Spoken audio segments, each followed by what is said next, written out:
Rise and shine, Mr. Freeman. Rise and shine.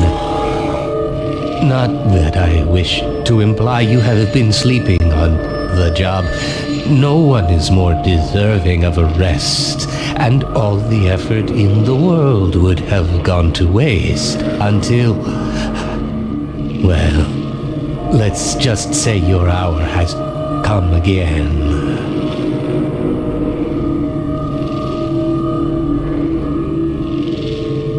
The right man in the wrong place can make all the difference in the world. So wake up, Mr. Freeman.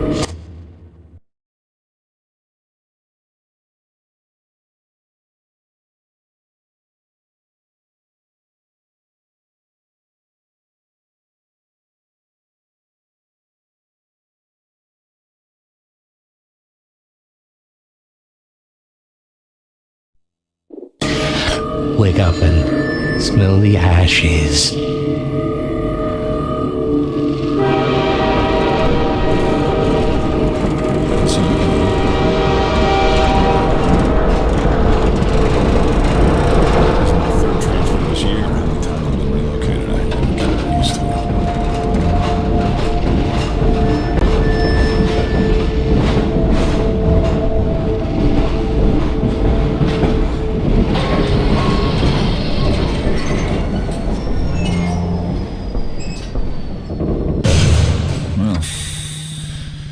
End of the line.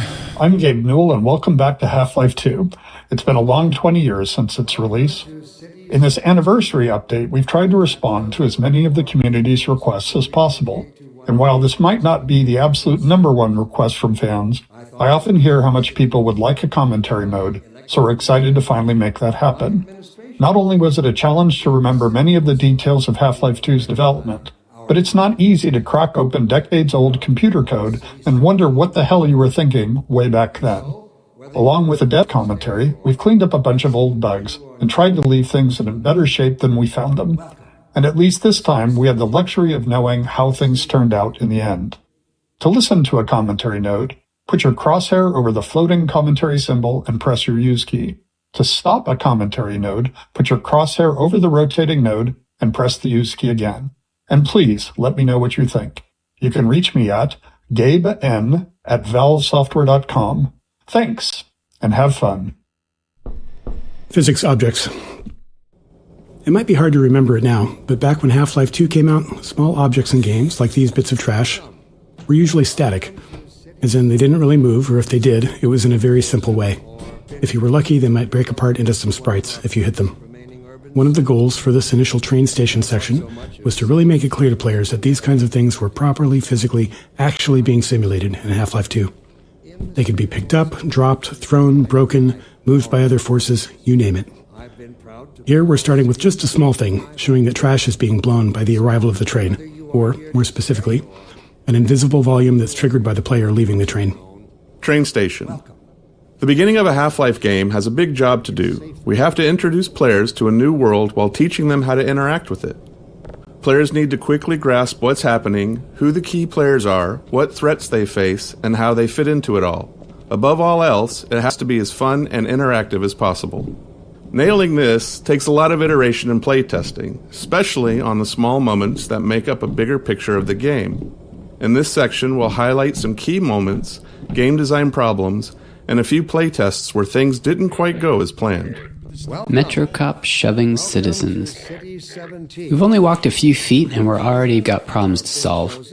We're introducing the Metro Cop, an enemy that eventually we're going to ask players to kill, and giving you a glimpse of the world they're stepping into. It's a simple, clear moment that shows the relationships between the Metro Cops and citizens, and by extension the player. At the same time, we decided to reinforce the existence of the core physics simulation, showing the way in which NPCs can casually interact with objects in the world. Seeing something like a suitcase knock into another and dislodge was pretty novel back then. These moments at the train station, where we combined multiple goals, were the most successful. They felt natural, like the game wasn't pausing just to teach you a lesson. Sweeping Vortigaunt. Another key moment of storytelling, and another nod to the physics system. Here, we're showing how Vortigaunts fit into this new world, which is a big shift from their Half-Life 1 role as enemies. Like so many moments in the train station, the Sweeping Vortigaunt came from our constant hunt for ways to show characters interacting naturally with the physics system. Why just tell players Vortigaunts are friendly now, when you can show one casually sweeping the floor and knocking around some simulated objects? Nothing signals, hey, don't shoot me this time around, like someone willing to tidy up. I thought so much of City 17 that I elected to establish my administration. Citizens. When it came time to design the human citizens of City 17 and the world outside the city, we chose to include a variety of races, ages, and genders. This not only provided narrative context for the Combine's enslavement of all of humanity, but it was also important to us that anyone playing the game could see themselves represented in the Resistance, with everyone on Earth united against the Combine. While we found a number of candidates to use as reference in creating these citizens through our daily lives and connections, we ultimately resorted to advertising in the Seattle Times classifieds to reach the desired range of faces that we'd envisioned. Natural storytelling. To achieve our world-building and storytelling goals throughout the train station, we needed a natural way to deliver dialogue without it feeling too gamey or requiring tutorials. We noticed players often approached NPCs to get a closer look, so we turned that into an opportunity for the NPCs to acknowledge the player and deliver their lines. This kept interactions low-key, which was essential since the citizens aren't exactly too cheerful or lively. The simplicity of this approach also aligned with one of Half-Life's core storytelling goals, making the narrative responsive to the player's interest. Some players want to dig into every detail, while others just want to know what to do next. Giving players control over how much story they want to engage with, without it blocking progress, is a goal we always try to maintain in a Half-Life game. Plus, the less complicated a feature is to implement, the more of it we can include. Early tech planning. Shipping a game always teaches us a lot. We finally get to find out which choices we made were good ones, and which were ones we should do differently next time. So after Half-Life 1, when we sat down to start thinking about what kind of sequel we could build, we had all kinds of player feedback to digest. From it, we tried to build a master list of things that Half-Life 2 was going to focus on. We didn't try to design a specific player experience. Instead, we found it more useful to approach the question from a technological standpoint. Black Mesa's security guards and scientists had worked well. What could we do if we pushed it really, really hard on characters? We liked our interactive storytelling. What could we build that would allow us to do even more of it, and a greater variety? The exploration and interaction with the Black Mesa was compelling to players. Maybe a physics system would allow us to take that further. In all these areas, we tried to imagine the best version of it could look like years in the future and back solve from that a set of technological steps that might get us there.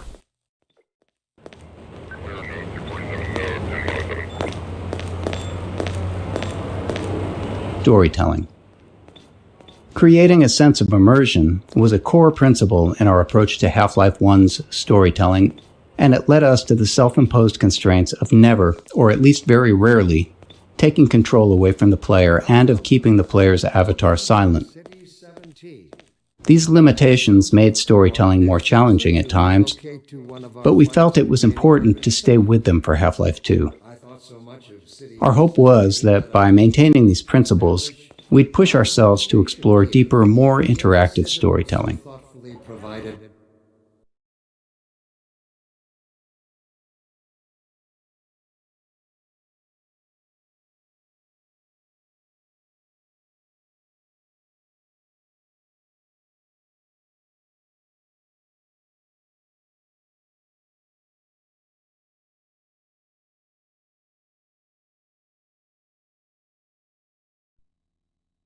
By our benefactors. I've been proud to call City 17 my home. And so, whether you are here to stay or passing through on your way to parts unknown, welcome to City 17.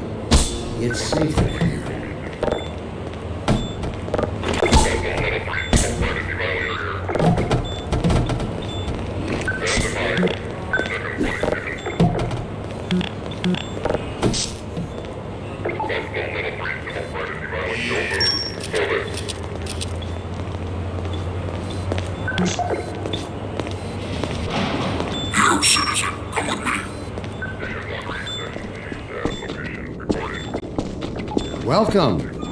Welcome to City 17. This must be a mistake. I got a standard relocation coupon just like everybody else. Characters. In Half-Life 1, security guards and scientists could best be described as archetypes, not individuals. They were abstractions of characters that matched the visual fidelity we could achieve at the time. But as our technology improved with Half-Life 2, we saw an opportunity to move beyond abstractions. The increased visual fidelity of the character models, combined with improvements in animation, made us believe we could focus on creating individual characters, people you would actually care about. We allowed ourselves to write real dialogue and have characters deliver it in a way that felt realistic enough for players to not think about them as pawns in a video game, and hopefully propel our narrative forward. In 2001, a couple of years into development, we were energized by Japan Studios' Eco. Directed by an animator, it blew us away with its reliance on characters as the key connection to the player, giving us the courage to keep pushing forward. I'm thinking. Alex is around here somewhere. She would have a better idea how to get him here. Well, as long as he stays away from checkpoints, we should be okay. Listen, I gotta go, Doc. We're taking enough chances as it is. Very well. And, Gordon, good to see you. Okay, Gordon. You're gonna have to make your own way to Dr. Kleiner's lab. Oh, man, that's what I was afraid of. Get in here, Gordon, before you blow my cover. Blocking tutorials. At times, we need to be certain the player has learned something, and the standard method, at least in game development, not in life, is to trap them behind a gate of some kind, where the player must demonstrate their knowledge to be able to continue. We try to disguise these gates as something natural, so it doesn't feel like the game has come to a halt. Of course, time, resources, or the environmental context itself can make that tricky. In this case, we needed to teach the players how to move objects, so a simple stacking puzzle seemed like the best solution. We tested more complex designs, but they ended up being less effective at teaching the actual thing we needed the player to learn. Blocking tutorials 2. There are two failures of note in this tutorial. First, players can break it by tossing all the boxes out the window, which is obviously not great. This leaves them stuck and unable to continue, which we consider a game-stopping bug that must be fixed. A clean solution would have been to tweak the window or crate sizes so that the player could fit through but not the crates. The problem was that we really only caught this problem late in development, and making even a simple change like that can have unpredictable game-breaking consequences, and right before launch no less. Also, this issue was purely theoretical. We'd never actually seen players do it. Our playtests of the design space had gone smoothly, with players learning what they needed and moving on. So changing the room's design this late in the game could have disrupted that success in ways that we couldn't foresee. So we opted for a more conservative fix rather than something elegant. If you're curious, try tossing all the boxes out the window and see what happens.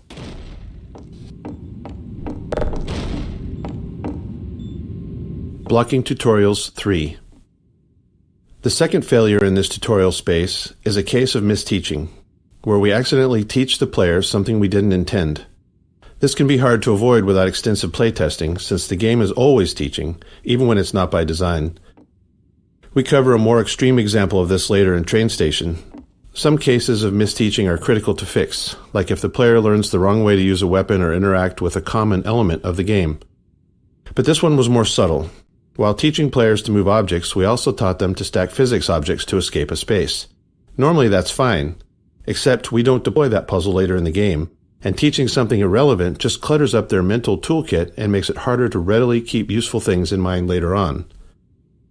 Worse, stacking objects to escape the play space become a problem later on, something we had to actively prevent in multiple areas.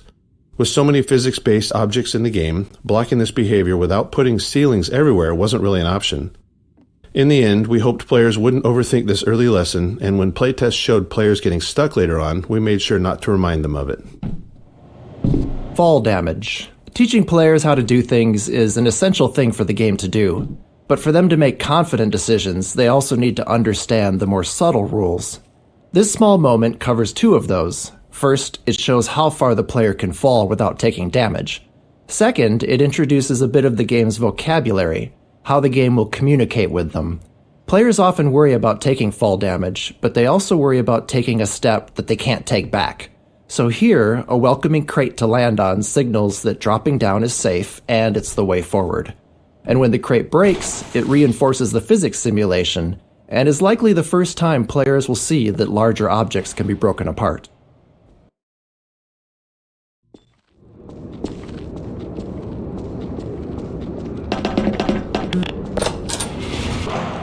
Pick up that can. Contextualizing tutorials, creating a story scenario in which they happen, lets us do more than just stop the game to teach players something. We get to add narrative value to the moment. Here, teaching the player how to throw objects is combined with a narrative setup that gives them a choice in how to respond. After watching the Metro cops casually abuse citizens, it felt right to put the player in a similar position next. If they had opinions on how the citizens should have reacted, now they get to express them. Playtesting showed most players either complied or refused the request to pick up the can, but some tried to avoid the confrontation entirely. Others would comply initially, then retaliate after feeling humiliated. By keeping the moment relatively constrained, in both terms of player actions and the space itself, we could generally react appropriately to whatever choice they made. Rather than try to answer every Playtesting. Playtesting is a core part of how we make games. We can never fully predict how players will respond or what they'll take away from what we've built. So we test to learn and hopefully improve. During a playtest, we don't guide or talk to the player, even if they're stuck, as it's extremely unlikely that we'll be sitting there next to the player once the game ships. Our goal is for testers to forget that they're playtesting altogether and play as if they're at home. Any interruptions risk skewing the data, so we only step in if there's a bug that's blocking progress, or more rarely, if their behavior is so confusing that we need to understand what they're thinking. Early in a Half-Life game, one of our goals is to make promises to the player, giving them a sense of what to expect later on. From movies to TV shows and books, all great entertainment does this in some way, and video games are no different. The promises in a Half-Life game can take different forms. Some are simple, like offering just a glimpse of something intriguing. Others are more layered, like the interactions with Metro cops. By putting the player in a powerless position against them, we set the stage for that future moment when they can finally get to retaliate. The Citadel. We wanted the player's first view of City 17 to highlight the Citadel and its dominance over the city, representing the Combine's complete and total power over humanity. It also needed to serve as a clear goal. Even at the start, you can see where your journey ends. But despite its massive size, playtesters often missed it. A player's sense of depth and scale can be tricky on a computer monitor. If you've played any games in VR, you'll likely have noticed that scale feels more natural.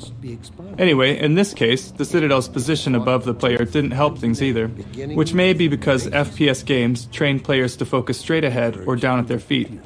To improve the chances of players taking in the Citadel, we added birds flying towards the structure. A subtle trick we found helps guide the player's view. Exploration. After being herded through the train station by Metro cops, we wanted to give the player a chance to explore. This plaza offered several ways to interact with citizens, Metro cops, scanners, and the city infrastructure. We aimed for these interactions to continue building the world without needing explicit tutorials, and we refined them until they work naturally, without any real training. On the day that we have mastered ourselves. Ropes. One of the things we noticed in all of the reference images that we gathered for City 17 was that there were cables and wires everywhere, and that they were a large part of the high-frequency detail in view. We loved the look of these older European cities enmeshed in the haphazard web of modern life. We felt like we needed a solution for cables, ropes, and similar elements, and we wanted them to be dynamic. Our level designers were eager to create plug puzzles, and connecting a cord to each plug helped players better understand the mechanics. Early in production, we built a rope system and iterated on it throughout development. Under the hood, each rope is made of multiple segments stretched between the two endpoints, and they can move independently. Each segment acts like a spring and responds to forces in the game, such as a gentle wind or the passing of a combine gunship overhead. When rendered, each segment is shown facing the camera and is bump mapped, which is crucial for giving the ropes a realistic, rounded appearance. Playtesting Anecdote 1. One memorable playtest reminded us that we can never be certain what players are thinking or what lessons they've taken from their experience. This tester, after playing from the start and stuck trying to open a door, spent several minutes going back and forth between the game and the keyboard settings. When we asked what they were looking for, they said they were searching for the inventory controls, thinking they could use an item they'd picked up earlier to unlock the door. While we'd seen them collect and drop several physics objects, they'd misunderstood what was happening. The tester believed that pressing the use key while holding an object moved it into an inventory because the item dropped straight down. We knew it was just gravity, but their assumption wasn't crazy. Some adventure games of that era did slide items into an invisible inventory that way. We explained there was no inventory, and the playtest continued. Later, we considered whether we needed to address this, but since no other playtesters had the same confusion, and all of our potential solutions were more heavy-handed than necessary, we decided it was an outlier that was okay to remain unaddressed. It served as a good reminder, though, of how even the most subtle, overlooked details can mislead a player. To our neural precepts. I find it helpful at times.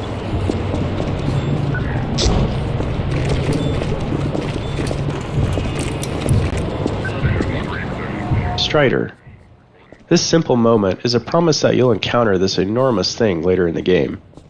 Even an uncomplicated scene such as this really does require a lot of playtesting and iteration because of Half-Life's goal of not taking control away from the player. As you can imagine, it takes a lot of small tweaks to ensure that as many players as possible are looking at the right place at the right time here. The street layout and the Metrocop scene are all set to guide the player's gaze, perfectly framing the Strider when it appears. Early game exploration. Up until this plaza, the player likely hasn't had to think much about their path, as it's been clear and straightforward. But here, we wanted to encourage exploration, which meant making the way forward less obvious, which can produce a feeling of being lost or, worse, confused, as you might expect. These kinds of shifts can be tough, especially early in the game, when the player is still learning the game's guidance cues. Here, it's further complicated by force-fielded checkpoints, which allow NPC citizens to move through, but restrict the player, leading many playtesters to believe that there was a way to bypass them. Ultimately, it was extensive testing that helped us find the right visibility for the alley forward, using lighting, layout, and a wooden crate, an object players have already used as a sign they're headed in the right direction, all to subtly guide them forward. Closed captions. During Half-Life 2 development, we were approached by folks interested in accessibility who encouraged us to go beyond the subtitle system we had built for Half-Life 1. They requested a full-featured closed captioning system to capture all game sounds, not just dialogue. This turned out to be a much tougher challenge than expected. Half-Life 2 produced a wide variety of sounds, and categorizing them for captions was crucial. Prioritization was also key. Dialogue needed to stand out, and it had to be clear who was speaking. Ambient sounds, like distant combat, were important for setting the mood in some levels, but less so if there was an enemy shooting nearby. Our level designers also often reuse sounds in different contexts, so sound might require captioning in one area, but not in another. Ultimately, every sound in the game ended up with its own caption data, formatted almost like a small version of HTML, giving us control over the visual style of each caption. As with the audio files, the caption data was too large to keep in memory, so we built an asynchronous caching system to handle it efficiently. Physics simulation. Even though we began Half-Life 2 with a functional third-party physics simulation, it still took us years of additional work both on the simulation itself and its integration into the game until we felt like we could meet our designers' ambitions. Maintaining a shippable level of quality and performance was something we knew would be a challenge along the way, but the more subtle issue was actually figuring out what to simulate and to what extent. We can't simulate everything, and even if we could, there are game design reasons why the experience is better when we don't. In many cases, we deliberately bend the simulation to improve the player's experience. These adjustments usually go unnoticed because they align with player intentions. For example, we disable collisions between the player and large objects to let them turn in narrow spaces. Or we tweak the Combine rifle's alternate fire to gently guide the Combine ball toward enemies, making it more effective. Crate Baby. This small baby doll has a long legacy. During the long months of internal testing, some of the team turned it into a challenge, a way to make the 47th playthrough of a game a bit more fun. They'd place the doll inside of a nearby blue crate and see how far they could carry it throughout the game. After Half-Life 2 launched, the community started carrying Crate Baby as well, adding their own stories and rules to the mix. A few years later, while working on Episode 2, this was the inspiration for the Little Rocket Man achievement, where players had to carry a garden gnome dubbed Gnome Chomsky throughout the entire episode. Chomsky even made a comeback for Left 4 Dead 2 in the Garden Gnome achievement, where players had to carry him through the Dark Carnival campaign. These kind of interactions with players are some of the most rewarding parts of game development. We design games with theories in mind, but you never really know where things are going until players get their hands on it. Physics Simulation 2. Areas where game design or other constraints impacted the physical simulation often required extra tuning to keep the simulation from blowing up.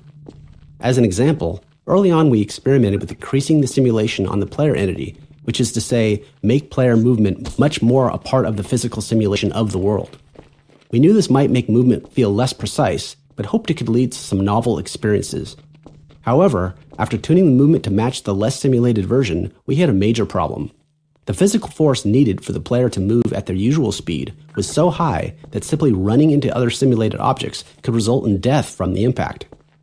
We iterated on it, but ultimately couldn't find a solution we liked and reverted to the less simulated movement.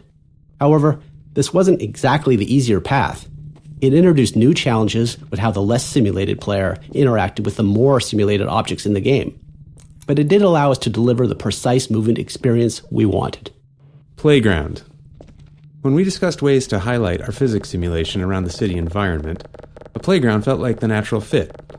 And for players paying attention to Dr. Breen, it's also a reminder of the cost of humanity's surrender to the Combine. We chose a few playground structures with interesting physics potential and began tuning them.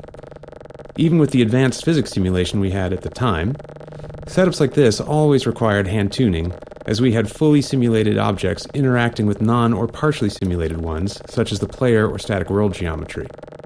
It might be easy to assume that a simulation can carry a lot of the load of implementation, but even now, 20 years later, that is rarely the case. Back when we were working on the playground, late in development on the game, we couldn't get the friction on the slide to feel right, so we decided to break the ladder so the player couldn't get up there. However, you still can just walk right up the front. As is commonly the case, you, the player, get the last laugh on us.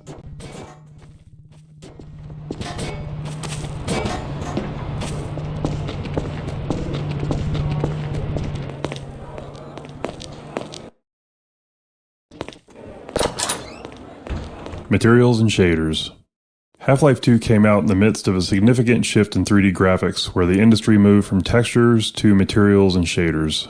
In Half-Life 1, every surface had a texture, essentially an image wrapped onto the polygons of the surface. But by Half-Life 2, just 5 years later, every surface had both a material and a shader. The shader was a lump of code that customized how the surface was rendered. The material defined properties for how the surface behaved physically and how it responded to gameplay features. It also held references to textures and other parameters for the shader to use for rendering. As a result, artists and designers had much more control over how things looked and behaved. However, this came with a trade-off.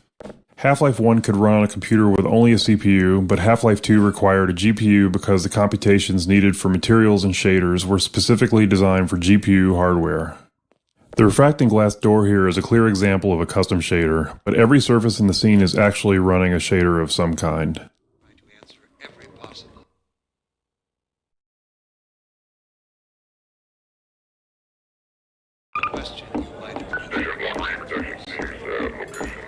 Cube maps. With the addition of materials and shaders, we needed a solution for reflective surfaces like glass and steel. These surfaces had to know what to reflect, but in 2003 we couldn't do any of that rendering in real time. So we developed the cube map system for pre-computed reflections. A cube map is a set of 6 images on the inside of a cube, capturing the environment in every direction, like a panoramic photo that surrounds you on all sides. Level designers placed invisible marker entities throughout the levels, and during map compilation, we generate a cube map at each marker. Then, during gameplay, when rendering a reflective surface, we locate the nearest pre-computed cube map to create the reflection. Field of view. In Half-Life 1, we used a 90-degree field of view, or FOV, which was fairly standard for first-person shooters at the time. But during Half-Life 2's development, we grew unhappy with it. With our game's focus on characters, we'd put extensive effort into detailed facial and body animations, but the 90-degree FOV just didn't allow players to get close enough to fully appreciate that detail. So we began experimenting with a tighter FOV, and ultimately landed on 75 degrees. It took some adjustment for both us and players, and it required an additional FOV for view models, which are the player's weapon, held at the bottom of the screen. Their models were originally built with 90 degrees in mind, so they looked distorted at 75. But this change succeeded in doing what we wanted, putting our characters front and center in the game. He's one of us. Field. Told you they'd be coming for us next. Reference maps. As our characters grew more lifelike between Half-Life 1 and Half-Life 2, we wanted the game world to feel equally realistic. In Half-Life 1, the limitations of first-person games often made it easier to lean on stylized or abstracted environments. But with Half-Life 2, we set out to create a setting that felt grounded in reality, which meant focusing on a lot of small details we hadn't before. One of our main steps was creating reference maps to standardize how we'd map real-world proportions into the game. These maps establish details like wall and door dimensions, doorknob heights, interior lighting, furniture scale, and the general scale of common objects. We created standardized textures for level designers, complete with scale and lighting values, so layouts would be consistent from the start. Besides setting up the physical world, these reference maps defined how the player would move through it, how high they could jump, how low they could duck, and the size of spaces like vents. Using these maps as foundation, we were able to keep our world geometry consistent and ensure realistically sized spaces across the game.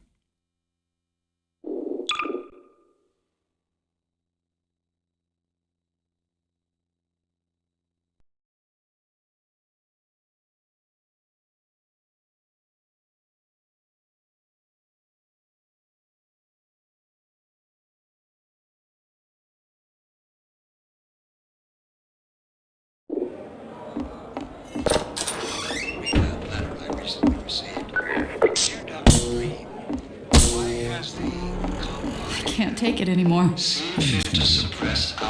are we going to do? Sincerely, a concerned citizen. Thank you for... When is it all going to end? Don't worry. Please. It's all right.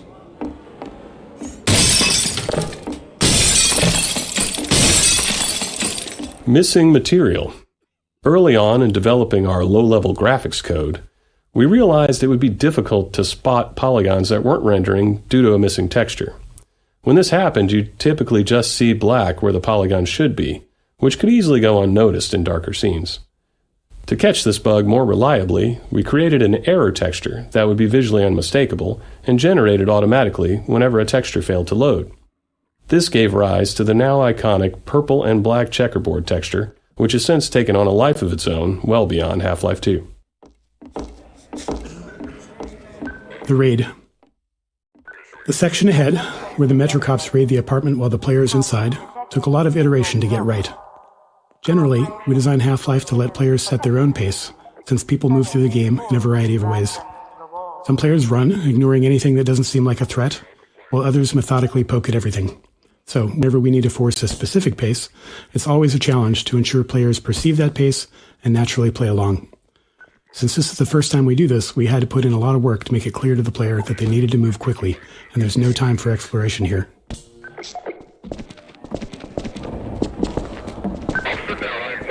The Raid 2. In addition to making sure the player felt the pressure to move forward, we had to ensure the raid itself was foolproof. There couldn't be any way for the player to avoid it or double back past the Metro cop. The real challenge wasn't that players would try to break the scene, but that many would panic and run in random directions once they realized they were under threat for the first time. This moment requires a delicate balance. We wanted a heart-pounding escape, the sense of real danger, but we wanted players to make it through on their first try and feel like they escaped by the skin of their teeth. To achieve this, we kept the path ahead clear and reminiscent to the one they had just taken through the previous floor. A series of carefully placed triggers controls the threats appearing ahead and behind, maintaining the pressure while still giving players enough time to stay ahead of their pursuers.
Health and no HUD.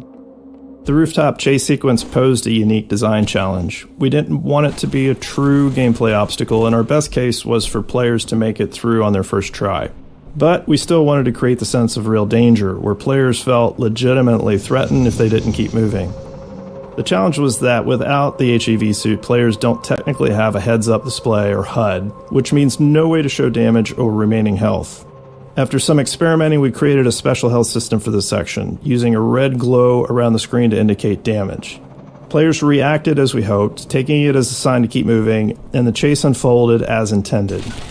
To top it off, we made health regenerate quickly so the glow wouldn't linger, reinforcing to players that running was indeed the right choice, and ensuring players weren't taken down by a stray bullet at the end just because they dawdled or hesitated earlier on.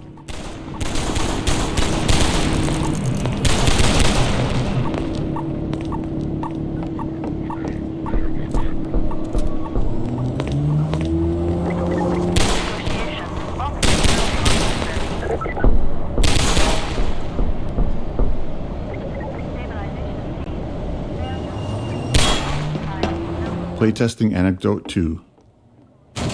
In the upcoming section, we needed the player to be knocked down so Alex could save them.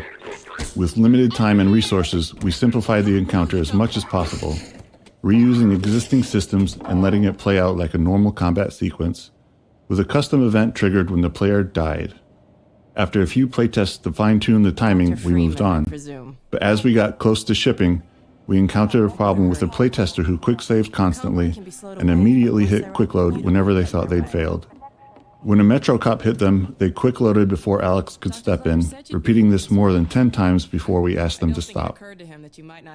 At this stage of development, in the final bug-fixing phase, we had to limit ourselves to fixing only game-breaking issues, since even small changes could risk breaking something more important. Knowing this was a rare edge case, because most players had no trouble, we made a few conservative changes.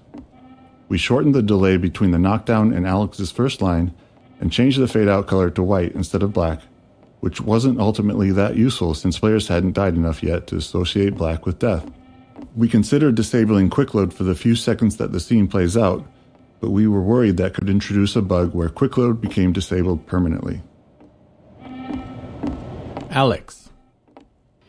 Nailing Alex's design was a big challenge. We wanted the player to both respect and care for her. Saving Eli was a key player goal midway through the game, and we knew that getting players to care about that goal would be easier if they also cared about Alex and her relationship with her father. We intentionally designed, wrote dialogue, and cast a voice actor for Alex to be savvy, capable, and relatable within the Combine-controlled world, while also making her attractive and charismatic. We aim to avoid the objectification, exaggeration, and hypersexuality that many games of the 2000s featured, as we felt that would undermine our goals for her character. NPCs on elevators. We often spend a significant amount of time solving problems that players might not even notice. Many of these are subtle design challenges, while others stem from multiple systems interacting with each other. For example, getting non-player characters to ride in elevators posed a complex problem because it involved various systems, NPC AI decision-making, navigation planning, and movement simulation, to name a few. Additionally, the elevator itself had its own simulation requirements unrelated to NPCs. One of the more subtle challenges came from the fact that we simulate NPCs at a slower rate than we simulate elevators. This meant that NPCs on a descending elevator would simulate to make sure they were properly standing on the elevator, and then the elevator would simulate a few times, each time moving further down the elevator shaft, subtly leaving the NPC behind. Shortly after that, the NPC would simulate a second time and pop itself down on the elevator floor once again. You can imagine that it was hard to take Alex seriously when she was constantly falling down in small increments while talking to you. Interactive storytelling. When we started on Half-Life 2, storytelling in games was generally either high fidelity and linear or low fidelity and interactive. We knew players had seen high-quality storytelling in games, but they'd never been placed right in the middle of it, able to watch it unfold around them, interact with it, and examine any part closely. While that goal excited us, we didn't yet know how it would work or what kind of technology we'd need to make it happen. We had built a variety of storytelling technology in Half-Life 1, but it was mostly presented in front of the player and lacked the interactivity and fidelity we were aiming for. So Kleiner's lab became the section of the game we used as a testbed to figure out how our interactive storytelling would actually function.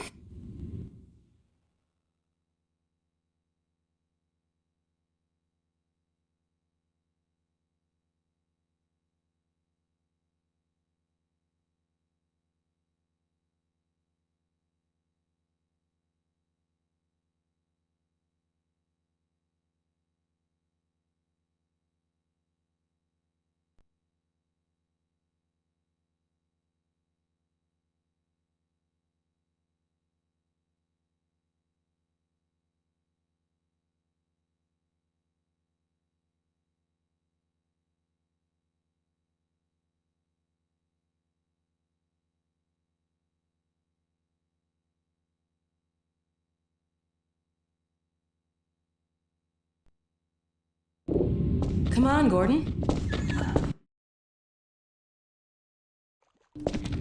Funny you showing up on this day in particular.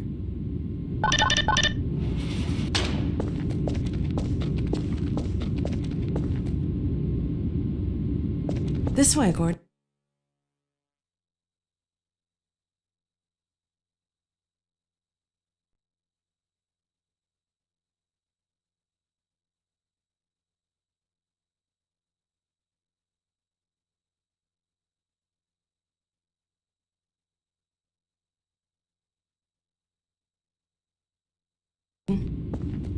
Kleiner's Lab.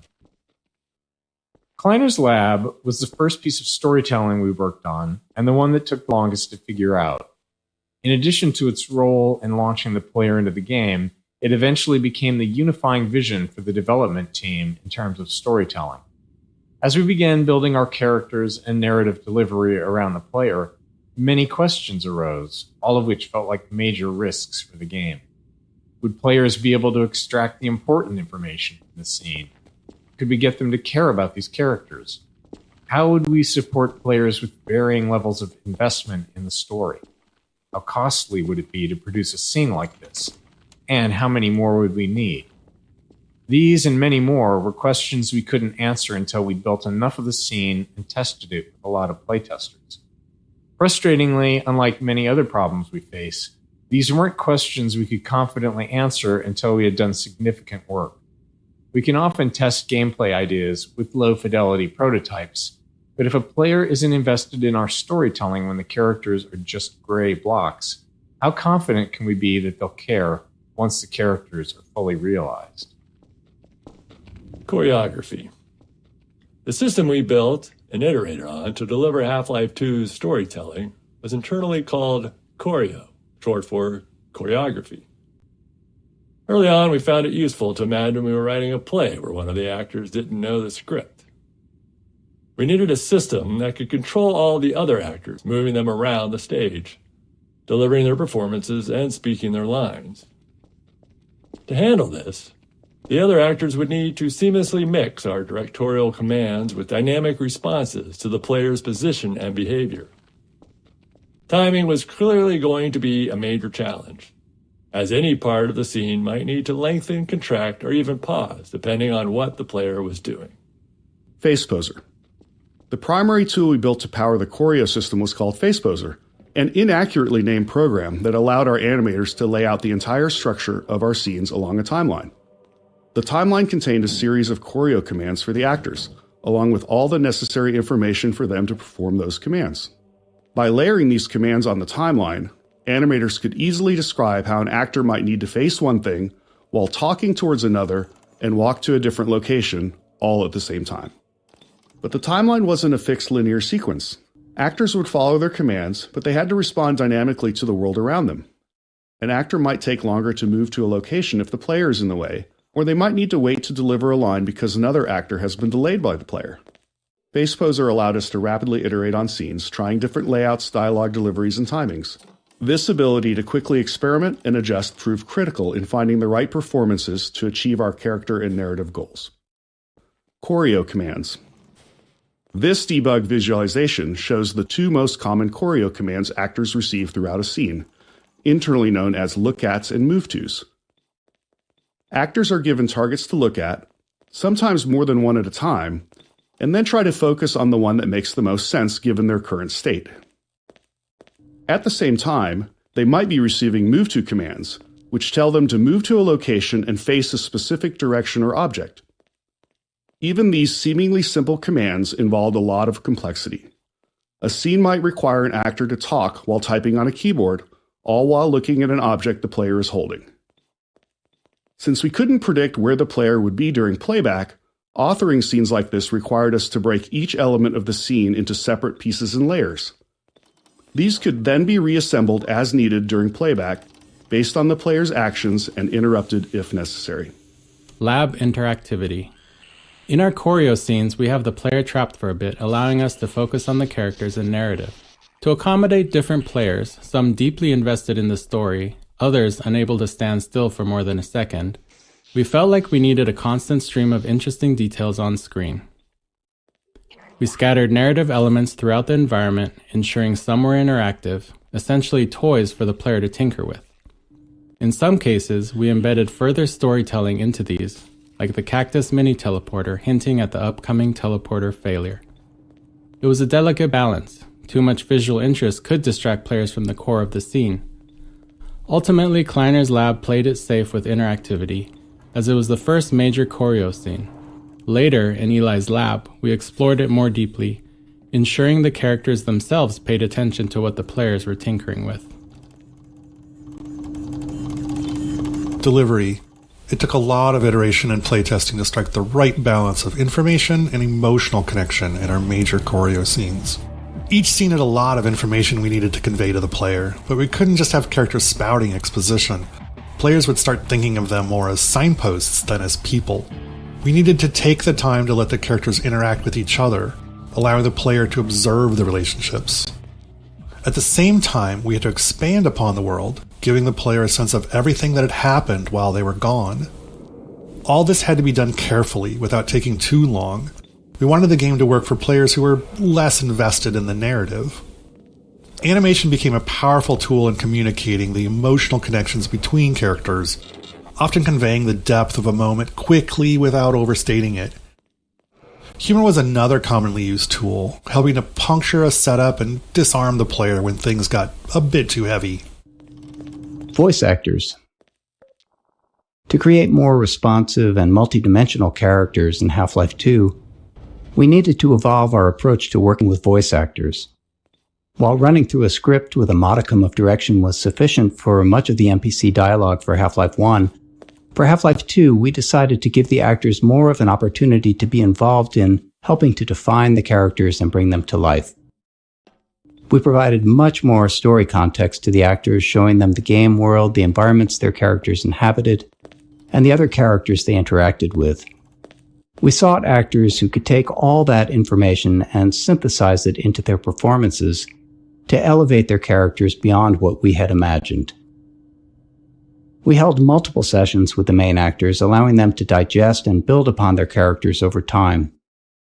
For scenes where characters are interacting with each other, we'd often cue an actor with performances from other actors in the scene to create a better sense of connection and flow. Though we'd arrive at the studio with a script and a plan for the recording session, we made sure that the actors felt empowered and had the space to bring their own ideas to the character and performances.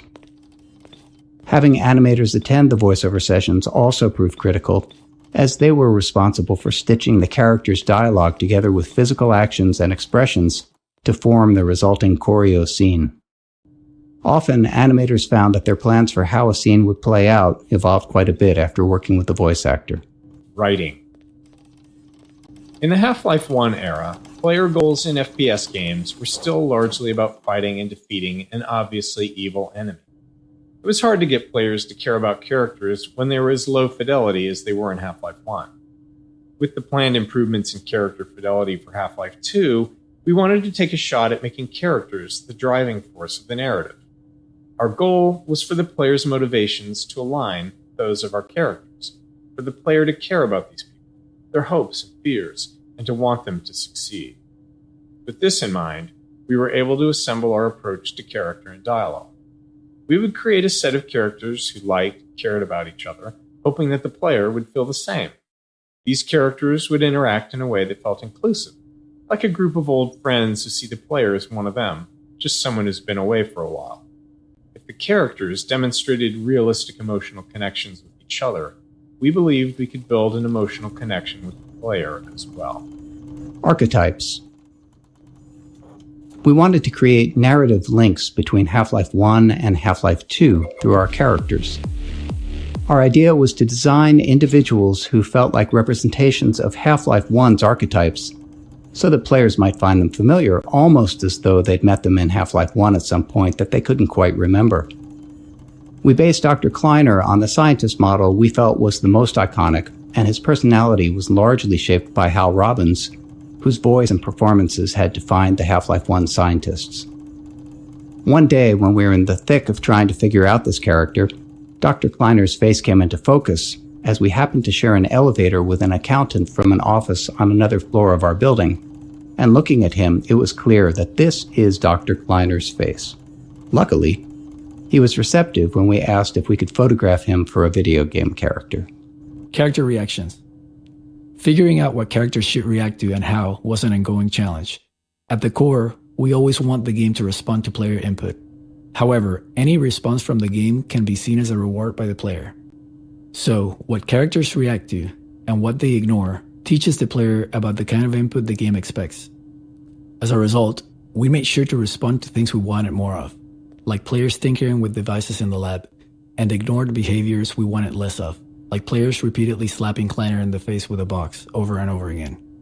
Seriously, we watched a playtester do it for 5 minutes straight. Animation. Constructing believable human motion for our characters out of many discrete layers of animation required a lot of technological iteration. Even simple actions like turning to look at something or walking to a location became more complex when combined with the need to dynamically respond to the player and the requirements of choreo commands. For example, turning to look at something had to be fully decomposed, allowing a character to use any combination of its eyes, head, shoulders, upper torso, or full body to face a target. In Half-Life 1, human characters had their bodies separated into upper and lower halves, allowing them to walk in one direction while facing another. However, this approach was too abstract for Half-Life 2's characters. Instead, our animators created walking animations in all 8 directions of the compass, which could then be smoothly blended together at runtime. Tone. Setting the right tone for our characters and their dialogue was critical. We aimed for a respectful, almost pleasant style of interaction with the player, while avoiding anything that felt too subservient. This balance was especially tricky with Alex, who needed to support the player without compromising the strength of her character, something we felt was crucial for players to respect her. Her relationship with Eli was a core driver of the player's motivations, so it was important that players liked her and wanted to help her. We also wanted to contrast the warmth and camaraderie between the player's allies against the hostilities of Breen and the Combine, inspiring a sense of righteous indignation in the players for the battles ahead. Monitors. We use monitors a lot for storytelling in Half-Life 2 in the episodes, so much so that we even make fun of ourselves for it. The problem is they're just too damn useful. They're fantastic for expanding the world by showing events happening elsewhere, and they provide an easy way to have characters talk without needing to explain how they all got to the player's location. Anyone who's ever written any kind of story, especially one with an ensemble cast, understands the unique frustration of trying to create natural reasons for all of your characters to come together in the same place. In this case, we were really happy with how the monitor allowed Alex to teleport away and then quickly appear in Eli's lab, making everything feel real and connected. Alex's kiss. It's a small moment, but Alex's kiss on Eli's cheek was important. Eventually, we're going to ask the player to save Eli, and we want them to care about him. To build that emotional connection, we needed to show the warmth and affection between Alex and Eli. We didn't want to oversell it with dialogue or make it too big of an event. It had to feel genuine, not performative. And we were able to iterate on the subtleties of this moment until it struck just the right note. Scene interactivity. At certain points in our choreo scenes, we require the player to take action. Beyond simply giving them something to do and keeping them engaged, these moments served a few key purposes. First, they allowed the player to catch up, even if they'd been distracted by something else in the environment. The scene could safely pause until the player completed the task, ensuring they were back and paying attention. At the same time, it let us position the player where we needed them, which was useful for framing the scene and making sure they saw something important. In some cases, we got double value out of these moments by using them to train the player. Here, they're learning to interact with plugs and sockets, a skill they'll need for puzzles later in the game. Very good. Final sequence. Commencing now. I can't look. Okay.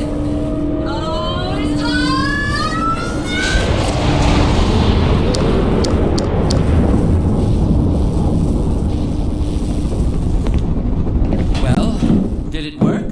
See for yourself. Hey, Doc. Thank goodness. My relief is almost palpable. Fantastic work, Izzy. Well, I can't take all the credit. Dr. Freeman proved an able assistant. Let's go ahead and bring Gordon through now. Right you are. Speak to you again in a few moments. Good job, Gordon. Throwing that switch and all. I can see your MIT education really pays for itself. All right, Barney. Your turn. Gee, thanks. Gordon, as soon as you're in position, we'll send you to Eli's. And not a moment too soon. Excellent. Initializing in 3, 2, 1. Barney, if you'll be so kind. Good luck out there, Gordon. Yes, indeed. We're ready to project you, Gordon. Bon voyage, and best of luck in your future endeavors. Final sequence. The hell? What is it? It's your headhumper. Mark, steady, knock out!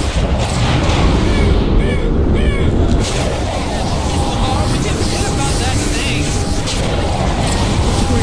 I'm not sure. It seems to be some kind of interference. Gordon, stay put. We'll get you out of here. Something's drawing him away.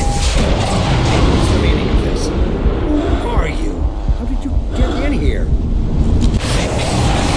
Get him out of there. Send your blade and feel. It will peel you apart. Just lost Gordon. What's going on? I do. I'm encountering unexpected interference. Don't worry, Gordon. We'll There he is. We're losing it again. All but certain it was Gordon Freeman.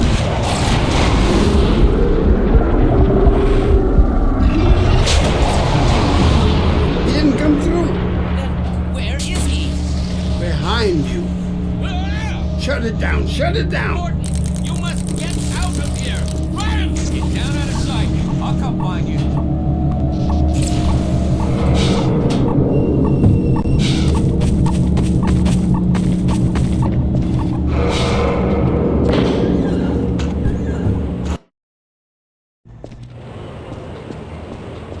Phonium extraction. Another critical tool we built into FacePoser was the phonium editor. It processed the voice actors' dialogue lines and extracted phonium to generate basic lip sync animations for our characters. For the hero characters, our animators use this as a starting point to create high-quality custom animations for each dialogue line, incorporating full facial animation. However, in a dynamic choreo scene, the animators wouldn't know exactly what the rest of the actor's body would be doing.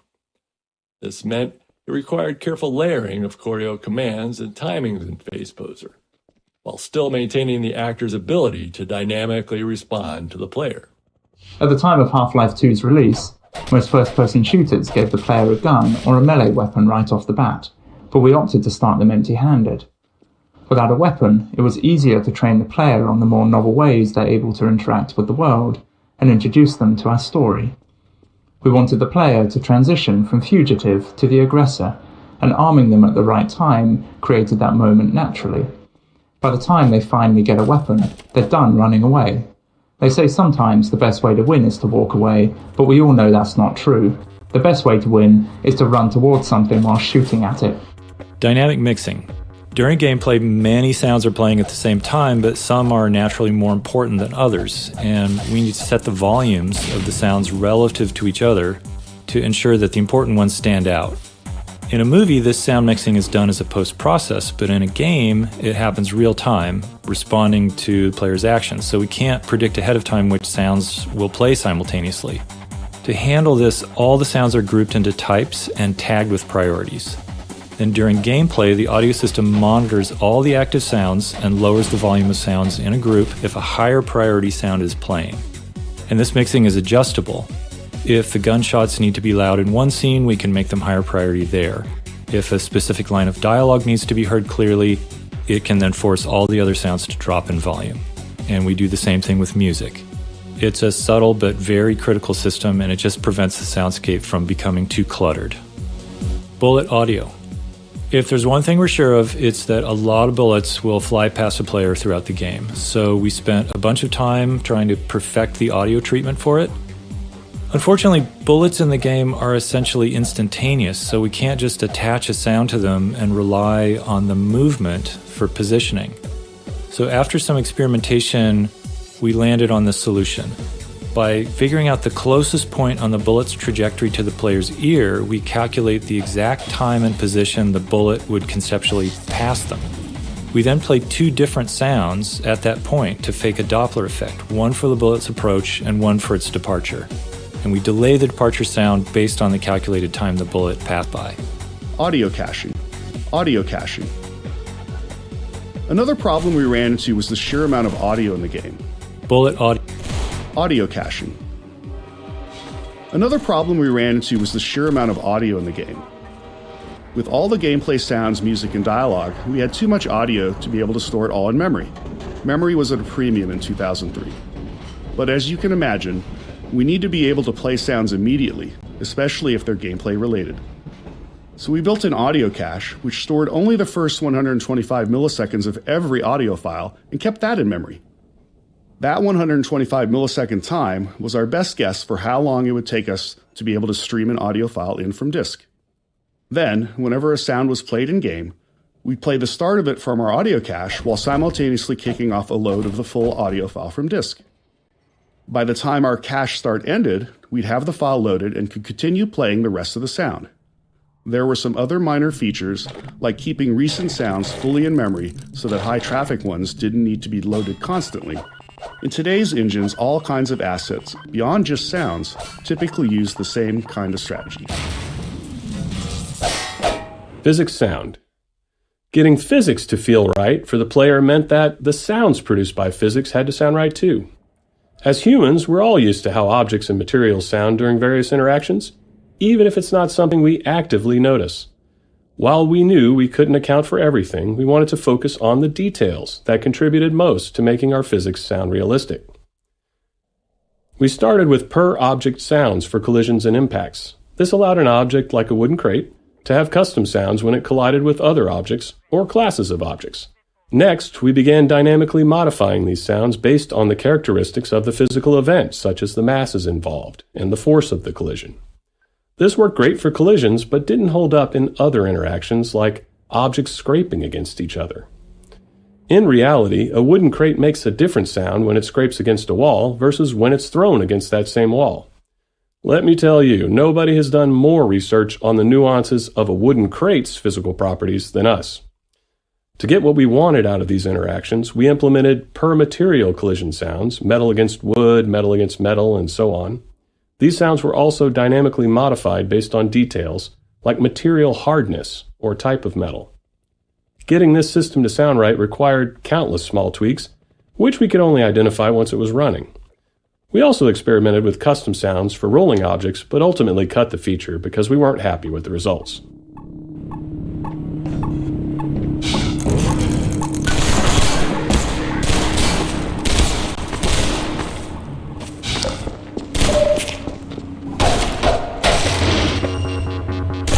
Automating DSP.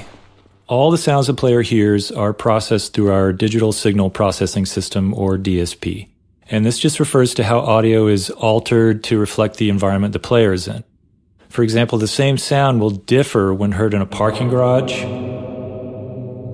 a small room, outdoors. In Half-Life 1, we manually placed invisible nodes throughout the world to define these DSP settings for each space.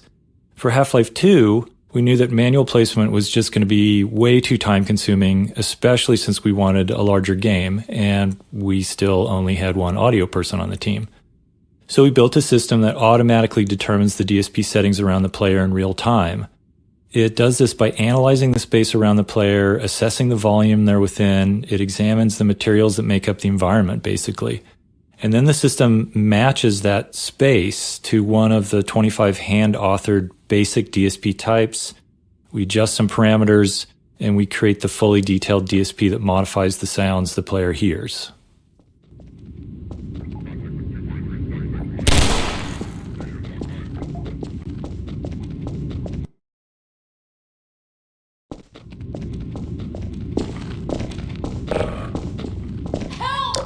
Metro Cop scene. This is another scene designed to make it clear that the Metro Cops are the bad guys, except this time the player has a weapon and can finally do something about it.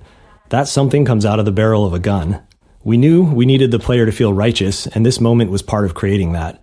The Metro Cops are still human, unlike the rest of the Combine in the game, so we felt like we had to go the extra mile in making sure the player's actions felt like justice and not just wrath.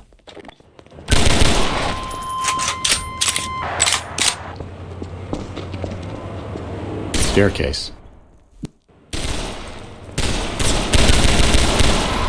Staircase. There are situations throughout the game that stem from simple and quite straightforward design goals, and this staircase features 2 of them. The first was to frame the Citadel as it awakened, showing the player they stirred up the hive. The second was to showcase our ragdoll system. While it's standard now, in 2004 it was still a novelty to see bodies tumble realistically, and stairs provided a perfect stage to make that happen.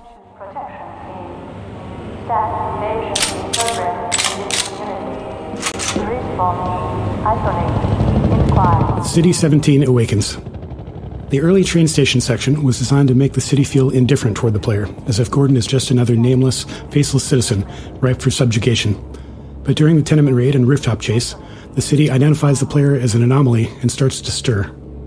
Now, with the player as the aggressor, the city fully turns its attention on them. The Overwatch PA system, first during the raid, played a key role in delivering this message. If players listen closely, there's a lot of information about the city's awareness. Even when players didn't pay attention, though, the audio treatment still conveyed the emotional message we were aiming for. Explosive barrels. Here, we introduce explosive barrels, a staple of first-person shooters, but with a new twist. The second pistol shot sets the barrel on fire, starting a timed detonation. A third shot will detonate the barrel immediately. This way, players could either delay the explosion or trigger it right away, depending on the situation. Players may want to feed an explosive barrel to a barnacle and then shoot it twice as a handy way to safely dispatch a cluster of them. The delayed explosion also made for more interesting chain reactions between multiple barrels. Exploding barrels were a fan favorite in the series, but also were internally favored by level designers who often felt like the game could never have enough of them.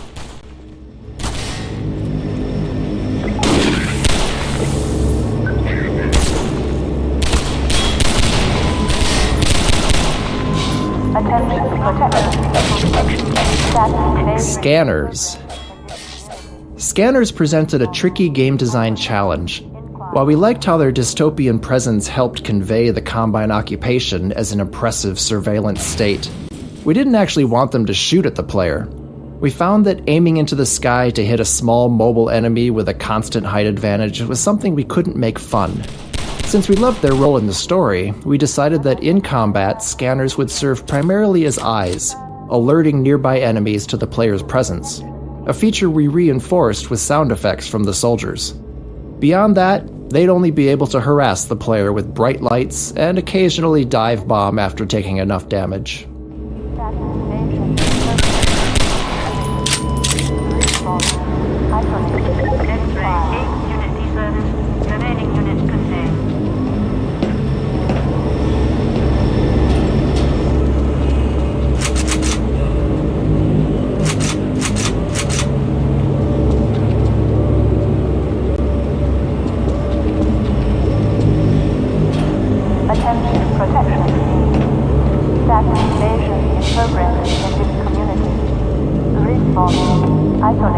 Lambda caches. Technically, the first Lambda cache is at Kleiner's lab, but this is the first one the player finds on their own.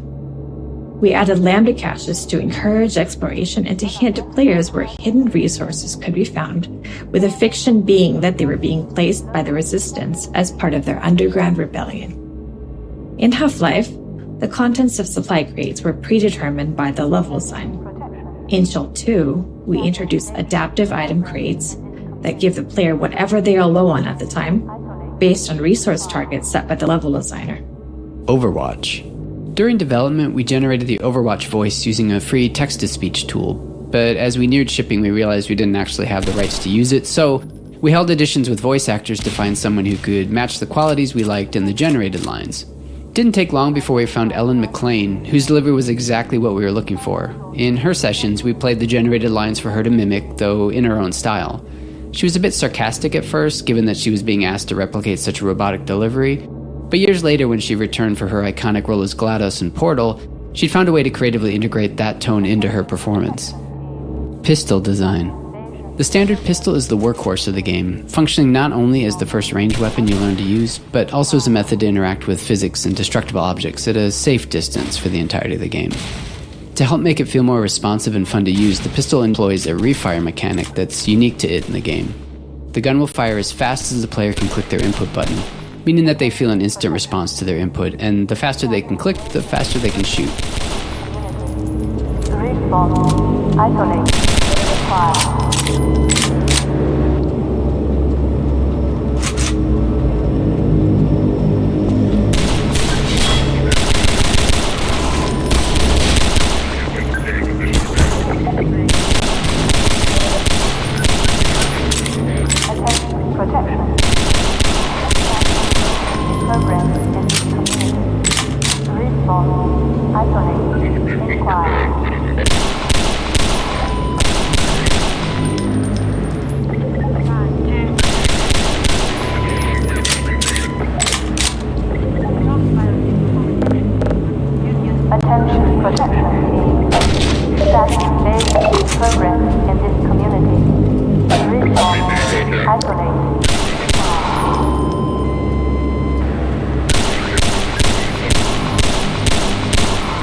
Shatter glass. When designing early levels where there are fewer mechanics in the player's toolkit, we found that it's just as engaging to spotlight new technical features instead, as we did here with breakable glass. For the shattering effect, glass was divided into a grid of small squares, allowing us to track which were intact or broken, and to blow out larger sections once enough squares were no longer connected. Each square was rendered with a unique texture based on the status of its neighboring squares, creating the sharp, jagged edges between broken and intact glass. While breaking glass is now commonplace in games, it was something we hadn't seen much back when we were making Half-Life 2, and we're incredibly happy with the level of fidelity and dynamicism it brought to the game.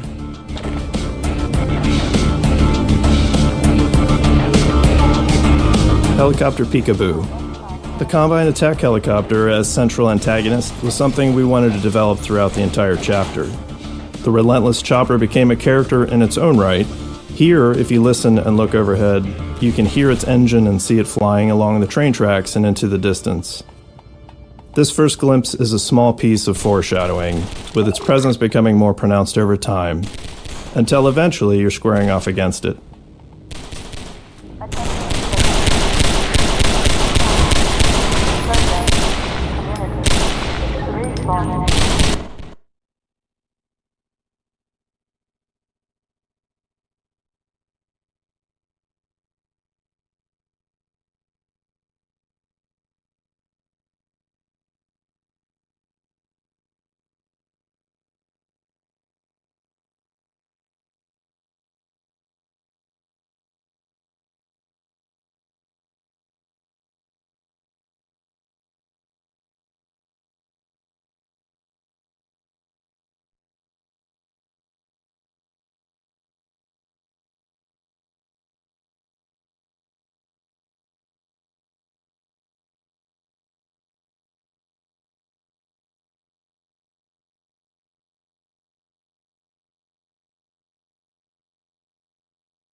Iterative passes.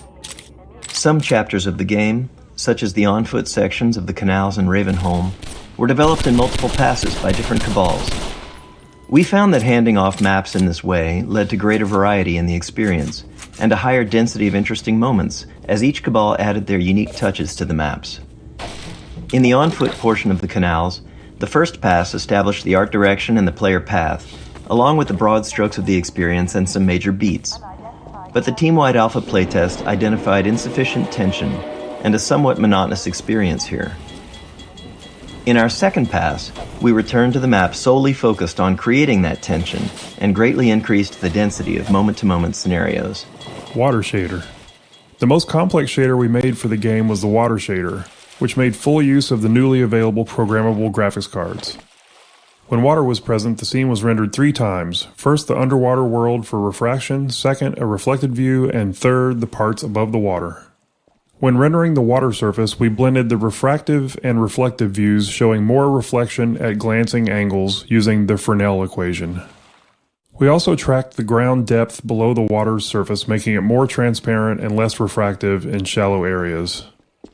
Additionally, we had to create 2 alternate water rendering techniques for lower-end graphics cards.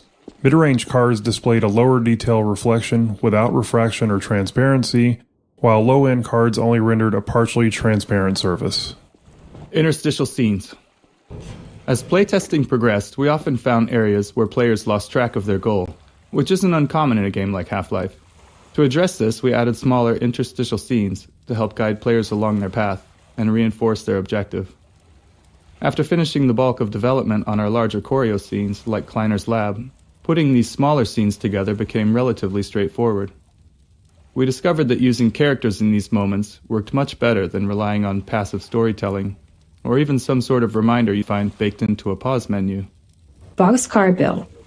This small scene originally featured 2 human characters, but later in development, we replaced one with a Vortigaunt. We wanted to show that Vortigaunts were coexisting with humans and resisting the Combine as well. We also introduced their ability to heal the player, although we didn't fully capitalize on that feature throughout the game. Vortigaunts became a useful narrative tool for keeping dialogue brief, as their hive mind justified their full knowledge of the world and the player's goals. This meant they never had to ask questions, neatly sidestepping the challenge of writing dialogue for a silent protagonist. We serve the same. Better get going.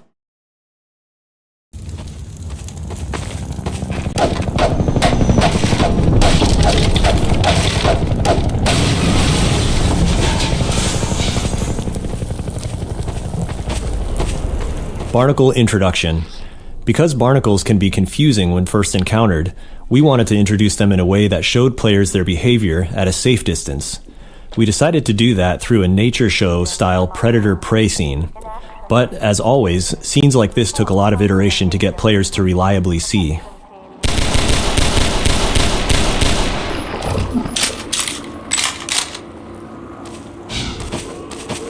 Surface properties.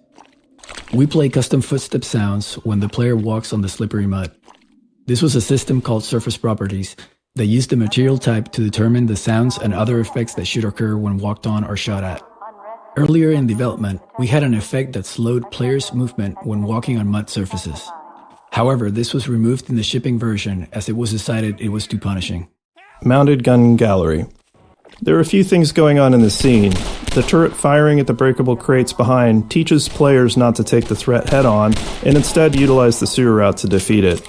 And when they reach the turret, players enjoy using it in a shooting gallery with a wave of Combine soldiers and dive-bombing scanners. We also begin to introduce the missile-firing Combine APC that pushes the players along and will show up again later in the chapter.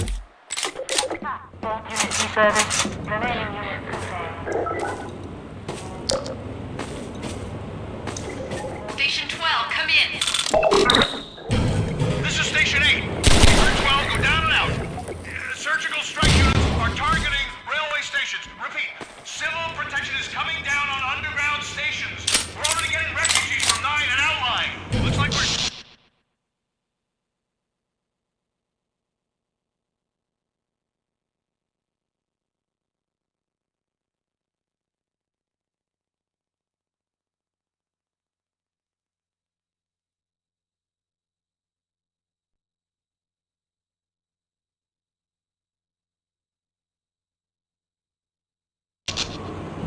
Station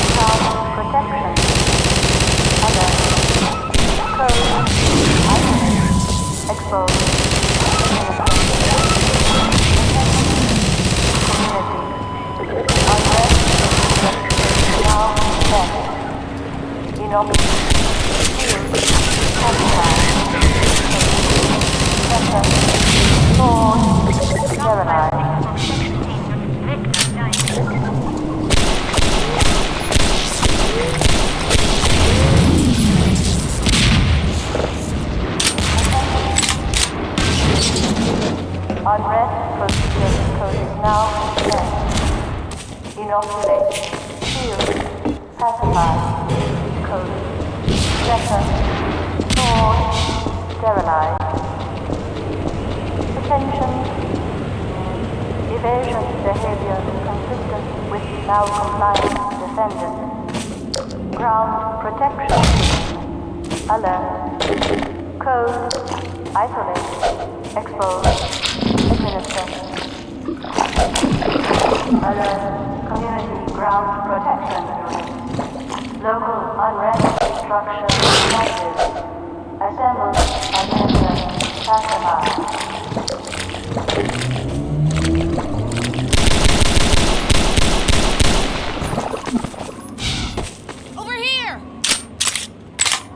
Keep going, friend. That station was raided, but there's others up ahead. I'm gonna stay here in case any others come through. Gotta keep the railway alive.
Running around a corner into a new area just to see enemies standing there is always awkward, and it makes the world feel less alive and more like a shooting gallery.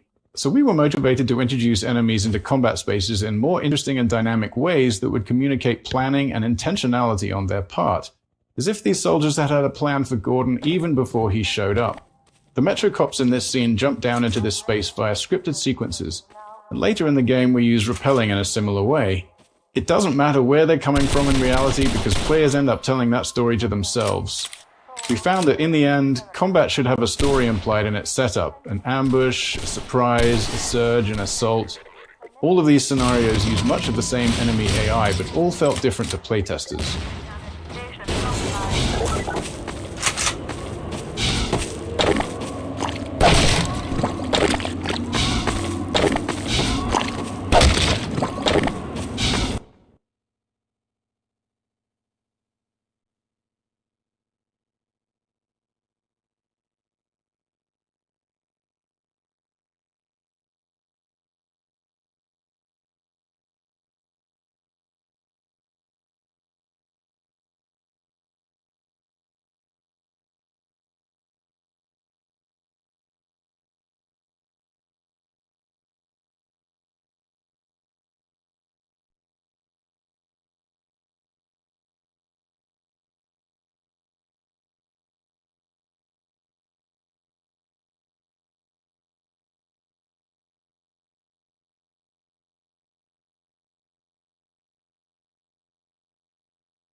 Level 5.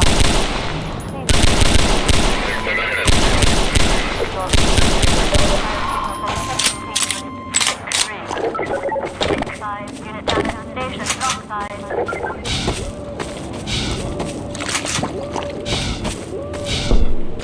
Attention, officers. Your block is now charged with permission in action. Barnacle bowling. This is a satisfying example of how a bunch of design elements can come together in a matrix of interactions to create a memorable scenario for the player. We got barnacles, our physics simulation, slippery mud surface properties, and last but not least, explosive barrels. You've encountered all these on their own, but they're able to snap together naturally to create a moment we called barnacle bowling.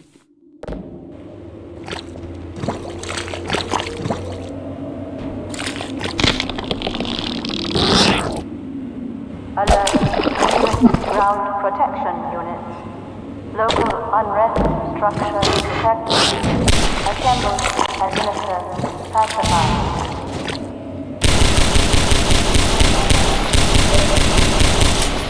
Unrest procedures.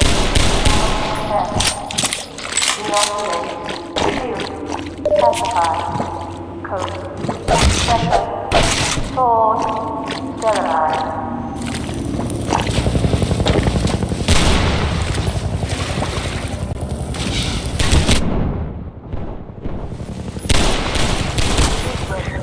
You are now charged with 30 level 5. Evasion immediately.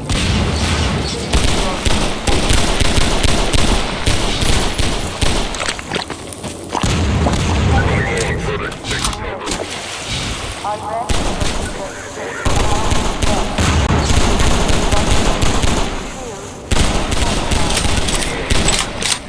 pressure.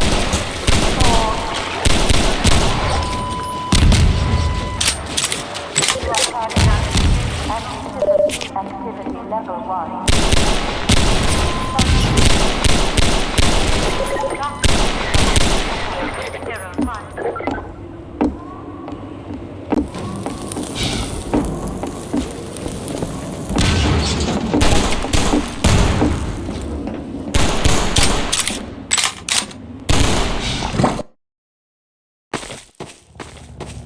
Physics in puzzles. Often, simpler mechanics encountered earlier in the game are pulled from more complex ones as a form of training. The teeter-totter puzzle, the first physics-based contraption in the game, was actually derived from a later, more intricate washing machine puzzle in the canals. The teeter-totter uses the same principles of mass and ramps, but in a more straightforward way that players can directly interact with, helping them understand the game's physics and making later puzzles easier to tackle.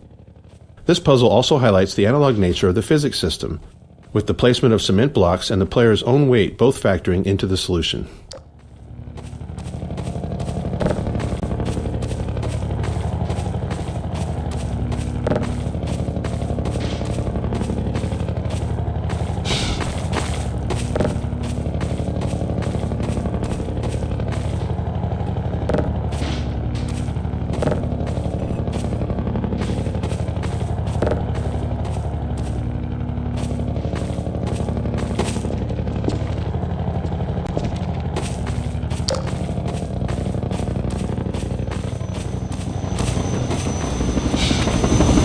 Combine Attack Helicopter.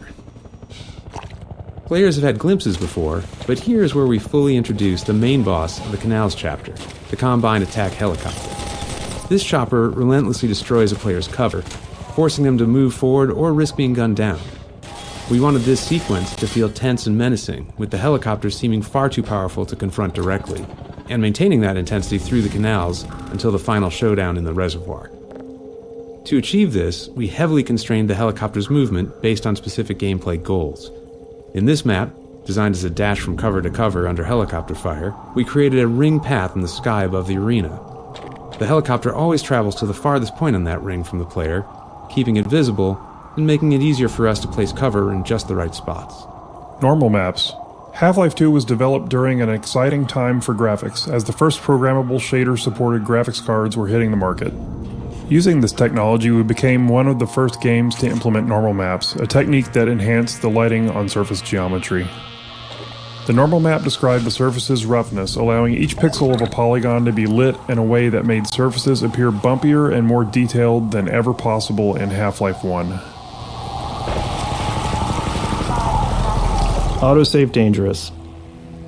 In Half-Life 1, we had a set of autosaves throughout the game, hand-placed by level designers and triggered when the player reached some specific moment or position in the game. This ensured that the game was automatically saved for you as you traversed through Black Mesa's corridors. In Half-Life 2, we found ourselves needing a new tool. The problem arose in some of the more complex arenas we'd built. Some of those encounters would last for quite a while and features multiple sets of enemies.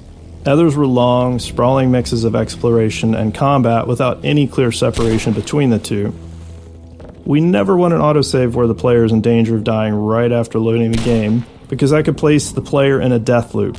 If you played enough games back then, you definitely found yourself in this situation at least once.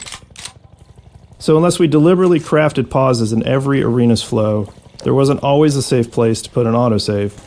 After some experimentation, we implemented a feature called Autosave Dangerous. This was a level designer tool that combined an autosave with an associated time frame. When triggered by the level designer, it immediately saved the game, but kept the save off to the side, not available as a save game to load from. If the player then stayed alive for the specified time frame, then the save would be committed and used as the most recent autosave. This allowed level designers to put an autosave at a reasonable place or time in an arena, specify a time, like 30 seconds, and if the player was still alive for 30 seconds, the autosave would be used.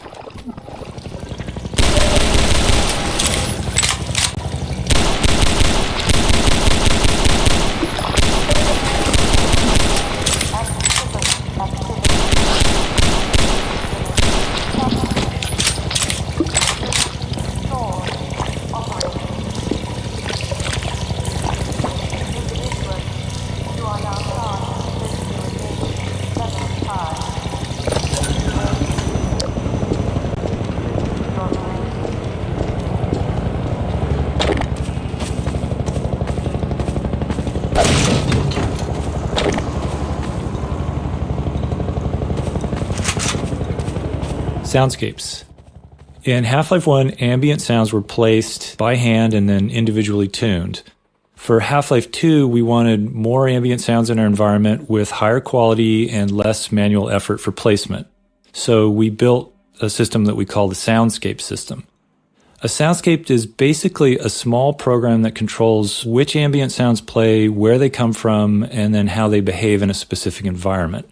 So flies buzzing, wind blowing, birds, a distant train, distant combat.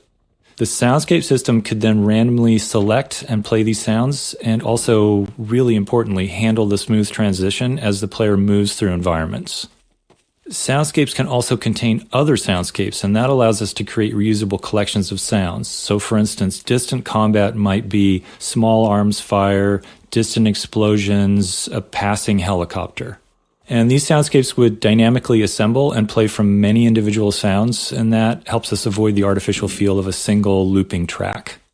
Overall, the soundscape system was a real workhorse for audio in Half-Life 2, and it's pretty much responsible for every sound you hear that isn't directly driven by gameplay.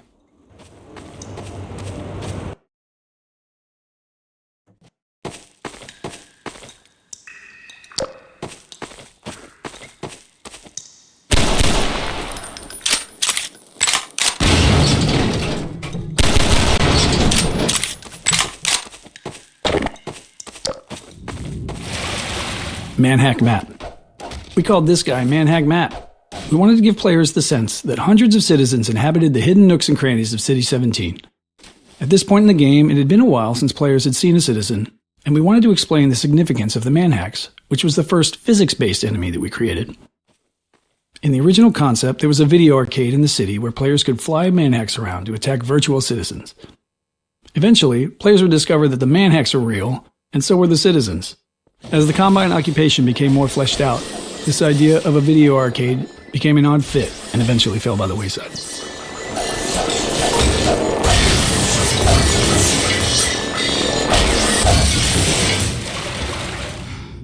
That was a close call.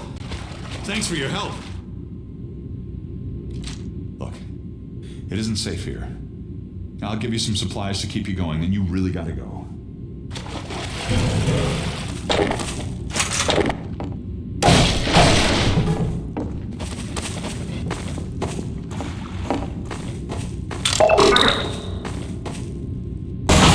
Good luck out there!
Code.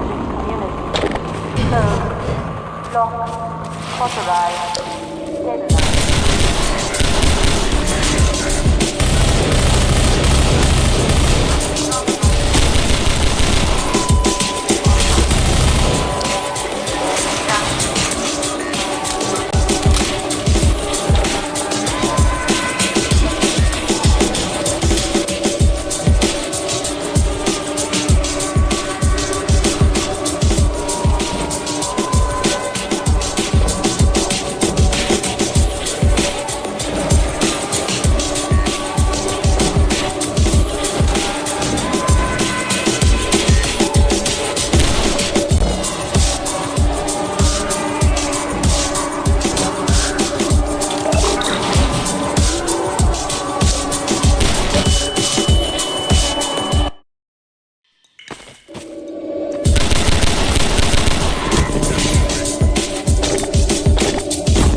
Stabilize.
explosive barrel factory. This room, filled with an absurd number of exploding barrels, inspired some good-natured debate within the team around how far to push the plausibility of our world. Frankly, one exploding barrel is probably too many in regards to realism. In the real world, barrels really shouldn't explode, even if you were to shoot them.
Rising water. The floating bridge and wooden spools here introduce the concept of buoyancy as a tool for the player. In this case, it's not really a puzzle, it's just some fun for the player interacting with the physics system. But later, we revisit this gameplay element in the canals to raise a ramp for the airboat.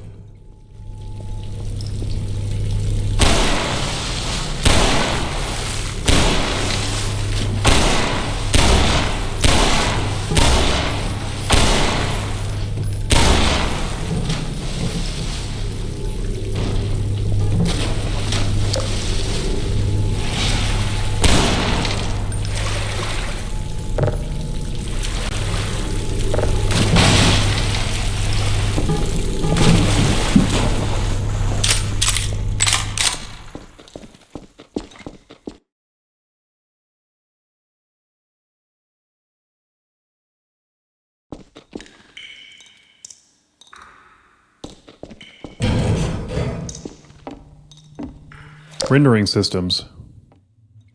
In the early 2000s, we couldn't afford a general-purpose renderer with the broad capabilities of a modern engine. Instead, CPU, GPU, and memory limitations required highly specific solutions to rendering challenges so we could squeeze every bit of performance out of a player's hardware. As a result, Half-Life 2 actually has 3 different rendering engines. One for world geometry, another for outdoor terrain, and a third for dynamic entities like characters and objects. These 3 renderers had to support a complicated matrix of features: collisions, ray traces, decals, offline lighting, visibility calculations, and more. On top of that, each renderer needed to support DirectX 7, 8, and 9.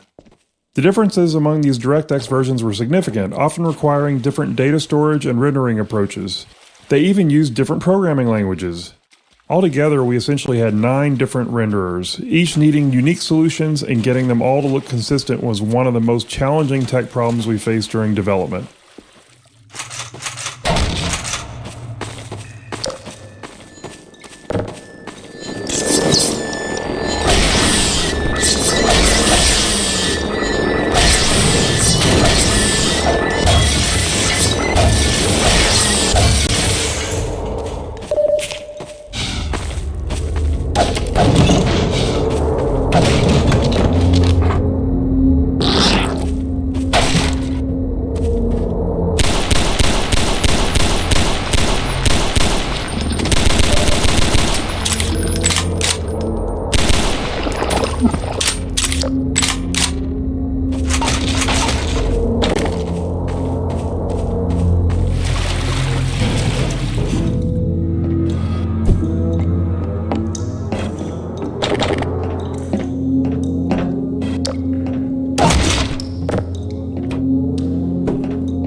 GPU Wild West. During development, we faced numerous decisions influenced by our choice of minimum spec, the least powerful CPU and GPU combination that would still deliver a good experience for customers. In the early 2000s, there was far more variety among GPUs than today, with wide differences not only in speed, but in fundamental approaches to rendering. But at the time, we had no real data on the hardware our customers were using. What CPUs and GPUs did they have? How much RAM? Which version of Windows? We reached out to Microsoft hoping they might know answers to questions like, how many DX7 cards are in use? Or DX8? Unfortunately, they didn't have the data either. Realizing we were at risk of making bad decisions without these insights, we developed an analysis tool that allowed players to report their hardware specs to us and integrated it into the early version of Steam. The data was so useful that we decided to make it public, launching the Steam Hardware Survey in April 2003. It's been helping us and hopefully other developers make informed decisions ever since. Dynamic shadows. With a focus on character and physics objects, we felt a dynamic shadow system was necessary to render them all in all their glory. In 2003, GPUs didn't have any dedicated shadow capabilities that they have today, so performance was a tricky problem. Our eventual solution went something like this, running every frame. First, find all the objects that might have shadows in view. Doing this meant figuring out which objects were in the view frustum, or slightly behind it, to catch entities that were off-screen but whose shadows might end up on-screen. Then we'd render a black shadow version of each one of those objects into a single shadow texture. For that render, we'd use the lowest level of detail model for the object to be as fast as possible. Finally, we'd use the shadow texture to draw each of the shadows into the player's view, darkening the already rendered pixels. We carefully cut around each shadow in that shadow texture to ensure that they correctly overlaid each other in the case where multiple shadows overlap. It's neat to look back on how we did these things, but ultimately we're a lot happier today, where GPU hardware makes it a much more straightforward problem.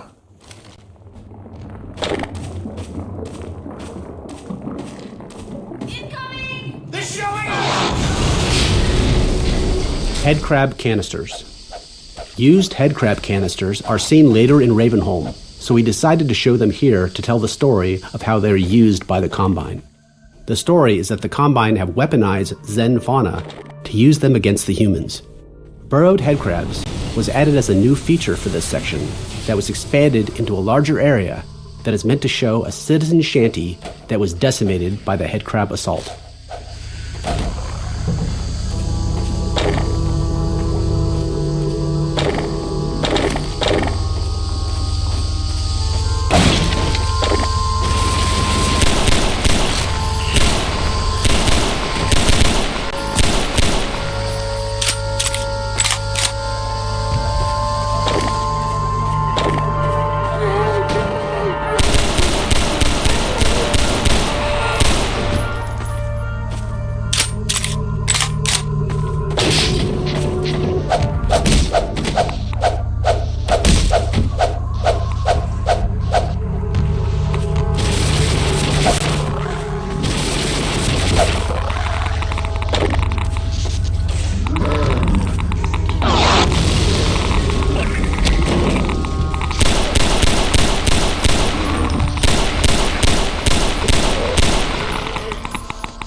Airboat intro. This is where the player gets the first vehicle of the game, the airboat. We wanted to create a safe space for players to practice driving the airboat for as long as they wanted before moving on. The arena is sprinkled with opportunities for jumps and tricks, and we filled the arena with toxic slime to keep players in the airboat longer, while preventing them from leaving the vehicle behind and progressing forward on foot. Combinatorial shader explosion.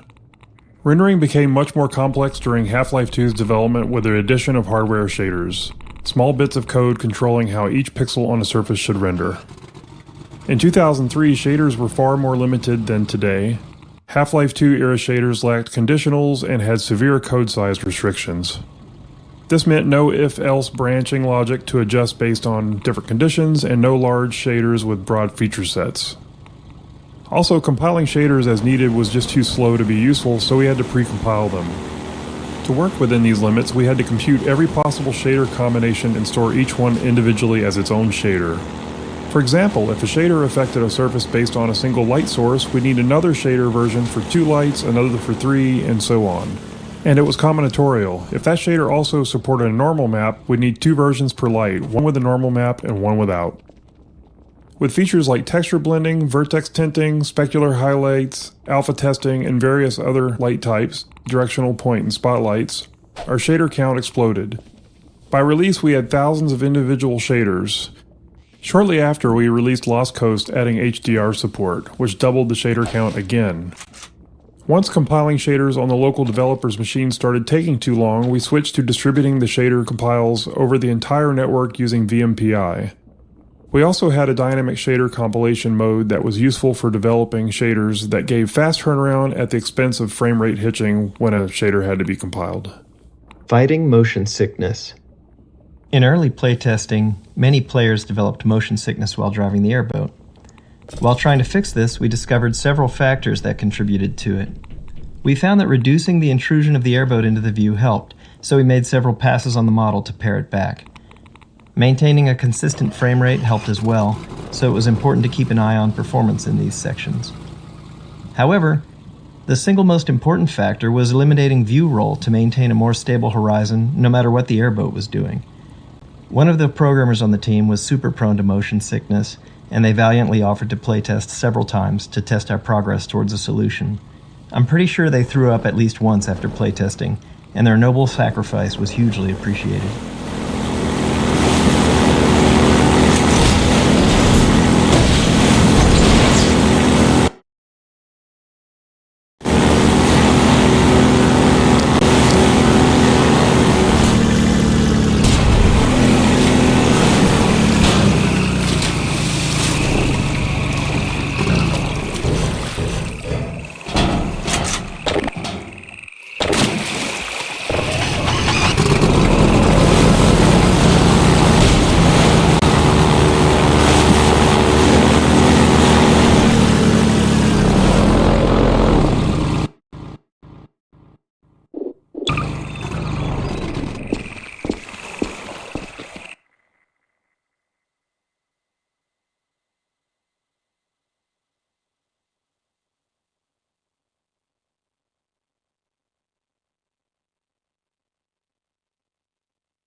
Airboat time.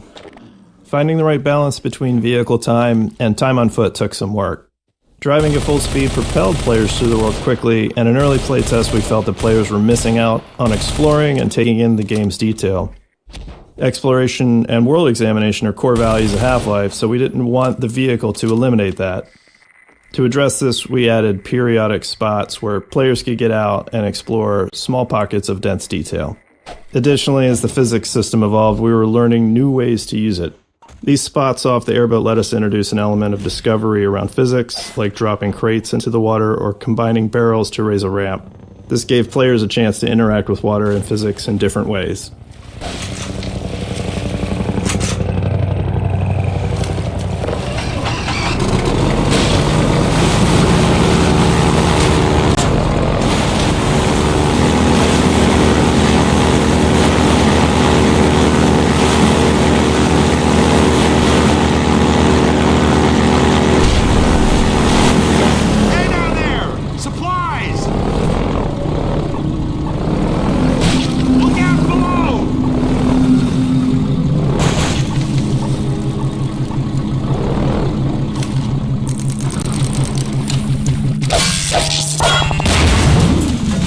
Floating supplies.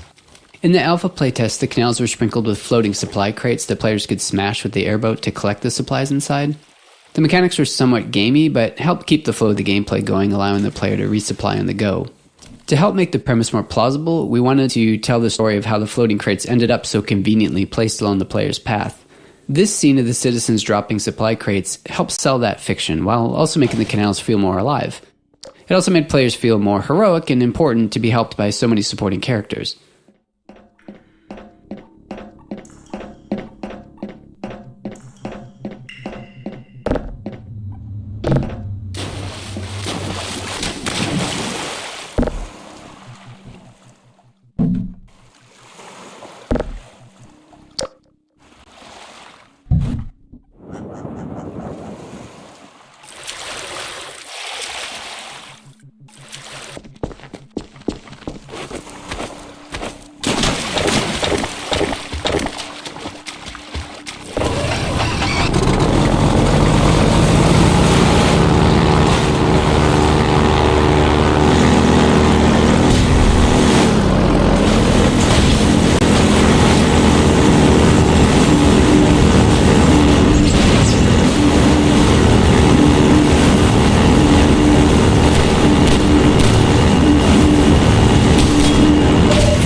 Zombie surprise. There's a little bit of a cheeky jump scare in this sewer pipe. Players wander in here, all focused and curious, and then an underwater zombie pops up, almost always scaring the pants off of playtesters. One fell completely out of their chair, and we mark that moment as a success.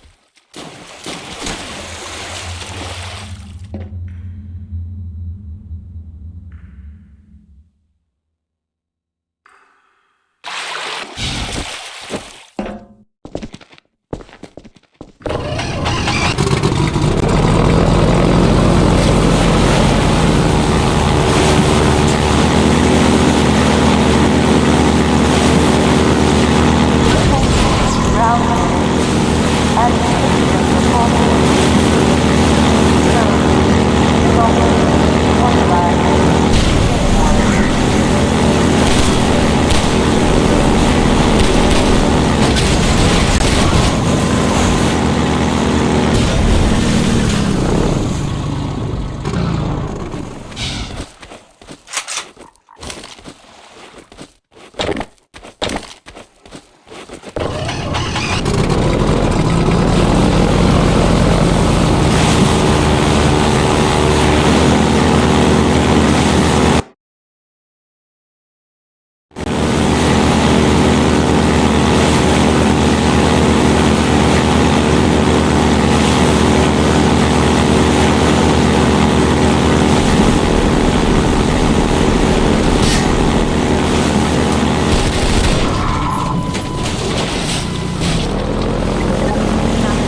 Grenade Intro.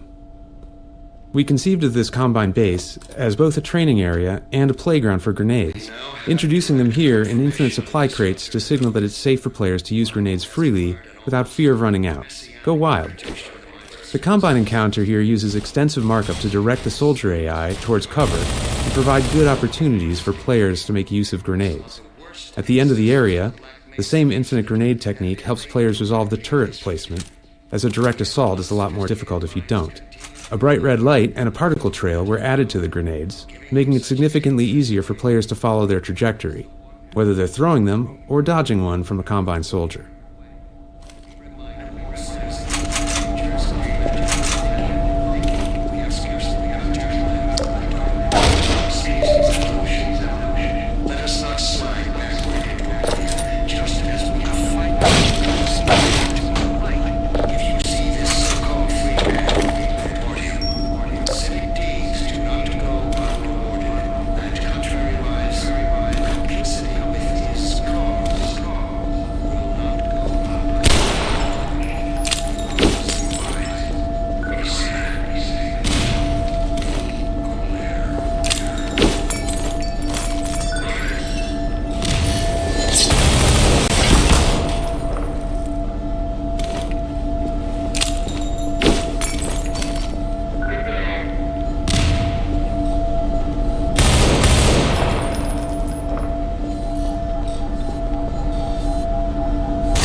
Air resistance. One important feature we had to add to our physics engine for Half-Life 2 was air resistance. At the time, physics engines would typically implement a general damping feature for slowing objects down as they moved, but this merely removes energy in a symmetric way. In order to create more believable motion, we decided to simulate air resistance instead. This allowed us to get asymmetric behavior, where the amount the object was slowed by moving through the air was different depending on how much surface area of the object was facing the direction of movement or rotation. This feature was key to making explosions and objects thrown by the gravity gun look believable. Fast-moving and fast-spinning objects are among the most expensive things to simulate in Half-Life 2's physics engine, so air resistance also improves CPU performance in cases like explosions. It is also key to presenting different materials and masses of objects. More dense objects can push aside air more easily, and this is visible. Having this effect in the simulation helps make the difference in density between cardboard boxes and wooden planks more apparent, and really helps make the objects in Half-Life 2's world much more convincing.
Puzzle layers. Because players are often totally unaware of the designer's intent, which we think is a good thing, they tend to respond in all kinds of surprising ways to our puzzles. Even seemingly simple puzzles can see countless failures along the way to success. That was the case with this puzzle to open the canal gates, which required many layers of hints and cues. The sparking wheel communicates that this is where someone would normally open the gate, but some other method is needed. A few crows draw the player's eye towards the solution, in this case, a bundle of girders on a pendulum. As grenades have been thoroughly introduced, we originally wanted players to throw one to break the wooden support structure, but that wasn't obvious enough. We added exploding barrels as a much clearer clue. But even after solving the puzzle, some players didn't realize that the gates were now open, which led them to endlessly explore the base interior looking for another exit. So we had to remind them of their original problem, the broken gate. We added smoke, the alarm klaxon, and a spinning light, and it was then that we finally started seeing reliably good results in playtesting.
skybox. We've always needed to render a world that feels larger than our map limitations allow. In Half-Life 1, we used a cube map texture to let players see beyond the playable area. But in Half-Life 2, we wanted that view into the larger world to be dynamic, not just a static texture. Our map size limitation was about half a mile in each dimension, but we realized we could create a much larger outer world if we stored it at a reduced scale. So, we invented what we called the 3D Skybox. The 3D Skybox is a small box hidden within the actual game map containing geometry at 1/16th scale. Inside it, a reference point corresponds to a matching origin in the main map. Then, when we render the space beyond the playable area, we use the geometry from the 3D Skybox, positioned by that reference point, and scaled up 16 times. Getting the lighting and fog to blend seamlessly across the transition from the main map to the skybox presented some sticky challenges, but it worked. The result made the world feel significantly larger and more immersive than it had in Half-Life 1.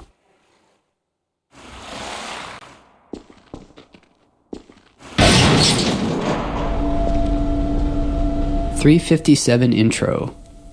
The Magnum, unlike the basic handgun with its slower rate of fire, is meant to be fired in a more measured, calculated way, dealing catastrophic damage to your target. Earlier versions of the Magnum had a bit of random dispersion, which we felt fit the heft and the less sensitive trigger pull of a larger pistol.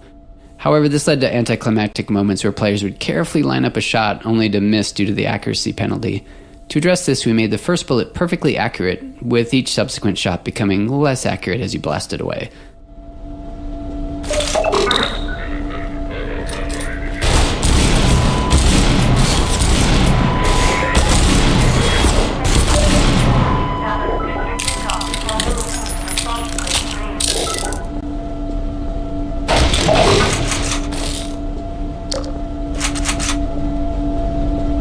VMPI.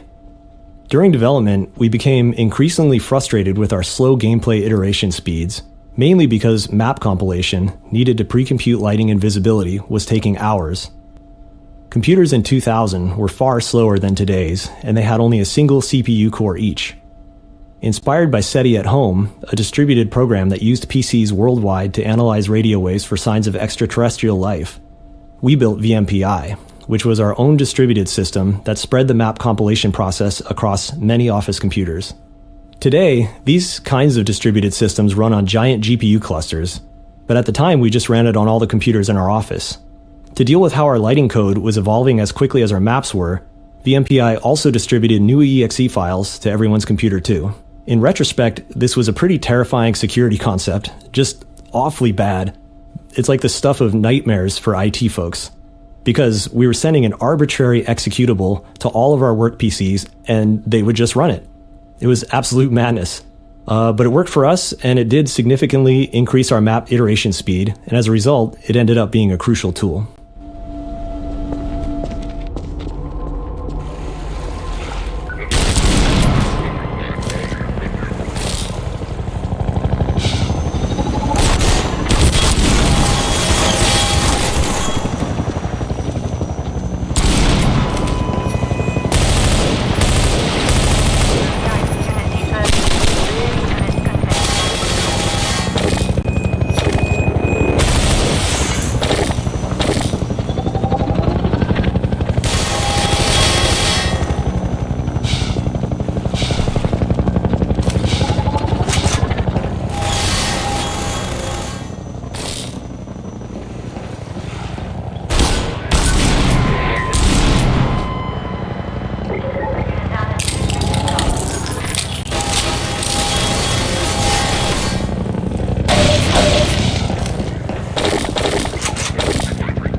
Mounted gun.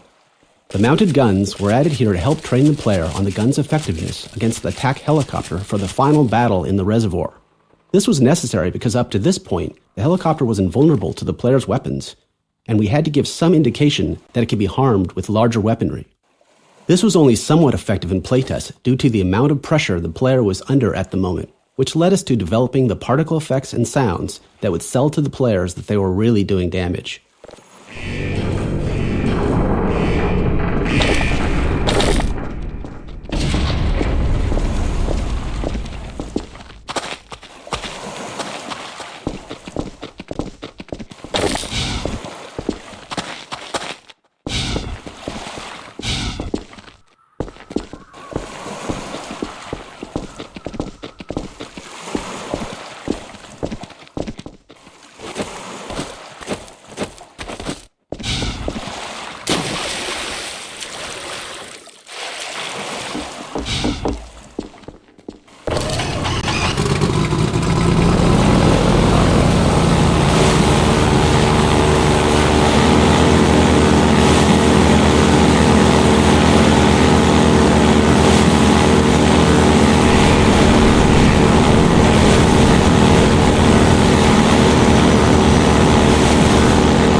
Helicopter bombing run.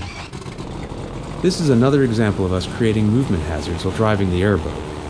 The helicopter attempts to stay in front of the player when dropping bombs, and if the player backtracks, it switches to hovering and turns to attacking the player.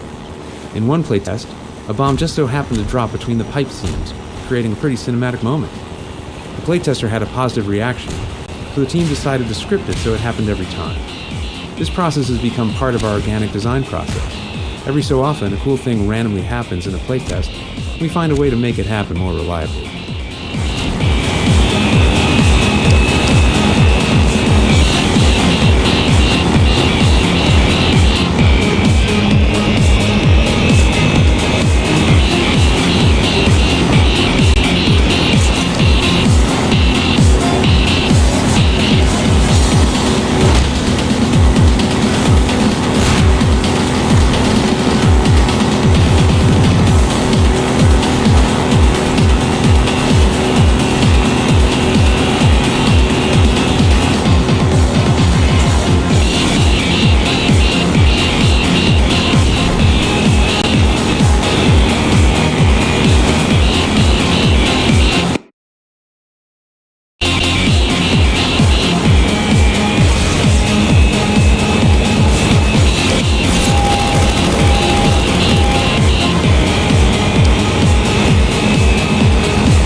collapse.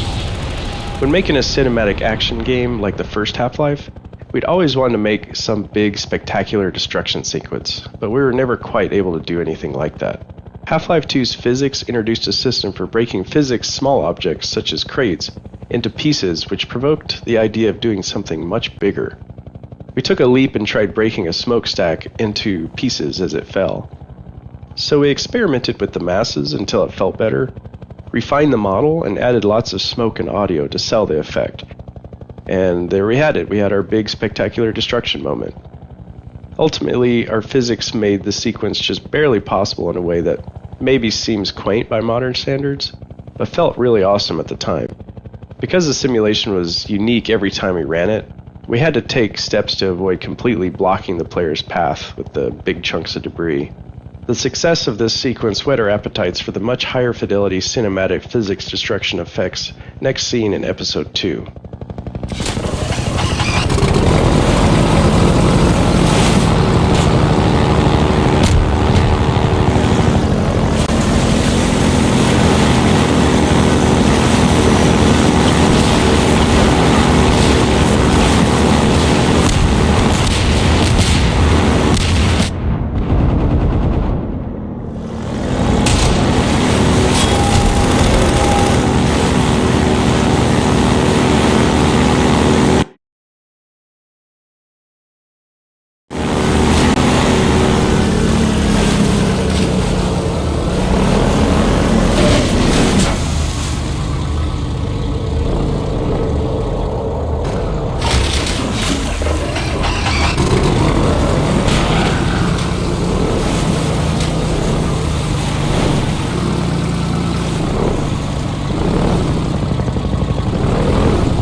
Displacements 1.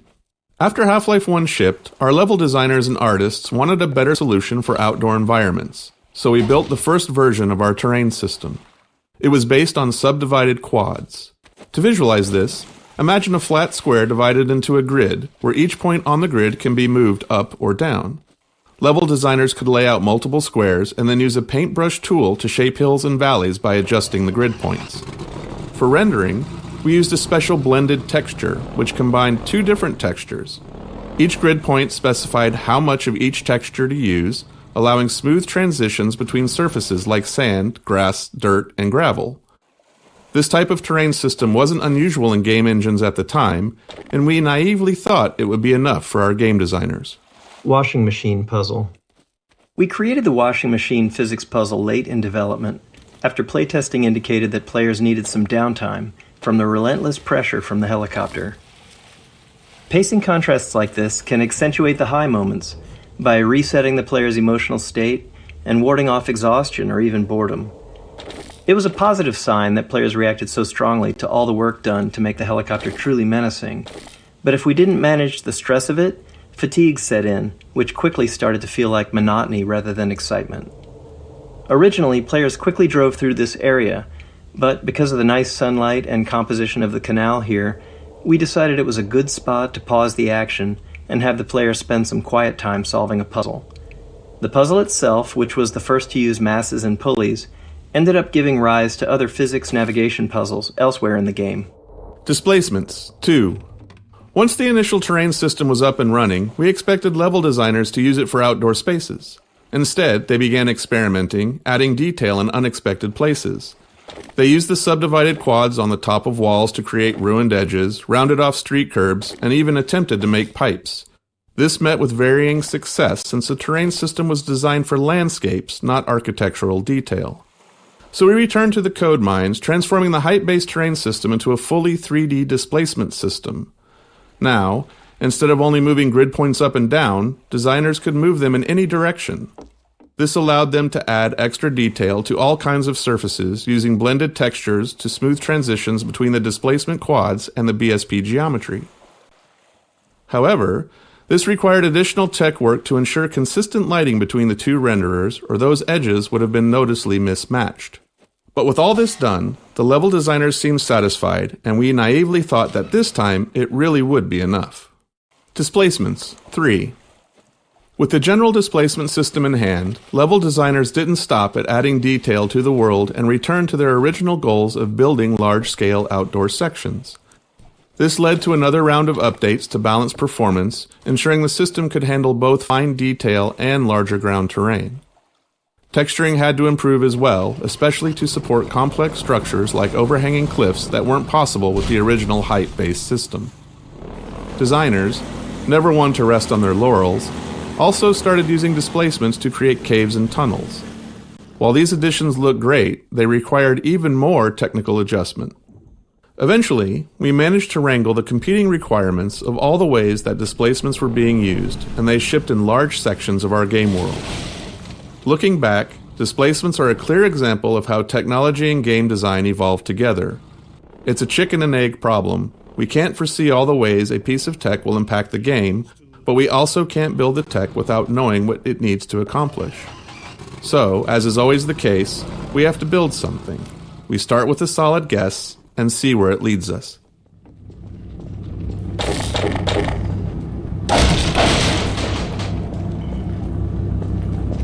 Gestures. Each of our characters had a library of simple animations called gestures, which we could easily layer on top of other body movements. While originally planned as a production savings to allow us to reuse animations throughout the game, we found they actually had more utility than that. Humans often repeat certain movements, and these can be markers of a specific personality. As a result, our gestures library ended up capturing the essence of each character, helping to unify our animation team's understanding of who those characters were. This made it much easier for our animators to share any one character's workload among themselves, which production often required.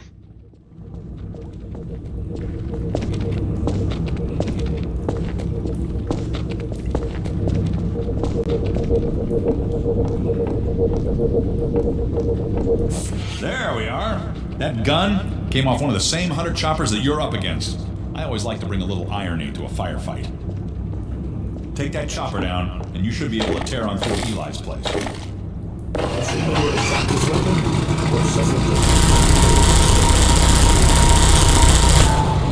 Farewell, Dr. Freeman. Give him hell, Doc. Airboat changeup. We heard from the playtesters that they wanted more varied gameplay from the airboat.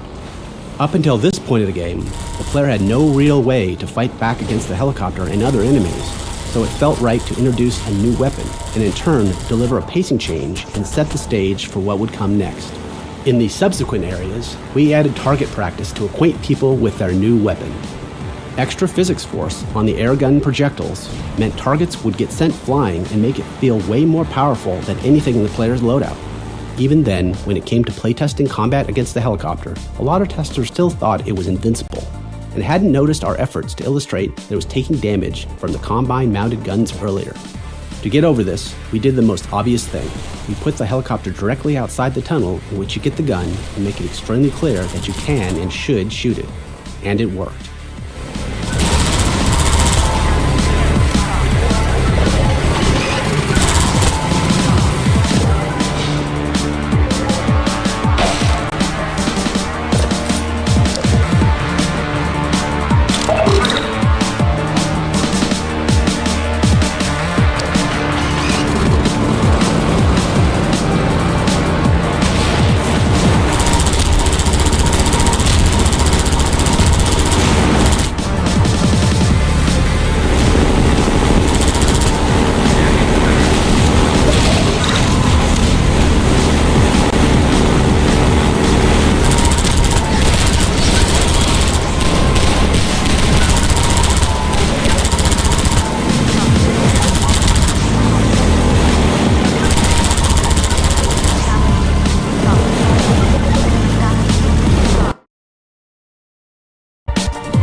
Skybox time of day.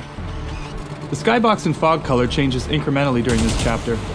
This is meant to visually represent the passage of time as the player journeys through the canals and the chapter. Two fog color values in opposite directions help sell the illusion of the oblique angle of the sun. You can see it getting closer to sunset by this point. This culminates in the helicopter combat arena with the sun setting and Ravenholm visible in the skybox.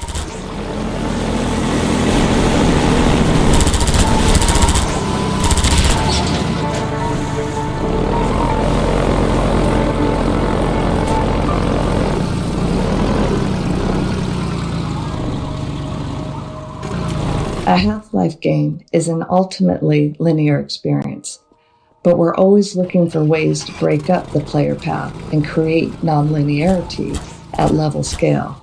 This lambda cache, replaced with a zombie and headcrab ambush, was entirely optional and built only to add some of that nonlinearity to this section of travel through the canals.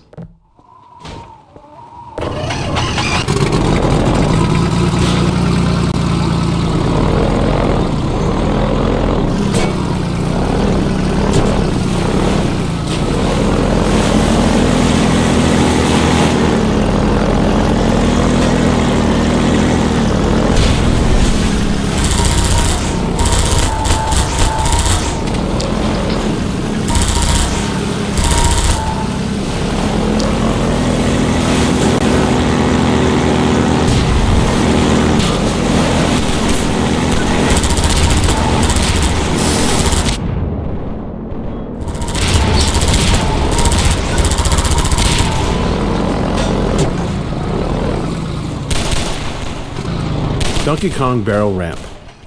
This particular area, the drainage ramp, originally started as just an interesting piece of level architecture. But during playtesting, we quickly saw how fun it was to slide the airboat up and around the slope, so we added more elements to enhance that experience. This included Metro Cops dropping barrels down toward the player, and a little nod to the classic arcade game, Donkey Kong.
Helicopter Megabomb Origin.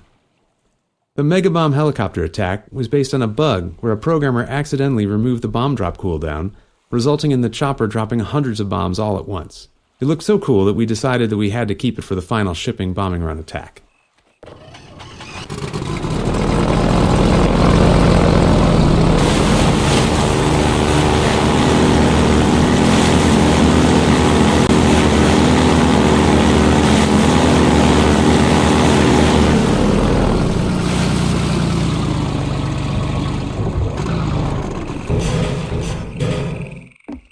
Arena Exit Gate.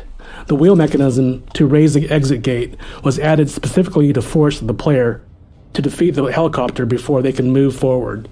We often refer to elements like this as gating the player, using design elements to keep them from progressing until they've completed a necessary task. Here, it's quite literally a gate.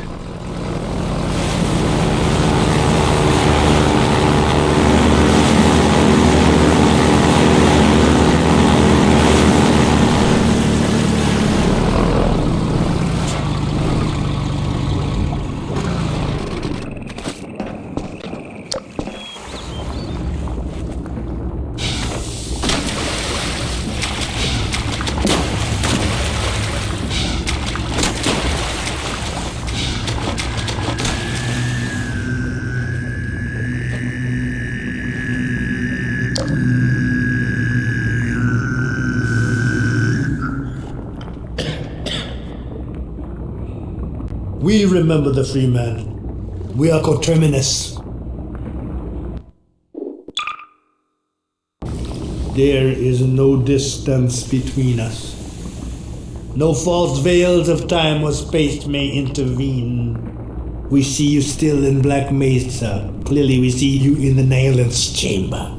We bear witness to the bright eternity of the Nihilant's demise. You leap, you fall, we see you flash between the barriers. For a brief time you joined us. Communion of the vortescence, and that other, a deeper mystery. No deeper than the void itself. We cannot forget those whose cords you cut. Forgiveness is not ours to bestow. Unity of purpose, the shattering of common shackles, a single road we tread. Your song we sing and shall sing for eternity, no matter the consequences of this struggle. You have brought us grief and jubilation beyond measure. We are there still in observance of your final stroke. While our only scattered at your feet, you severed the vortal cord that bound the Nihilants to life and to us. That sharp spur of hope has not dulled to this day, for once the lesser master lay defeated, we knew the greater must also fall in time. With you besides us, a talisman of victory, the day of freedom draws nigh. Your bright face obscures your darker mask. We call you Sib, although your mind and meaning are a mystery to us. Far distant eyes look out through yours. Something secret steers us both. We shall not name it. We have endured these chafing bonds for eons, yet a single moment of further servitude seems intolerable. How often have we slipped our yoke only to find it choking us again? Let this war end in either total victory or our extinction. No further compromise shall we allow.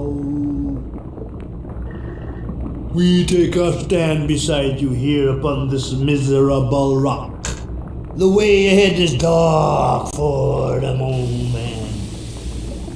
What seems to you a sacrifice is merely to us an oscillation. We do not fear the interval of darkness. We are a tapestry woven of vortescence. It is the same for you if only you would see it. How many are there in you? Whose hopes and dreams do you encompass?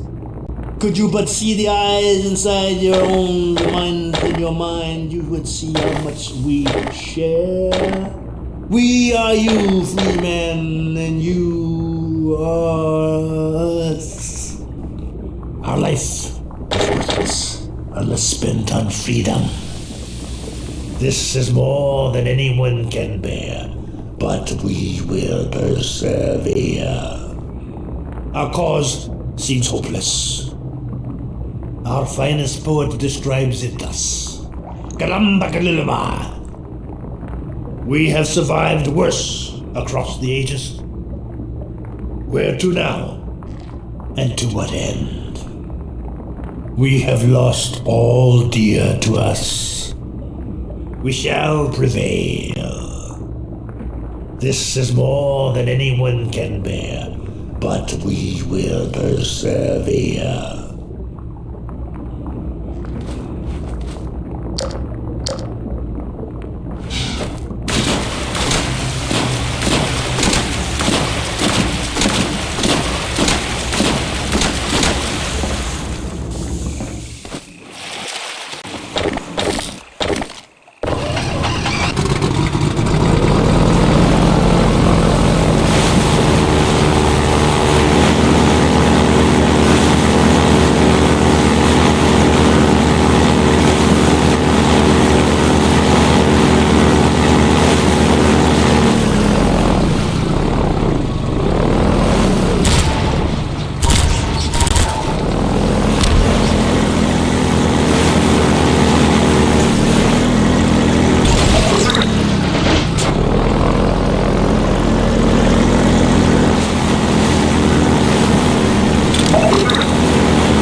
Airboat Wreckage. Originally, we destroyed the airboat in the jump over the dam, so this level opened with the player amidst the wreckage of their beloved airboat. In a team-wide playtest, people felt disappointed to lose the vehicle they had spent so much time in. There was a lot of internal debate about whether that feeling of loss was a valuable experience or not. Ultimately, we decided to leave the airboat intact to allow for the possibility of the player reuniting with it someday. Some say that airboat is still out there, waiting for you.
Alex and Mossman. In our early plans for Half-Life 2's narrative, we wanted to take on the challenge of doing something less explicitly game-focused. Not just a story about the obviously good player defeating the obviously evil enemies. Instead, we aimed to focus on characters and their relationships. We thought it would be interesting to explore family as a central dynamic unit of Half-Life 2. The tension between Alex and Mossman emerged from that idea, and we liked it because it felt relatable, something players could understand and empathize with. Incident. Oh, Black Mesa. I do so envy you working with Eli and Dr. Kleiner when they are at the top of their field. Ah, there we go. You can come through now. I'll take you down to Eli right away. He would never forgive me if I kept you waiting.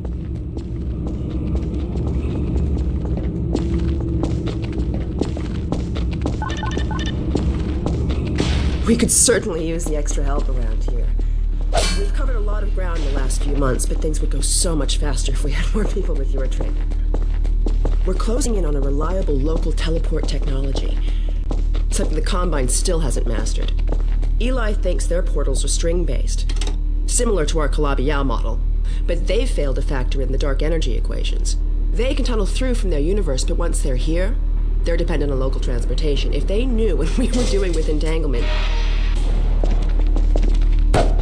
Oh. Listen to me. I sound like a postdoc. I'm just so excited to think that we'll finally have the chance to work together. Where was I? Oh, yes. Dr. Kleiner compressed the Zen relay far beyond anything he imagined in Black Mesa. We figured out how to use Zen as an unexpressed axis, effectively a dimensional slingshot, so we can swing around the border world and come back in local space without having to pass through. Oh, here's Eli now. All right, good. You keep right up. Eli, look who I found in the airlock. Gordon Freeman. Eli's lab. We built Eli's lab after Dr. Kleiner's, which gave us a better understanding of how to set up and design effective choreo scenes. As a result, we were able to create a more complex scenario with more opportunities for it to respond to the player. Having multiple characters doing their own thing around the room made staging tricky, and it took a lot of iteration and playtesting to get it to run smoothly. Our experience showed that, generally, players wanted to play along with the scene. They just needed enough subtle clues to know where we wanted them. Similarly, if they got distracted, the scene had to gently pause and wait for them to return. Feel free to look around. Balancing the player's desire to explore with the narrative goals of the scene was always a challenge. We wanted the room to be full of interesting things to look at, but many players wouldn't explore until they were sure they wouldn't miss any of the character performances. That's why it was important for Eli to tell the player to look around midway through the scene. It signaled that it was safe to explore. From there, we could trigger a variety of custom mini-scenes based on what caught the player's interest. Surrender. Hugs and pickups. Sometimes even little things can be a nightmare to get working. For example, getting a character to hug another character, or even more simply, just to pick up an object from a table, can cause a lot of issues. Even worse, in our dynamic environment, where the characters and objects aren't in preset positions, and the players running around getting in the way, these require a level of synchronization that can be quite tricky. They're made harder because humans handle them without thinking. As you're moving to the table to pick up a cup, you're doing all kinds of preparation with your body to get your feet and hands in the right position to allow to do it comfortably, everything ready right when you get there. If you're moving in to hug somebody, you're both doing it at the same time, adjusting constantly based on each other's movement. To get these features to work in the game involved a lot of synchronization work, making characters aware of each other and the world, and at the same time, getting them to know more about their future plans. It's tempting to want to break up, pick up a cup example into discrete steps. Walk to the table, face cup, pick up a cup, because it's much simpler that way, and it makes the steps nicely reusable. But that's how robots work, not humans. Our characters had to know they were moving to a table with the intention to pick up a cup, so they could work on multiple parts of it simultaneously, making sure their hand grabs the cup right when they get there. With two characters, it's even more of a negotiation. Both need to agree where and when it's going to happen, and everything needs to happen in place in a seamless fashion. While these moments of simple interaction with their characters in the world are often short, they were critical to making them seem like believable people.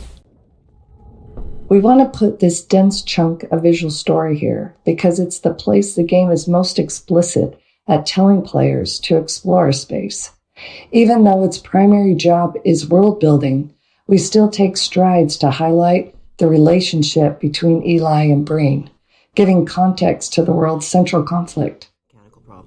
Then maybe you should let me do the calculations next time, as well as installing it. Sure,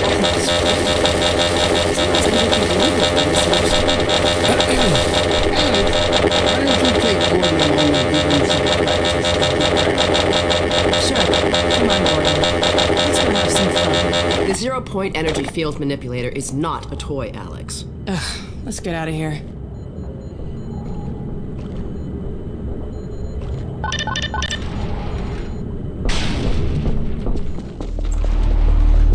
Mossman. Judith Mossman was originally based on a character we had planned for a section of Half-Life 1. That section was cut from the base game and reused in Uplink, but without the character. We consider her the most complex character in Half-Life 2. We knew we'd be walking a tightrope with how the player felt about her even before Nova Prospect, because the player's trusted sources don't agree. Eli likes her, but Alex doesn't. We recognized there was a limit to how much complexity we could pull off in relationships, but we felt that a stepmother-daughter dynamic was something players would understand. Whether or not you agree with Mossman, she's doing something heroic. She risks being a double agent to get the information she needs to protect Eli and Alex. She just didn't plan for Gordon.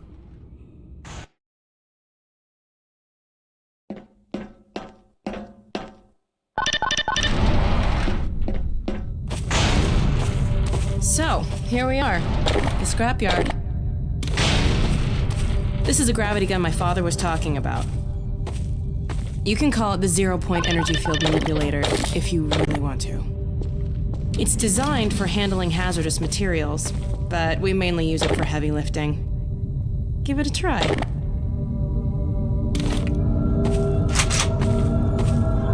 The primary trigger emits a charge. You can punch stuff and send it flying.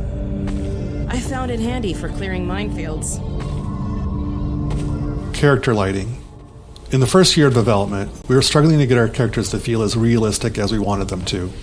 There were actually quite a number of different problems, all of which eventually required specific technological and artistic improvements to fix. The first major problem was lighting. At the time, lighting technology in games had many shortcuts, some due to performance, but many due to misunderstandings of how it all works. To make characters look good at the time, models and textures had to be created with much of their lighting solution baked into them, like shadows and glossiness. The characters looked cool, but they also looked like video game characters. We started building Alex with this approach, because that was how you were supposed to do it. We used the baked solutions and lit her like a movie actor, essentially as if she had a custom lighting rig that followed her around and ensured she always looked good. But it didn't really work.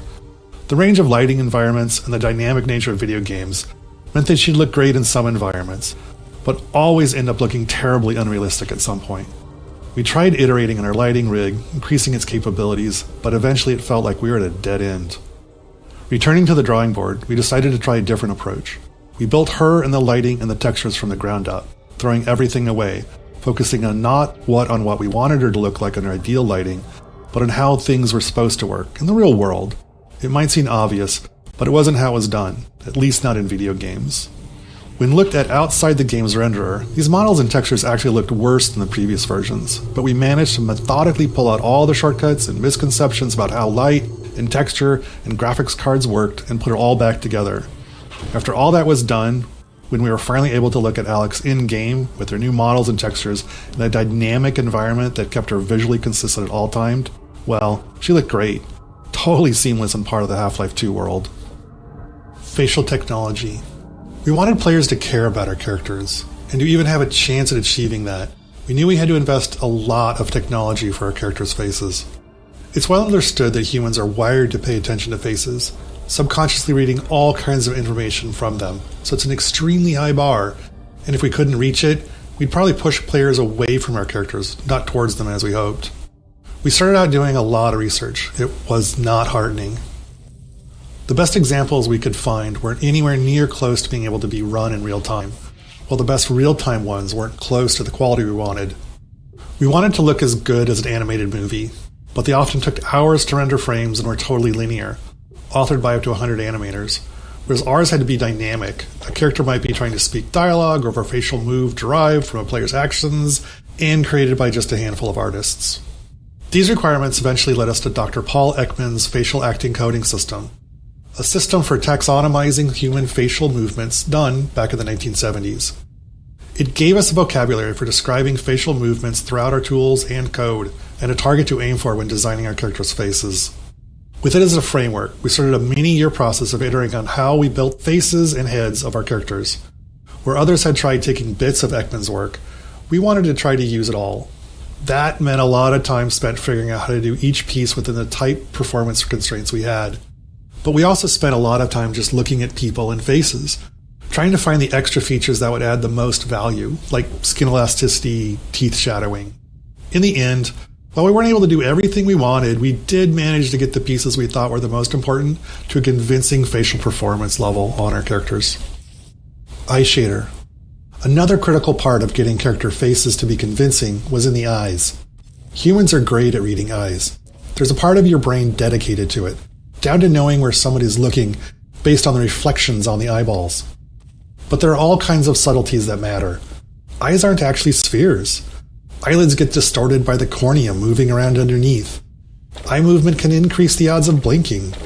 Eyes don't actually line up directly behind the pupil. They're shifted slightly. All these little details might feel small or unnoticeable, but the absence hurts the believability of the character. We worked on eyes for a long time, iterating our eyeball model and feature set little by little.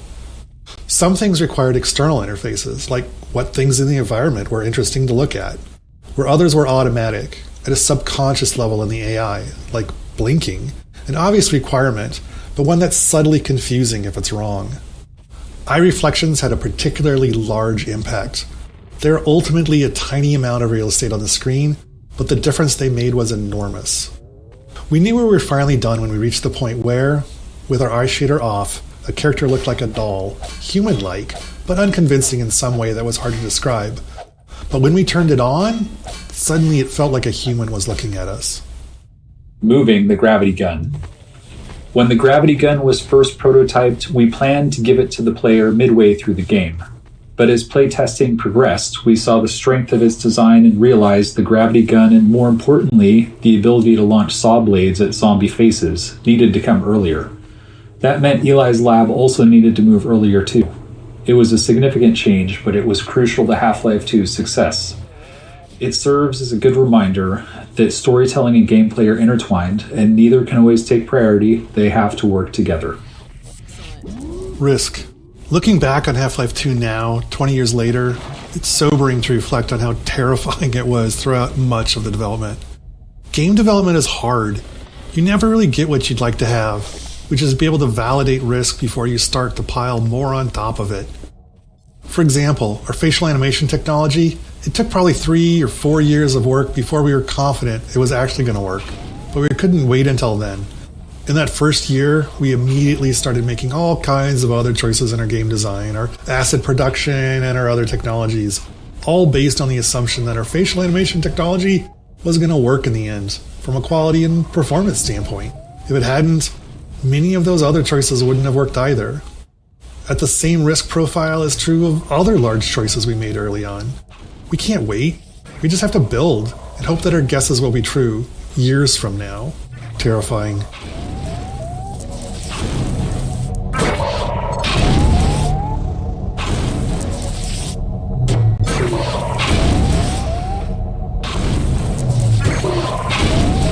When I told you Dog liked to play fetch, I didn't tell you who'd be playing.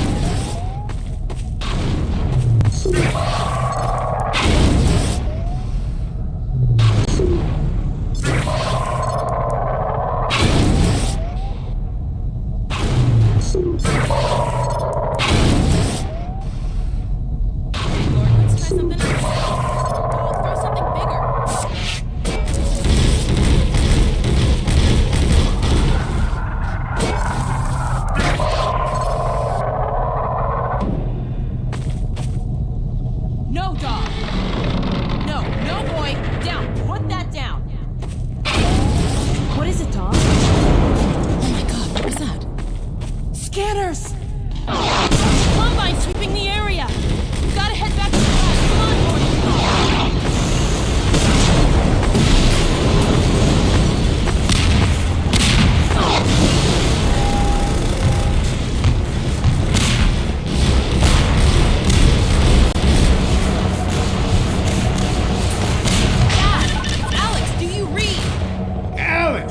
What's going on in there? Where are you, Alex? We're in the scrapyard airlock, stuck in a full auto cycle. Is Gordon still with you? He's right here.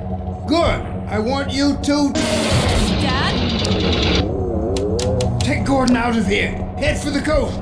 Do not go through Rafe. Dad? Dad! Damn it!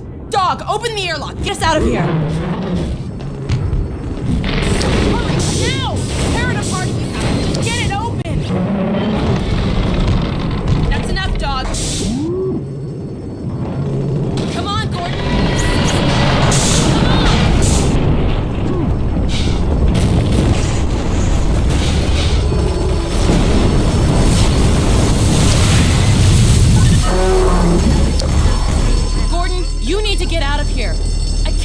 my father. Dog, take Gordon to the Ravenholm tunnel, then circle around and try to meet up with me. Hurry!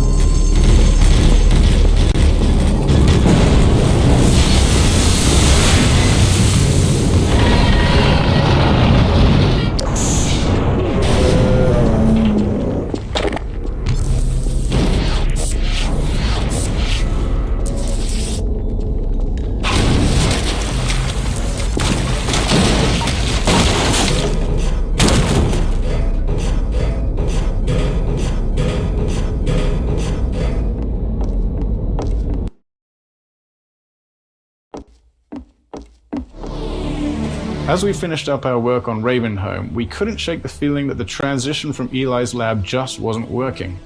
It was far too abrupt.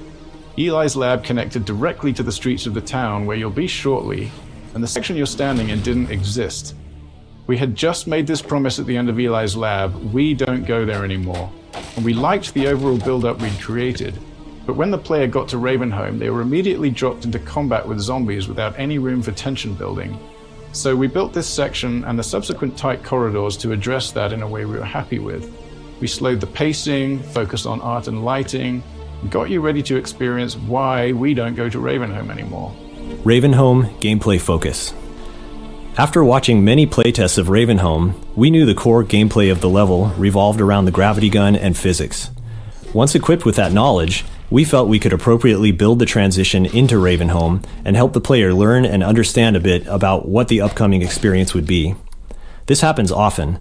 We build the level track, figure out what's working, and then design its prologue. We built the following set of rooms with that table setting in mind. The brutality of the tools we provide the player seemed to aid in setting the mood we were striving for, helping to shift the tone from the safety of Eli's lab to something darker and more frightening. Bringing physics to the enemies. The physics traps in Ravenholm were some of the first gameplay elements in the level that we were really happy with, but they lacked player agency. It was the saw blades that helped us figure out what Ravenholm was truly about. With saw blades, the player was able to bring physics to the zombies instead of leading zombies into the physics. Once we had that understanding, Ravenholm evolved rapidly. We kept combing through the map, looking for anything, especially anything unusual, that could be turned into a tool or weapon for the player. Player tools. By this point in the game, players have a lot of experience with Half-Life 2's physics, but they've just received the gravity gun, which provides a whole new way to interact with the physics objects in the game. We iterated on a variety of the physics objects that the player could play with, things like saw blades, the catapults, explosive canisters, traps, spears, and so on, and honed in on the ones that worked well with the physics gun and cut the ones that didn't. Then we went about stripping the levels of ammunition items so that the player had to rely on these objects to survive. Contrived setups. There's a pretty obvious contrivance in a bunch of the gravity gun and physics object training. The player pulls a saw blade out of the wall with the gravity gun, and right on cue, a zombie stumbles around the corner, just begging to have a saw blade launched at it. Then the player crawls under a spinning blade trap to turn it off, and suddenly 3 zombies appear, taunting the player to switch the trap back on. We didn't have much time to iterate on this section, so we needed setups that worked for all players, not more open-ended ones that relied on them making the right move. While this kind of design has the potential to reduce players' creativity, in this case, we found that they didn't seem to mind that we forced their hand a little bit. Paint cans. Once we started to succeed at making the gravity gun and physics gameplay the core of the Ravenholm experience, we started to go through the levels and look for objects that we might have overlooked as we were busy working with the really aggressive things like saw blades and exploding canisters. One of the things we found was the paint can, and it was simple enough for us to sort of reinforce player expectations by having the paint can splatter paint on the zombies when you threw one at them. Ravenholm's development. We began developing Ravenholm early in the production of Half-Life 2, so it went through more than one full development pass. The first version predated the gravity gun, with gameplay focused on traditional zombie combat using guns and some of the physics traps. We even planned to showcase Ravenholm at E3 in 2002, but the game was ultimately unveiled a year later in 2003. By that point, we had invested heavily in Ravenholm's art, something which we generally avoid until the gameplay is fully proven. So once we went back to Ravenholm with the gravity gun mechanic in mind, we were working with a lot of pre-existing level geometry that had been designed with a very different gameplay goal in mind.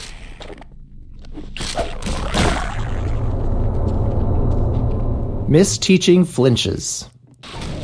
Another memorable playtest and example of the danger of misteaching players occurred in Ravenholm. One of our design principles is for the game to respond to the player as much as possible. So when designing the gravity gun, it seemed obvious that if the player pointed it at a zombie and pulled the trigger, something should happen.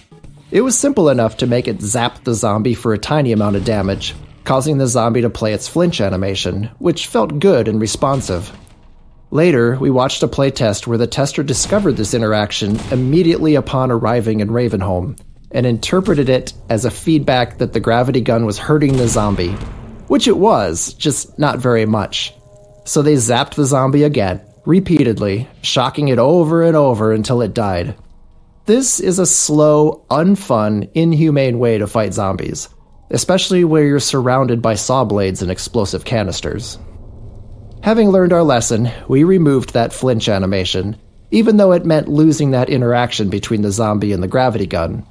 In this case, it was better to not have the simple interaction, rather than give the false impression that the gravity gun was an effective way to fight zombies. Even simple principles can require trade-offs when you get into the details.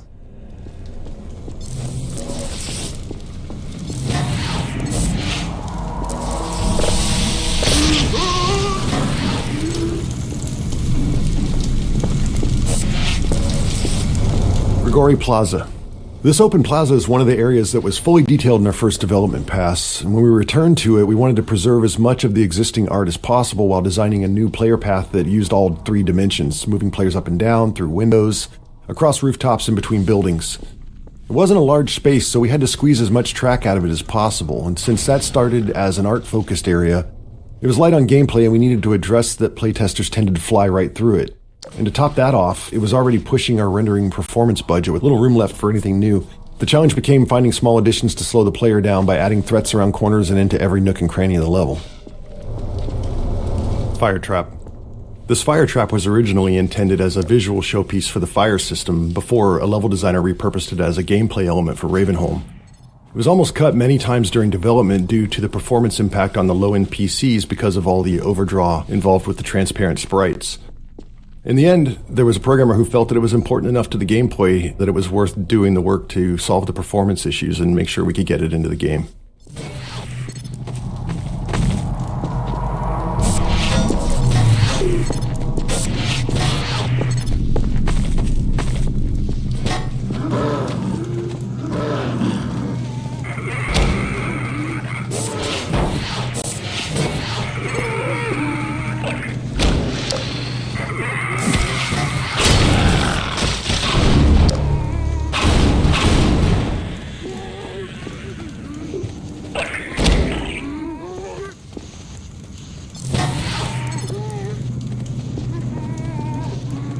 Hallway cupboards. These junk-filled hallways were a simple solution to our need to slow the player down. With the constraint of preserving as much of the existing geometry as possible, combined with slow-moving zombies as the main enemy, it was tricky to stop players from just sprinting through here. Luckily, having Grigori as the crazed inhabitant of Ravenholm made these setups easy to justify. It makes good sense that he clogged the stairwell to keep himself safe on the rooftops. In the end, Grigori's solution and ours were one and the same. Just throw a bunch of furniture in the way, because if it stops zombies, it'll probably slow the player down too.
Poison head crabs. This room unintentionally introduces poison head crabs. We'd spent a lot of time crafting their proper introduction later in the level, but once we saw how well they were playtesting, our excitement got the better of us, and before too long we'd scattered them throughout the level. By the time we realized they'd appeared before their intro, it was really too late to rework it. Fortunately, a tight room of poison head crabs works as decent training, because their design avoids a common issue with combat training. Typically, players are stressed and they can get frustrated if they die repeatedly without understanding why. And sure enough, we encountered that problem when trying to train the player with both poison head crabs and their source, the poison zombie. However, poison head crabs can't kill the player by themselves, so while stressful, a room full of them at least avoids that frustration. Even with all the work we did to try and make a connection between this lever and the outside electric fence in the player's minds, some testers would still flip the lever and not know what they'd done. They'd even wander around, flip the lever back on, and wander around some more. With not much time to spend on making the connection clearer, we elected to just have the lever break off. This prevented players from undoing their progress and added to the feeling that Ravenholm was an unreliable and decaying environment.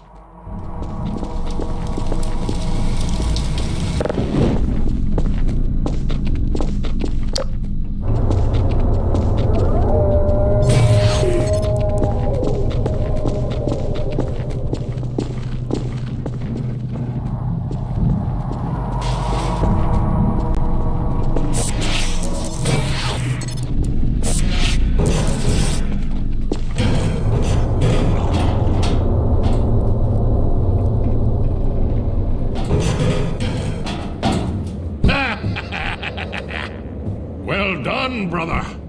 Make free use of my traps, but take care not to fall in them yourself. Behind you! In Ravenholm, you do well to be vigilant.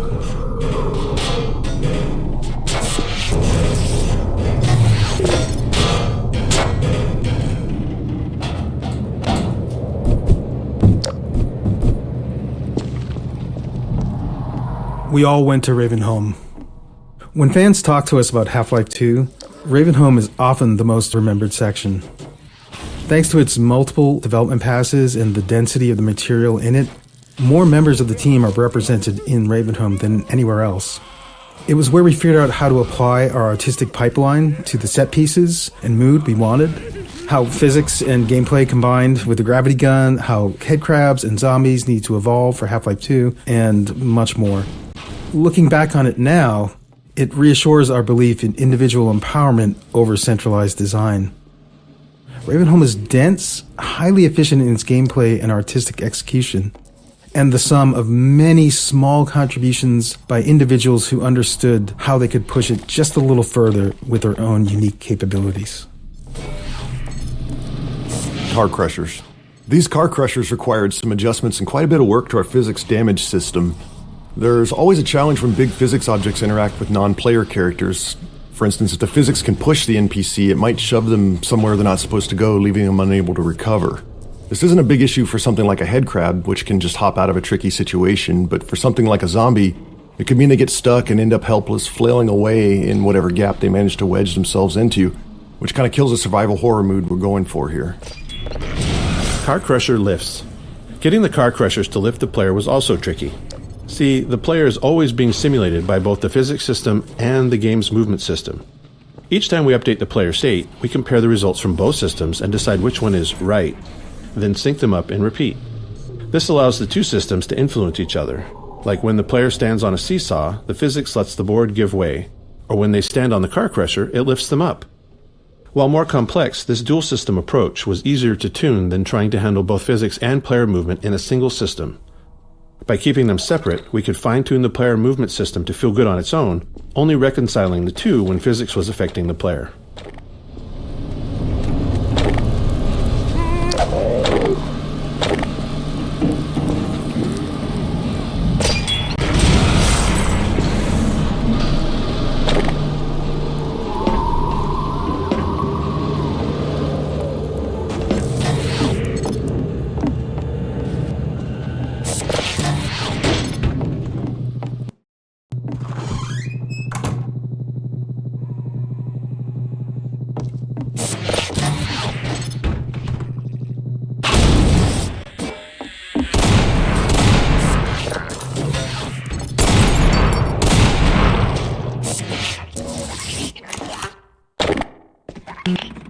it is you, brother. I apologize. But no harm done. My bullets are at least of your concerns.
Pacing switch.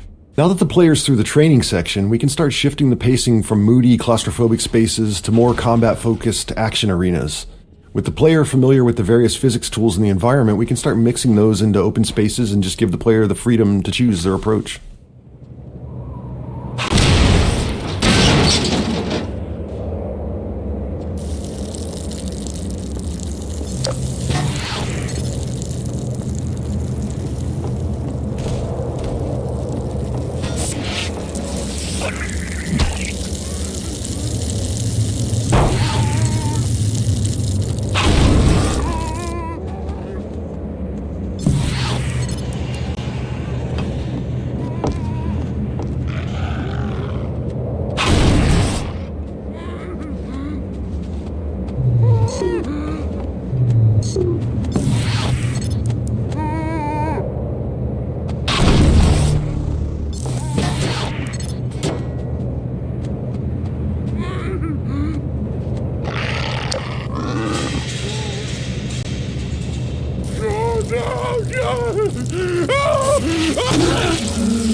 My strength and my faith.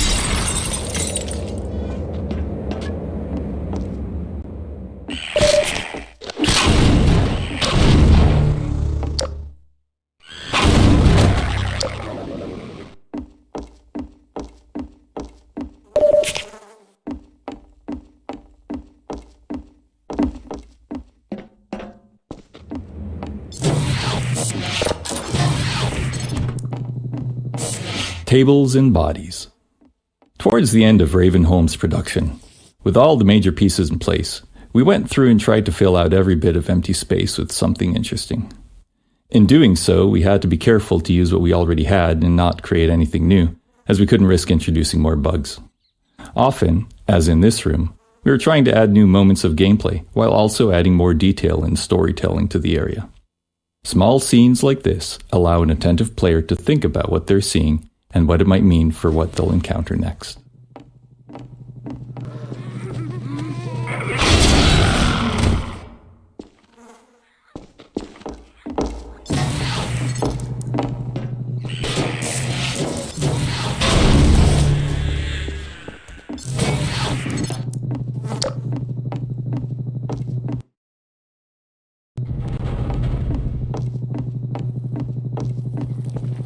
Fast Zombie Introduction. This space was another area originally built for E3 2003, where it showcased the player fighting against a squad of Combine soldiers. When we returned to use it to introduce the Fast Zombie, we tried to keep as much of the previous work as possible. We wanted an iconic moonlit shot with zombies leaping past the moon like werewolves to draw the player's eye. Once that beat is over, we introduce the first Fast Zombie to the player space and send it at them. It took a lot of iteration to find the right balance of lighting for the scene to look good, while ensuring it also worked for the gameplay goals. Physics object consistency. All physics objects have a variety of parameters that define their behavior: their mass, the amount of damage they take before breaking, what they break into, and so on. During development, these parameters were specified by level designers for each item, which is how most things in the game worked. But later in development, we realized we'd created a problem for ourselves. There were thousands of physics objects in the game, and no method to ensure consistency across them. As a result, a cardboard box might break apart with a single pistol shot in one level, and be completely invulnerable in another. Internally, we generally referred to these inconsistencies as level designer crimes. To fix these, and to deliver some justice, we built a system that enforced consistency on all physics objects based on their visual model.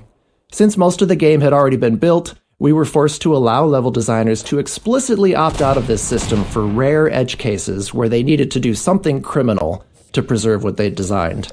Internally, we refer to these designers as recidivists, some of whom perpetuate their life of crime at Valve to this day. Gun for you. You'll need it. Catch! Good. Now, keep it close. My advice to you is aim for the head. Hush. They come. There is no rest in Ravenholm. Move on and I will meet you at the church. I remember your true fate. Free, my child!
Poison Zombie Introduction.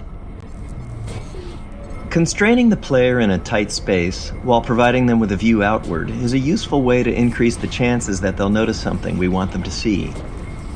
Here, we draw the player's attention with the sound of a wail before the poison zombie itself becomes visible. Originally, this encounter was also the first time players faced poison headcrabs, but as mentioned in an earlier node, we got far too enthusiastic in proliferating poison headcrabs around the level and ended up spoiling their joint introduction here. In the end, however, these first encounters worked better as separate instances anyway.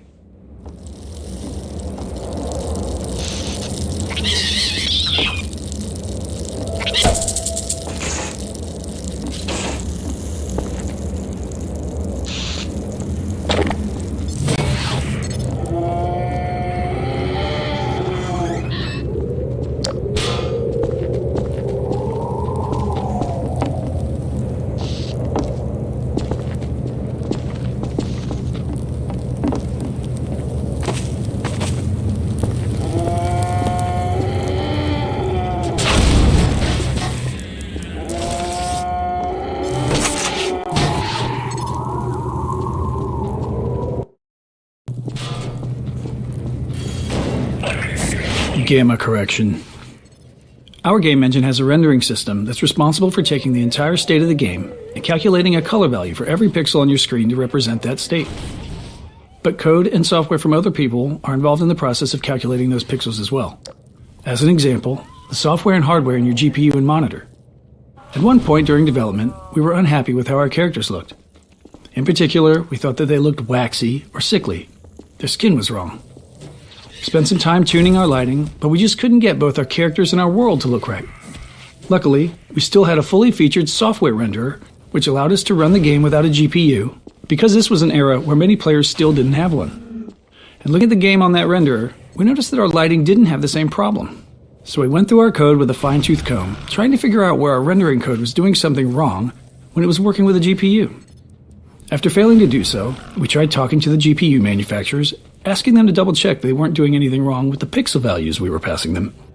That was the start of a long journey, and long story short, it was a journey of almost 2 years of back-and-forth communication with GPU manufacturers before we were able to convince them that they were doing gamma correction incorrectly in the low-level math on their cards. During this, we'd even had to build a system that validated the color values of an individual pixel throughout the entirety of our rendering pipeline. But eventually, at the end, we finally got new drivers back from them, and our characters immediately looked like they should, matching the software renderer.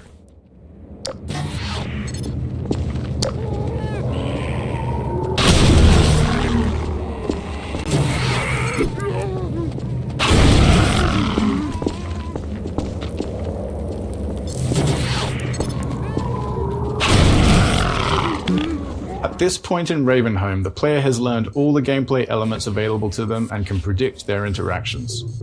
This allows us to build more complex setups, providing a greater level of threat and more freedom in how the player can approach each scenario.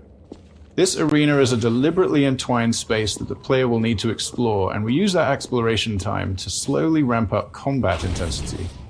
The faster the player explores, the faster we ramp it up. The freeform nature of this design made it challenging to tune, given the large dynamic range in how players played through it.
Playtester archetypes.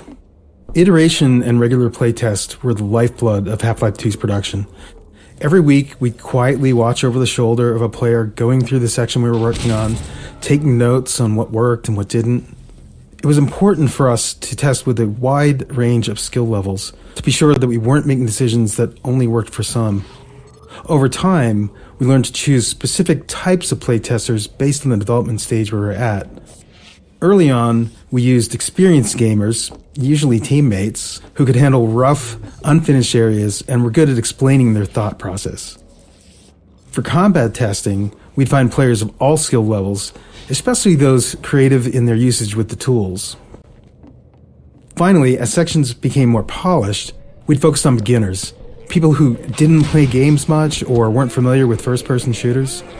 Even if they weren't necessarily someone who might buy the game, we often learned something valuable from watching them.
final arena.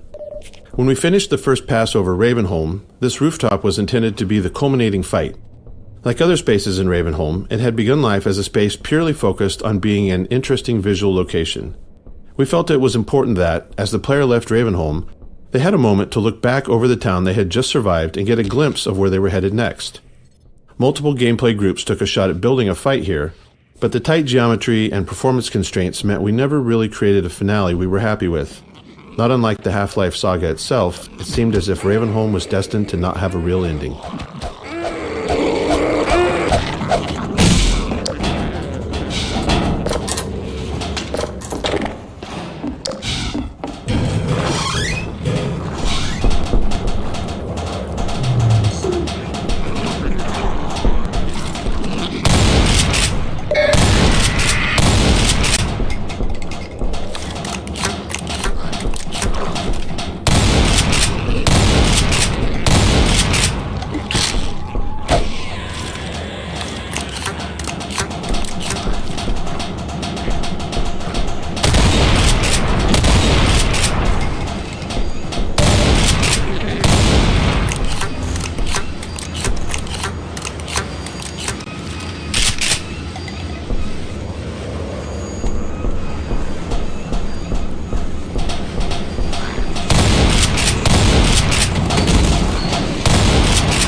Almost there, brother.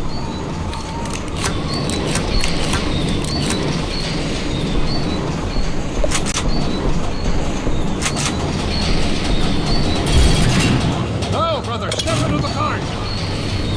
The handbrake, brother. Release it and come down.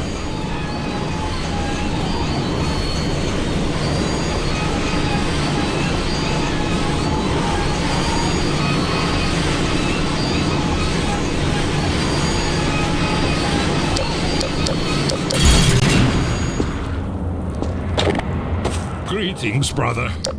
And so we meet at last. You are to be commended for avoiding my traps. The work of a man who once had too much time on his hands and now finds time for nothing but the work of salvation. I suspect you have little wish to remain in Ravenholm, so I will show you to the mines.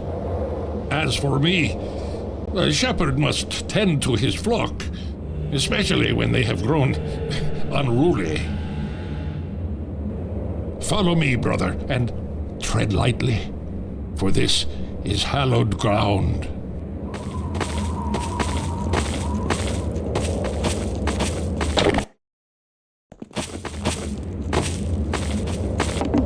Response rules. We knew early on that we wanted a lot of dynamic dialogue in-game, so we needed a system to handle it effectively. We aimed for a system that allowed sound designers to add and tweak lines without involving programmers, made the dialogue tightly responsive to the game's state, and minimized repetition. With these requirements, we created the response rules system. Whenever a character speaks outside of a choreographed scene, this system determines which line to deliver. Rather than picking up lines directly, character AI is constantly flagging opportunities for speech whenever a relevant event happens. Spotting the player, getting hurt, firing a last round in a gun, encountering overwhelming enemies, and so on. With each opportunity, it sends the response rules system a packet of data about the game's current state, and the system returns the most fitting dialogue line, if there is any. This setup allowed our sound designers to create a detailed decision matrix for dialogue. For example, a character might have a different set of lines for announcing a reload while under fire versus after the end of a fight, or if only one ally is left standing, or if there's a strider in sight, etc. By the time we shipped Half-Life 2, we felt we'd only scratched the surface of this system's potential. It became a core feature of Episode 1's Alex, and went on to power the dynamic dialogue in our later games, including TF2's classes and the cast of Left 4 Dead.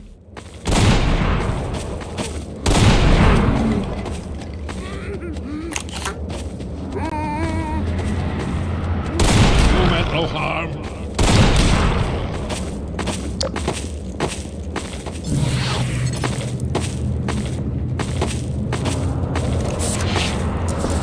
The real final arena. Very late in the development of Half-Life 2, when we were reviewing the entire game for final improvement opportunities, we decided we did, in fact, want a real finale for Ravenholm. The rooftop fight wasn't enough. After some discussion, we chose to add this final fight through the graveyard with Grigori alongside the player. It was risky, development-wise, but we felt the game needed it. Since we were near the end of production, we had a mature set of gameplay tools to work with, but even more importantly, by this point, we understood our own game. Making a game is often a process of learning what it is you're actually creating. Why is our game fun? How is it different? What are the most important elements? As we built the game and watched playtesters go through it, we learned answers to those questions and, in turn, got better at making it. So the graveyard came together quickly and required far less iteration than many earlier areas of the game.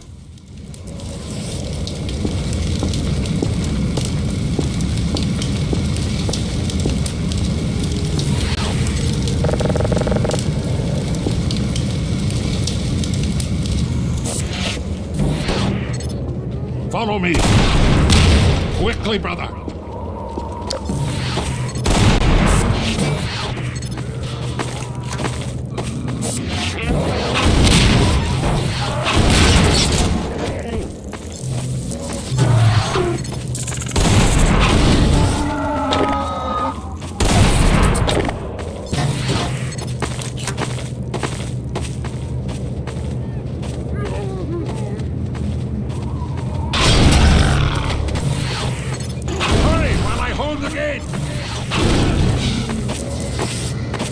Quickly.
Hurry while I hold the gate! Go quickly!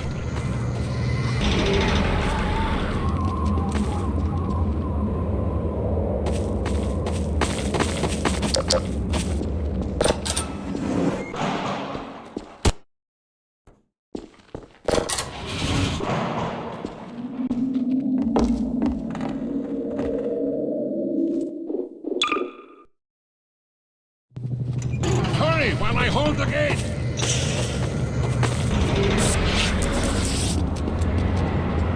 Farewell, brother. I fear I deliver you to a darker place. May the light of lights illuminate your path. Look to your own, selfie.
The complex route the player takes to safely navigate this mine shaft gives them plenty of time to see what's waiting for them at the bottom.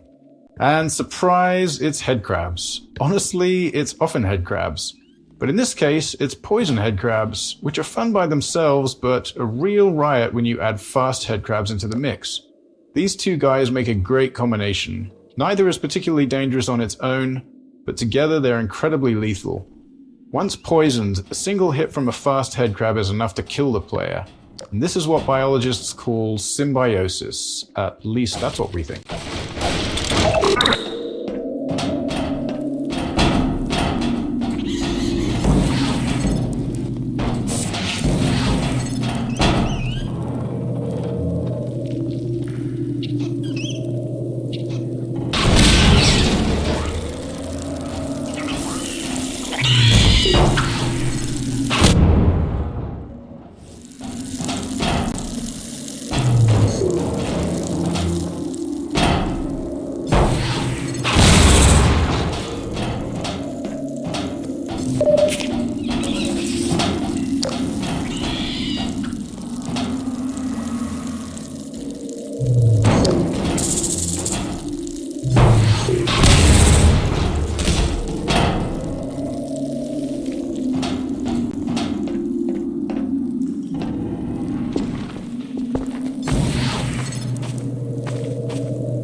Sniper Alley.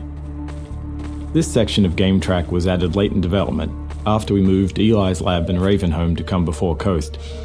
While you might think that we build the game linearly, we actually split up into 3 different groups and worked in parallel on different sections, starting mostly in the middle of the game. Each group's first pass focused on nailing down the core of their section before they moved on. And then once we had a rough version of the whole game laid out, we went back over each section to polish it, adding successful elements from other areas and removing what wasn't working.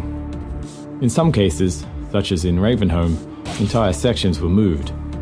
And then, after Ravenholm was relocated, we needed a new piece to connect it to the coast, which is the area you're entering now. Given the time constraints, this short section was built using existing, proven gameplay elements, like snipers and combine soldiers. Half-Life 2's physics gave us a variety of tools to make combat more exciting. For instance, when enemies miss the player, we subtly redirect their shots toward breakable objects nearby, adding mayhem and creating that action movie feel. We also employed physics to add hints. We created what we called ragdoll magnets across the game to make enemy corpses fall in interesting and dramatic ways, such as off ledges or into the path of a train.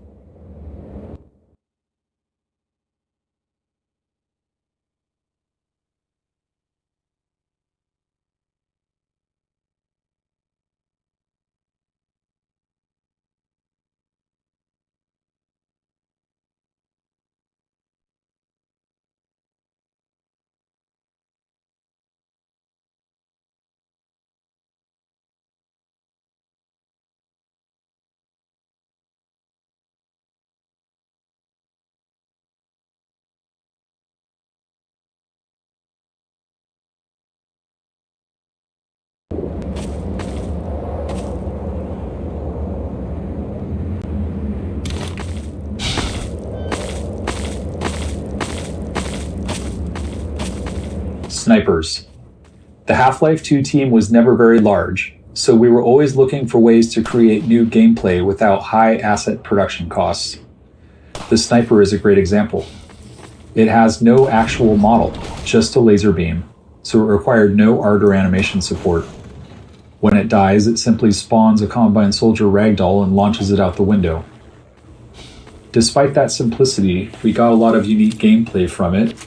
We were especially happy with how it interacted with the physics objects in the game world. Players are used to exploiting explosive objects near enemies, so it felt fitting to have an enemy that flipped that dynamic when the player was in cover.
Winston's been hit. Patch him up and get him to the back as soon as he's stable. Gordon Freeman. It's incredible you made it. We've been getting communication from Alex. I'll see if I can reach her again. Follow me.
It's Leon. We're all clear.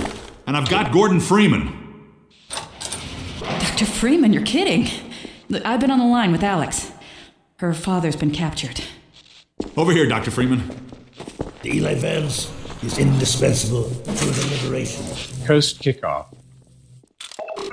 This interstitial scene came along late in development to connect Ravenholm to Coast. Noticing a trend? Quite a bit of the connective tissue in our games comes together late. In this case, that meant cutting corners wherever possible. We didn't even have time to animate Alex on the monitor. These kinds of scenes are always a challenge to make interesting, and we didn't succeed with this one.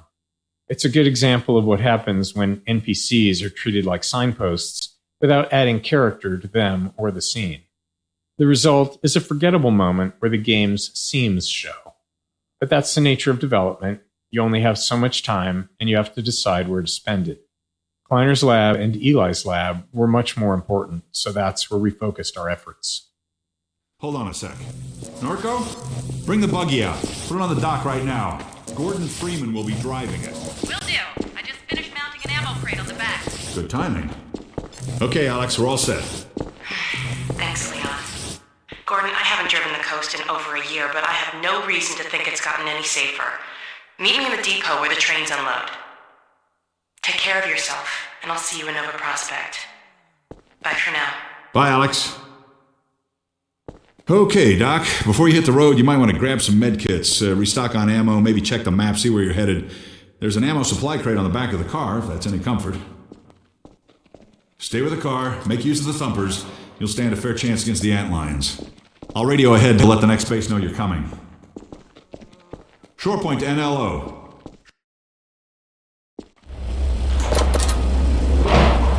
Shore point to NLO. Shore point to Hello, Dr. Freeman. The car's all ready for you. Buggy model. The buggy's model went through many iterations before reaching its final version. We cycled through designs that satisfied both our artistic and physics simulation needs, but then hit an unexpected issue. Many playtesters, even experienced FPS players, were getting motion sick while driving it. Along with some simulation tweaks, we discovered that altering the buggy model helped. The more the model obscured the world, the worse the motion sickness became. So we began stripping away parts of the model, removing more and more of the body until players stopped feeling sick. In particular, being able to see the ground through the missing undercarriage made a noticeable difference. Buggy introduction. We wanted something more engaging for the buggy's introduction than just having the player hop in and drive away. The crane helped with that. Crucially, we needed players to learn how to recover the buggy when it flips over, and this sequence forced them into that situation. Training under pressure is always tricky.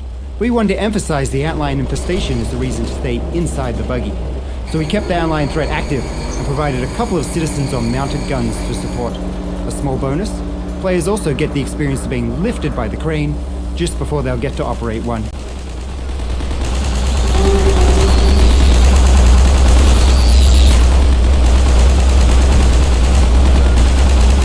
Your magnet's failing. Hold on. Sorry, Doc. Buggy training course. This training section was designed to let the player play around with her buggy. At the time Half-Life 2 was released, this level of physical simulation in the vehicle was novel, so we wanted to give players ample opportunity to experiment with it. The player has also just left the tight confines of Ravenholm, and we liked giving them the contrast and reward of being able to move quickly through a large space, feeling safe inside a vehicle. We made sure to require a turbo jump to get out of this area, which doubled as a test to make sure they'd reached a level of comfort in their driving, and also ensured that they didn't leave their buggy behind. Buggy physics. The physics for a buggy took a lot of trial and error. We wanted it to feel fast, even though its top speed was only about 35 miles an hour. So we had to do some cheating to make it work. We added extra vertical force to the turbo jump and a bit of kick to the rear when using the handbrake to power slide. Without those, the low speed meant the buggy just wasn't fun to drive. On top of that, the world was full of unpredictable physics system-driven chaos. Players were bound to drive the buggy into all kinds of collisions, so we had to make sure that they could always get out. This took a lot of experimenting and playtesting. In the end, we settled on a pretty goofy, unrealistic simulation that made the buggy more forgiving and harder to flip. Its center of gravity is super low, and the wheels, while they look like they turn a lot, actually don't. It was our first attempt at a physically simulated vehicle, and we learned a ton from it. Thanks to that, we were able to make the muscle car in Episode 2 much easier to drive. Transition tunnels. Building the coast required us to develop a way to handle level transitions.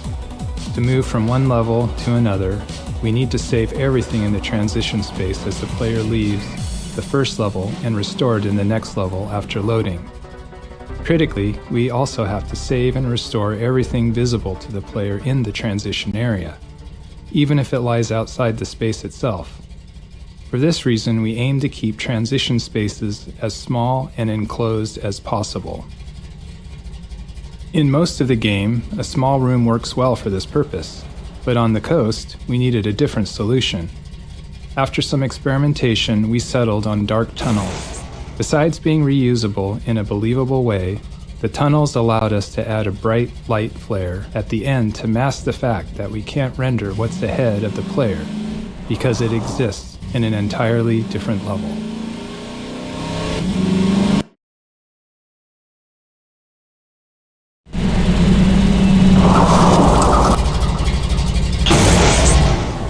Buggy sound engine.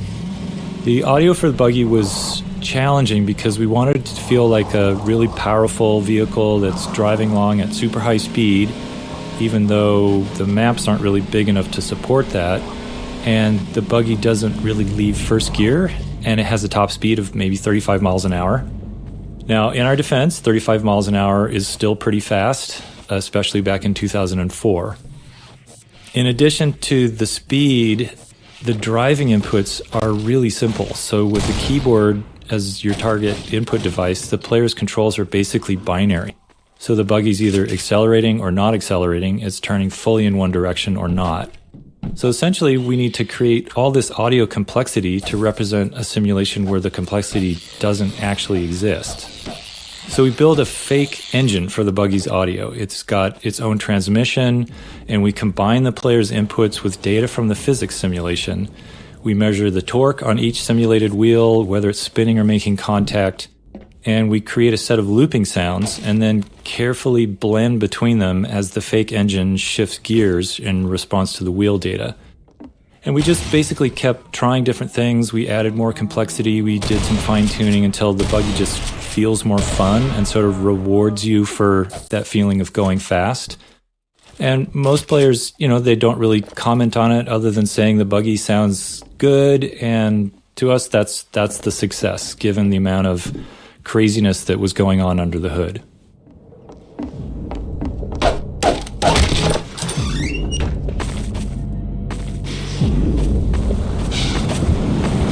Thumpers. Whenever possible, there's a lot of value in players feeling like they've figured something out on their own. It makes the world feel more alive, rather than just a series of gameplay elements lined up for the player. If we can accept the risk that some percentage of players might miss an element entirely, we can take a more subtle approach. We took this approach with Thumpers, designing setups that players are likely to encounter but aren't forced to engage with. There are plenty of visual and audio cues, as well as antline reactions, to help the player understand what's happening. It doesn't guarantee all players will figure it out, but playtesting showed that most did. Antlions. With the player driving the buggy throughout the coast, we needed a pervasive enemy that could justifiably appear anywhere and act as a constant threat to keep the player in or near their buggy. Antlions spawning from the sand were the perfect solution. Their high mobility allowed them to keep up with the buggy for short bursts, unlike our humanoid enemies. Plus, they were very satisfying to run over. Grenade House. A lot of a Half-Life game is about giving players slightly novel combat experiences around each corner, even if they're just small tweaks on previous ones. They don't all have to be skill-based challenges. Sometimes they can just be fun moments where the player gets to enjoy themselves. This Grenade House is one of those moments, with the twist being that we've inverted the usual setup. Instead of letting the player drop grenades on enemies below, we've put the enemies above. The unlimited grenade box is a somewhat clumsy way to encourage players to engage with the scenario, but its invulnerability also ensures the players can still climb up to the floor above, even if they've blown up everything else. Antlion design. In some of the earliest design work for the game, we had plans for multiple core alien races, with the Combine being just one of them. One of the other races was a religious insectoid species, and antlions were part of that. Later, as we developed Coast, we started viewing them more as pests that came through the Zen portals, along with head crabs and other creatures. While they aren't actually from Zen, they infest the corners of any world they enter, a lot like cockroaches.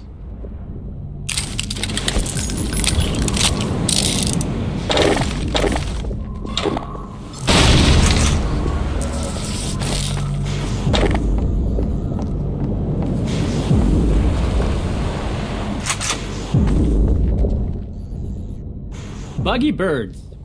In one memorable Coast playtest, a player returned to their vehicle after exploring a house and happened to see a bird flying past.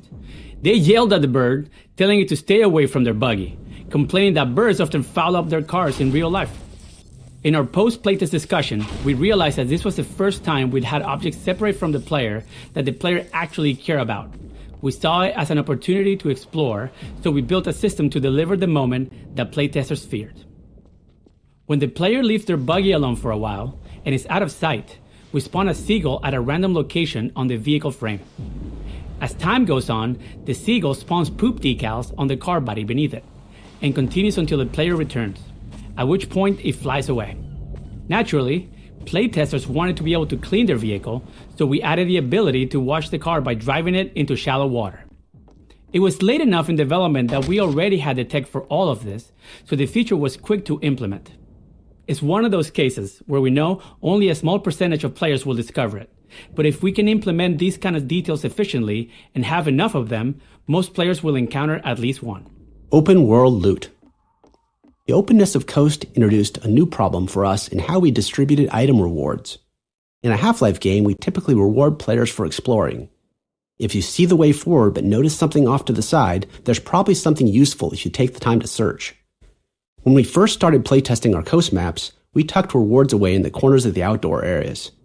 However, this led to a worse experience with the buggy. The wide open spaces meant there were always lots of small areas that looked like they might contain something, and players kept stopping and getting out of the buggy to search. It became tedious and interrupted the fun of the level. So, we removed those scattered rewards, but this raised a new problem. How do we tell the player when it's worth getting out of the buggy? After some thought, we established a rule. Any kind of human construction would always come with gameplay content and exploration rewards, while purely natural areas would be left empty. We couldn't tell players this directly, but it aligned well with their natural assumptions, and we reinforced it consistently with areas like this.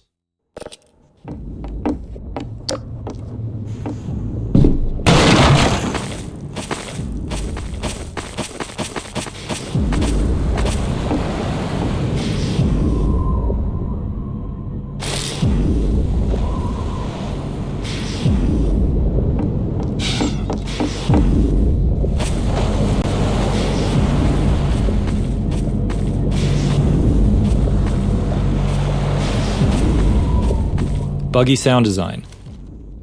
The sound design for the buggy was based on samples from an old 1968 Camaro. And we chose that car because they have these amazing V8 engines with just huge pistons. And there's not really another sound like it. It has this sort of gutsy, visceral sound that we were looking for. The transmission also has this really wonderful mechanical whine when it stops accelerating. And that combination felt really responsive within this basically binary input system that we had to work with. So the fake engine transmission wasn't modeled after a real-world car. Instead, it was just designed as a simple system to reward the player for holding down the accelerator. So it's like a looping escalator that produces a rising tone, constantly building tension and shifting gears whenever the tone needs to restart. And since the player would quickly run out of space in our relatively small maps, the goal was just to make accelerating fun for a short period of time. Boathouse. In Half-Life 1, we discovered we could get a lot of value from scenarios where different AI enemies fight each other. It's fun for players to watch them engage, and it's much easier to observe enemy behavior when you're not the one that's being threatened. This first encounter between antlions and Combine soldiers is designed to be a fun opportunity to ram something with the buggy, but it also serves to highlight the thumper. By seeing the soldiers use the thumper to hold off antlions, we hoped more players would come to understand its purpose. We liked how the soldiers demonstrated the value of staying near the thumper while engaging with the antlions.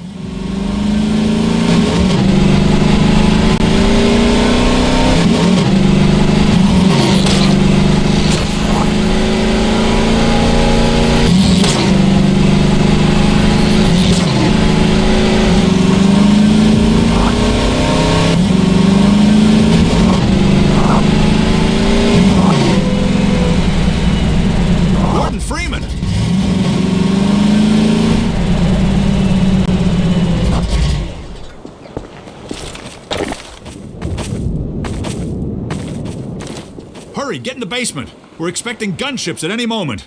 Colonel Cubbage will be glad to see you made it. Combine gunship. The gunship was an interesting problem. We had a helicopter flight model already and didn't really have time to build something completely new. So we tuned the helicopter's flight model until it felt different enough, and then derived the gunship's organic animation state from the values coming out of that simulation. We also tried to keep it as truthful as possible. For example, there's a limit as how much it can turn its head to aim its cannon, and if it needs to aim beyond that, it has to alter its flight path to bring the cannon around to bear. It's not allowed to just cheat. The other key feature was its engine sound. We have sound spatialization, so the player can tell roughly where it is, but the gunship is a fast-moving object, and it's up in the air, away from any nearby reference points. As a result, it can be hard to tell exactly how far away it is and how fast it's moving. To fix that, we added a Doppler effect to the engine sound, pitch shifting it based on the gunship's velocity relative to you. It's a subtle effect, but it's extremely effective at subconsciously helping you perceive the gunship's location and direction, critical information letting you know that you are being hunted by it. Flying vehicle audio. The large flying enemies in the game present a unique audio challenge. During combat, they're much more mobile than other enemies, and they often move a significant distance away from the player. They're also really dangerous if they have line of sight. So these factors led us to focus on an audio solution specifically around occlusion, in other words, when you can see the enemy and when the enemy can see you. And we wanted to make a clear audio distinction between when they have that line of sight. So the flying vehicle engine sounds are made up of multiple looping sounds that we play simultaneously. And some of those loops are processed by the DSP system based on the space you're in, while others are played directly and unprocessed. So the DSP system adds more of an environment echoing effect when we run sound through that system. So when the flying object is occluded behind something, it can't see you, we increase the percentage of loops that go through the DSP processing, and it sounds like that object is a little more distant. And then when that enemy emerges from behind an object and it can see you, we play more of the direct sound. So that overall just gives you a sense that the sound is either distant and directionless or more directly in your line of sight. And you can sort of hear it when a helicopter emerges from behind a building. Ideally, you can really hear that difference. Odessa Cubbage. Odessa Cubbage is an example of the kind of cameo character we found works well. He's an entertaining guy with some entertaining details, living inside his own little bubble. Since he doesn't leave his scenario, he's free to be exaggerated enough to stand out. We started with his model, which was repurposed from a cut section of the game, and named him after the title of a spam email we received. The model was originally a Norwegian fisherman, and it didn't quite fit as an Englishman, so we slapped a mustache on him, and in that moment, Odessa's character was born. He's ultimately a charlatan, with everything about him being fake. His accent, his mustache, everything. He would never put himself in danger, making him the perfect person to hand Gordon the RPG and explain exactly how to use it. Laser-guided RPG. The laser guidance feature of the RPG was a huge headache for us because it was difficult to teach. Many playtesters would fire the RPG and then immediately duck behind cover, which meant they didn't see the rocket's flight path. Even worse, they didn't realize the rocket was now turning around to fly back at them. We tried various HUD elements and laser dot indicators to help, but found that most players overlooked them, focusing on the enemy instead. We made as many small improvements as we could, like emphasizing the feature in Odessa's speech and enhancing the audio and visuals around how the gunship shoots down direct RPG shots. While these changes helped some players grasp the feature, we never reached a point where we felt confident that almost everyone understood it. We even considered cutting the feature entirely, but gunship combat without it was much less interesting. The laser guidance forced the player to keep the gunship in sight while the rocket was in flight, but that also meant the gunship had line of sight back, creating a tension we loved. Good luck in Nova Prospekt, Dr. Freeman.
We wanted the buggy to be more than just a means of travel, so we decided to attach a gun to it. We chose the tower cannon, a Half-Life 1 weapon we liked but hadn't found a place for it in Half-Life 2. The tower cannon can shoot through walls, which makes it tricky for level design, so we limited it to the coast section. Once you introduce wall-penetrating weapons, level design becomes much tougher.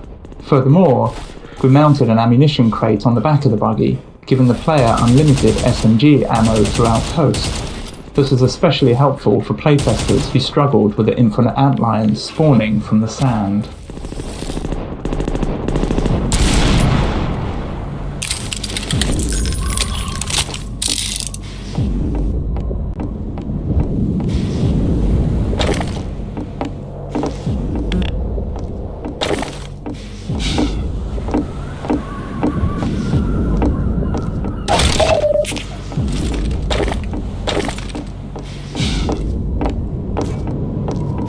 Crane. The crane took a lot of fine-tuning to get right. Something that needed to generate so much physical force was always risky, given the limitations of our rigid body physics and destruction technology. For example, the magnet was never going to fully meet player expectations for something with that much mass. But because the crane was stationary, we could carefully choose everything within its range and fine-tune as needed. Fortunately, most players didn't seem to notice its rougher edges, likely because of the sheer novelty of interacting with something like it in a vaguely realistic physics environment.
Opportunistic moment. Some memorable moments in the game come from the interactions of multiple game systems, but sometimes we realize these moments are likely to happen only rarely. When that's the case, we often wish more players would experience them. There's a tension here. The more we know players will encounter something, the more effort we can put into it. But if it feels too artificial, the moment can come across as forced, and players may not respond as positively. The gunship cinematic death is an example where we nudge things a bit, trying to increase the chances of a memorable moment without being too obvious. The design of this area and the gunship's flight path make it likely that the player and the gunship are in the right spots when it dies. If they are, we trigger the gunship's crash into the cars. If not, it dies in the usual way. It's totally gamey, but playtesters didn't seem to mind when the moment played out well.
Roller mines.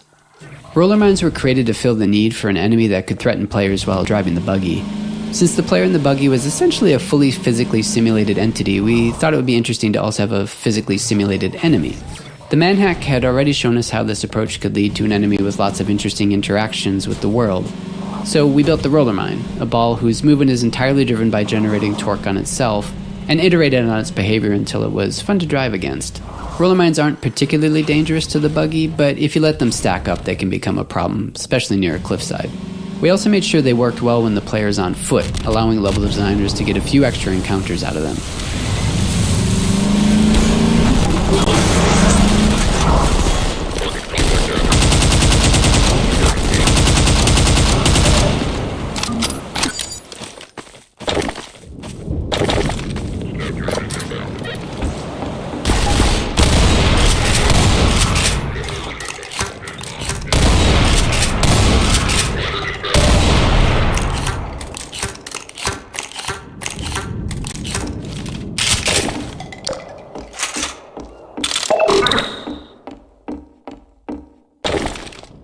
Ambush.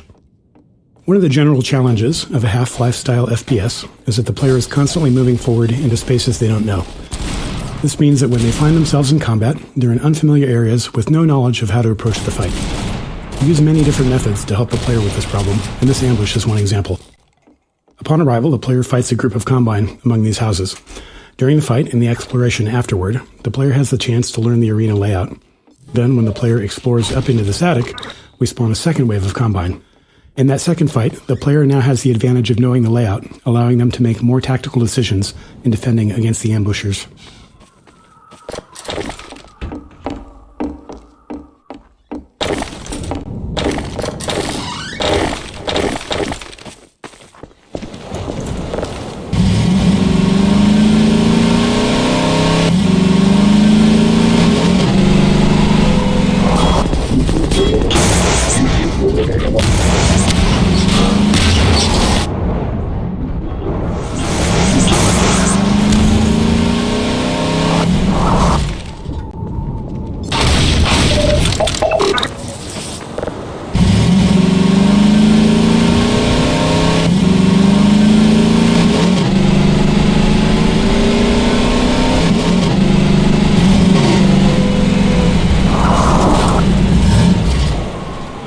Crossbow. This is the player's first opportunity to get the crossbow in the game, and looking back, it's somewhat surprising we didn't gate it. It's entirely possible for the player to drive right past it. To make that less likely, we set up the roadblock and vantage point to encourage players to get out of the buggy, at which point they'd spot the crossbow and item crate. Playtesting showed that almost every player stopped and collected the weapon, but this is a case where the difference between playtesting and real play might matter.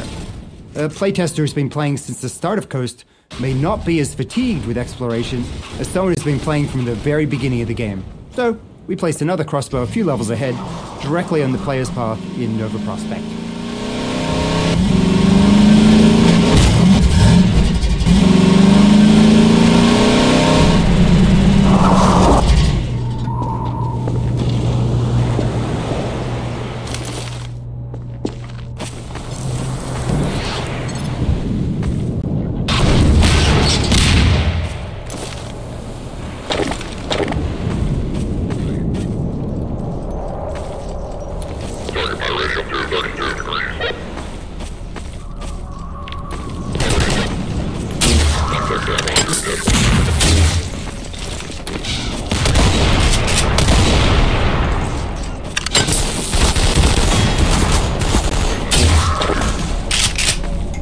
Gas station. We had grand plans for this encounter. We envisioned building a gas station that the player would fight around, likely igniting the gas tanks and setting fire to everything. We imagined the player driving away from a raging fire, but budget and performance were harsh constraints in 2003, and the station had to keep getting smaller and simpler to fit into Coast's large levels. Our plans for a dynamic fire system didn't materialize, and building it no longer made sense. There's always a limit to how much work we can justify for a single encounter. In the end, the only remnants of our original vision are the explosive gas tanks.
Occlusion. In Half-Life 1 and much of Half-Life 2, the world consisted mainly of enclosed tunnels and corridors, which worked well with a binary space partition, or BSP tree. Essentially, this tech allowed us to quickly sort through the geometry and determine what might be visible in the player's view. But the open areas in Coast and other outdoor sections didn't suit that approach, so we needed some new tech. Area portals were one, allowing us to carve out the world into discrete chunks separated by portals. Doors and windows, that is, not aperture science ones. We also developed an additional occlusion system, which basically said that if the player can't see through, over, or around a large object, don't render what's on the other side. This might seem an obvious thing not to do, but it takes some work to make sure that calculating what's on the other side of the big thing isn't slower than just rendering everything. So to make that calculation fast, level designers placed large occlusion volumes inside major terrain shapes and big occluding objects like buildings, and during rendering, we could then test the bounds of entities against these volumes to avoid rendering anything the player couldn't see. Detail objects.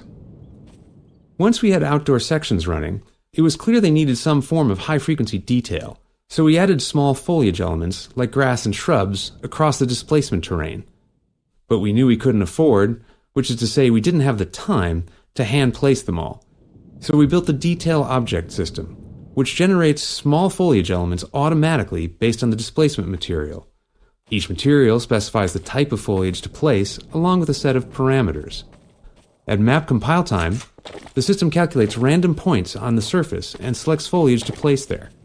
Given performance constraints, there was still a fairly complex hand-authoring process for foliage texture sheets, allowing us to render all of them in a single pass. Terrain and performance. Our performance budget was often a significant constraint when it came to combat, and even more so for combat on terrain surfaces. When NPCs move, they perform many small spatial probes to determine if they can safely navigate their chosen path. To help visualize it, imagine they can't see and are constantly waving a stick in front of themselves to check if the way is clear. The performance cost of these probes increases with the complexity of the world geometry. Our terrain displacement system creates uneven surfaces using many polygons, far more than the perfectly flat floors found elsewhere. This meant that NPCs moving on coast terrain were more resource intensive than in other areas, and that constraint dictated the scale of many encounters in this section of the game.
The bridge.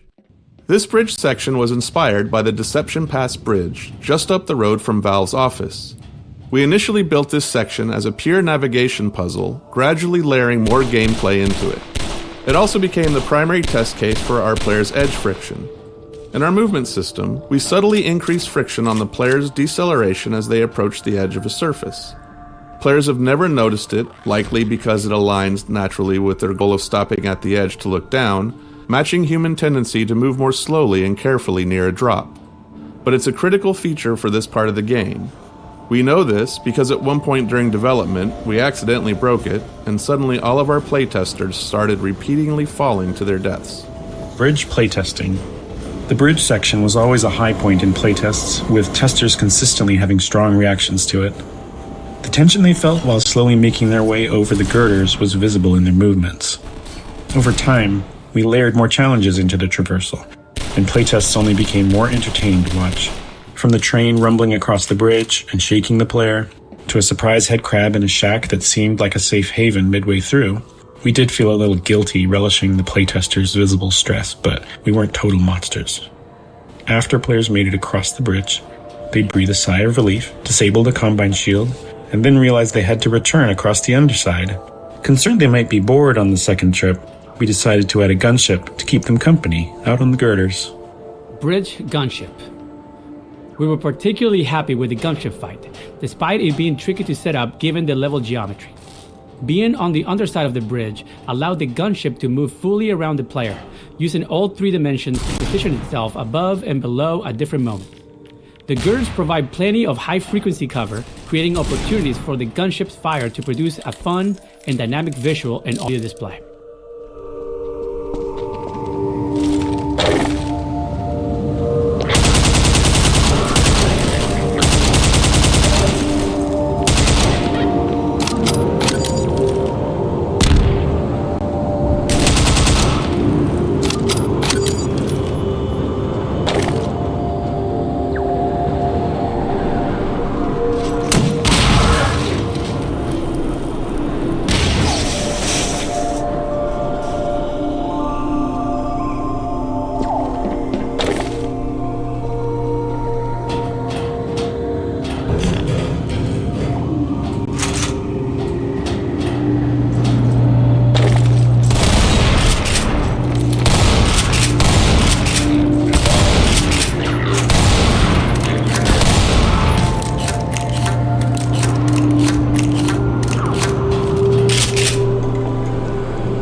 28 transitions later. After stringing together a few levels with dark tunnels as transition spaces, we realized we could subvert player expectations by building another one that appeared to be a transition, but instead contained something else. Like everyone else, we saw 28 Days Later in 2002, loved it, and immediately wanted to create an escalating zombie encounter in one of our dark tunnels. It came together quickly, and we were pleased with the result. Years later, we met Alex Garland, the writer of the film. He had played and enjoyed Half-Life 2, and we confessed that his movie inspired this section. Flashlight power. The decision to have both Sprint and the flashlight share the HEV's suit power was a controversial one in Half-Life 2. Initially, only Sprint used suit power, which made sense as it was meant to be only a short burst of speed. The flashlight, on the other hand, could be used indefinitely. Playtesting revealed an issue. Players often left dark areas without realizing their flashlight was still on. In brightly lit open areas like Coast, our performance budget couldn't support the flashlight being on continuously, so we needed a way to turn it off without player involvement. Limiting its power seemed like a simple solution, with the benefit of adding some tension to dark areas too. The challenge then became, what resource should it use? We already had suit power and didn't want to clutter the UI with a new resource just for the flashlight. We toyed with the idea of other player abilities using suit power, thinking it might be interesting to have players make trade-offs between them. This is a good example of game design often being about choosing between imperfect solutions. We didn't love the idea of Sprint and flashlight sharing a resource, but we also didn't want multiple resources cluttering the UI. In Episode 2, with no plans to add anything else that consumed suit power, we ultimately decided to give the flashlight its own separate resource. Ramming zombies with the buggy. As human beings, we have expectations for our physical world, as mentioned a few times in this commentary. One of those expectations is, if you hit a zombie with your car, it should get absolutely booted into the air. But getting this effect in-game isn't as straightforward as it is in the real world. For performance reasons, enemies like the zombie use a simplified collision box during gameplay. This is a box that fits snugly around the zombie with no part of the model sticking out. But when the zombie dies, it's converted into a ragdoll with more accurate, per-limb collision boxing, though this is more expensive to simulate. This change in collision representation adds further complexity when you ram a zombie with the buggy, beyond just the frame hitch. When the buggy first collides with the zombie, it touches the zombie's simplified collision box. The game then kills the zombie, converting it into a ragdoll that the physics system begins to simulate. Now, with more accurate per-limb collision, the closest part of the zombie may be several inches away from the buggy. As a result, the next time the physics system simulates, the zombie starts falling from gravity, because the buggy is no longer pushing it. While it's only a short moment before the buggy reaches the zombie again, this small discrepancy made ramming zombies unsatisfying. They often fell out of the player's view. To fix this, we saved the force the zombie's collision box received when hit by the buggy, and applied that same force to the ragdoll after conversion. We also added a slight upward force to the ragdoll, launching it a bit. With these tweaks, zombies reliably folded over the front of the buggy when hit, which better matched player expectations.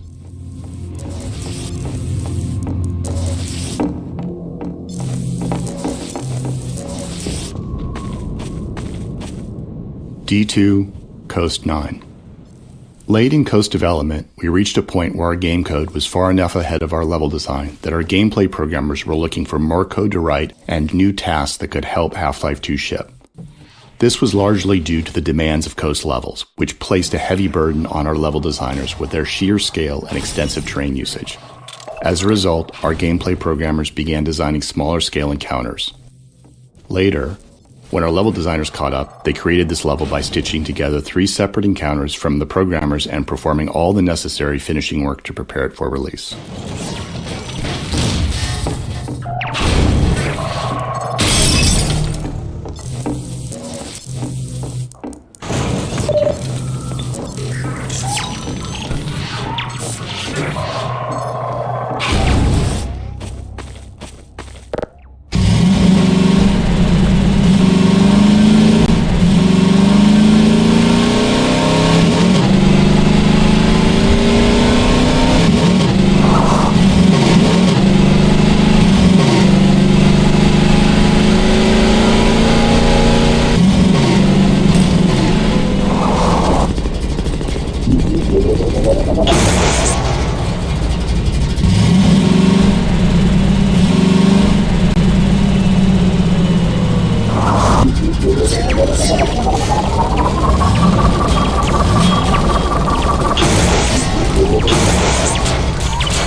battery finding. With the increased density of objects in Half-Life 2's gameplay spaces, we thought it would be interesting to have players search for a specific item, especially if there was some logic to where it might be found. This way, players could locate the item either through careful observation and deduction, or just by brute force searching the area. Since we already had models for cars and batteries, it was a natural step to create a small junkyard for players to explore. We also hid a couple of extra batteries in unexpected places, for the players who chose the brute force method. As with other item-based puzzles, this one needed a failsafe in case players lost the batteries. You can try throwing all of them over the cliff if you want to see what happens.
Buggy removal. Once we reached the point where we wanted the player to leave the buggy behind, we had to be very explicit about it. Throughout Coast, players had been leaving the buggy and then returning to it, so we found that playtesters would try to bring it along if it looked even remotely possible. This small garage scene primarily exists to signal clearly that the player is done with driving and will be proceeding on foot. Performance constraints. For the final Coast arena, we envisioned a big finale where the player and a squad of citizens would hold out against waves of Combine soldiers, culminating in a gunship battle. Unfortunately, the computational cost of having soldiers and friendly allies moving around on terrain meant that the battle kept being scaled back to fit within our performance budget. By the time we were down to featuring only a single squad of soldiers at any given time, we were already late in development. Too late to make large-scale changes to the arena to accommodate more enemies. We had to redesign the flow of the fight to keep the number of soldiers to a minimum.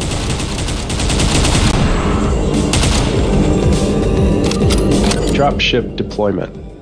Deploying soldiers from the dropships was tricky, as it required NPCs to spawn inside another solid object. To get them into the open where they could start navigating normally, they immediately play an animation that has them leaping out of the container the moment they spawn. Once that was working, we encountered another issue. Savvy players would simply just wait outside the container and shoot the soldiers during their exit animation. To counter this, we added a turret to the container to defend the soldiers as they exit. It doesn't fully prevent a player from taking advantage, especially if they're using an indirect weapon like a grenade or something, but that felt realistic and like a true-to-life countermeasure someone thinking strategically might take.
lighthouse gunship. The gunship scenario here took some work to play out the way we envisioned it. We wanted it to unfold as it would in a movie. In the filmic version, a gunship would fire through the windows as the protagonist ascended the lighthouse, anticipating their movements. To simulate that anticipation in the game, we set up a complex series of trigger volumes along the staircase. As they detect the player moving up, they instruct the gunship to choose a new flight path that matches the player's altitude. The triggers also enable bullseye targets in the windows nearest the player. These are invisible game objects that the enemy AI will immediately perceive as hostile, and prompts the gunship to fire at the windows. This blend of AI and scripting is central to Half-Life's combat scenarios. The AI manages the general, adaptive behavior of the NPCs, while the scripting customizes each scenario's unique requirements.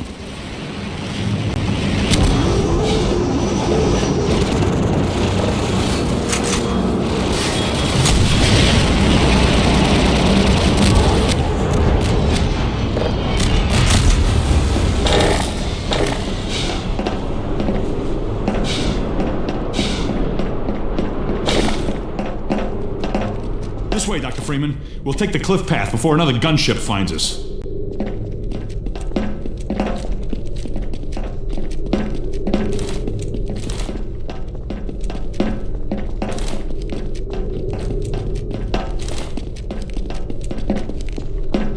Right along there.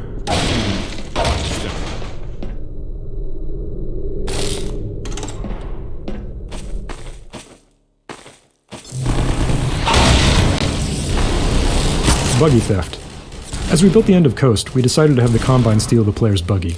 It really doesn't make logical sense, but after watching so many playtests where players developed a strong attachment to their buggy, we wanted to play with that emotional connection. Once we implemented the theft, we had playtesters yelling at the Combine for stealing their ride, something we took as a sign of success. The soldier firing down from the cliff top is simply there to draw the player's eye up, triggering the look target and spawning the dropship with the buggy. Watching it now 20 years later, we're struck by how ridiculous it all is.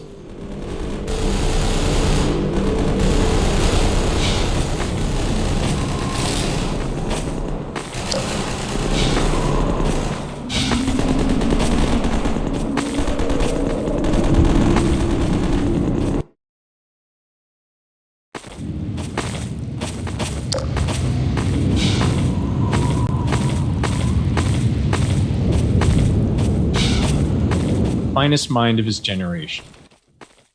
Here is another small interstitial scene that ended up working well.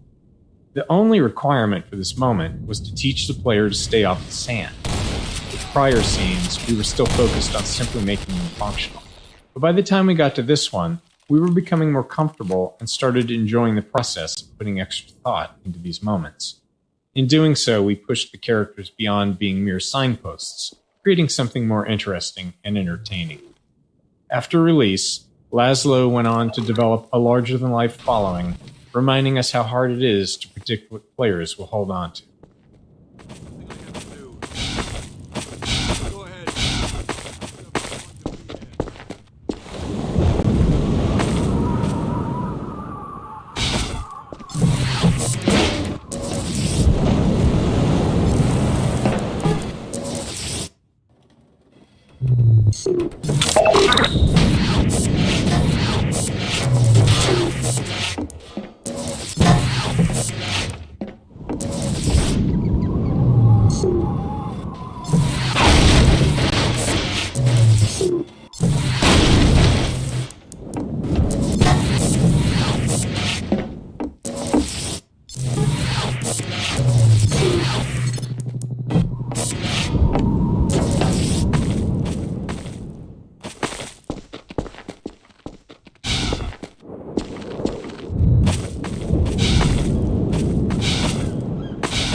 Floor is lava.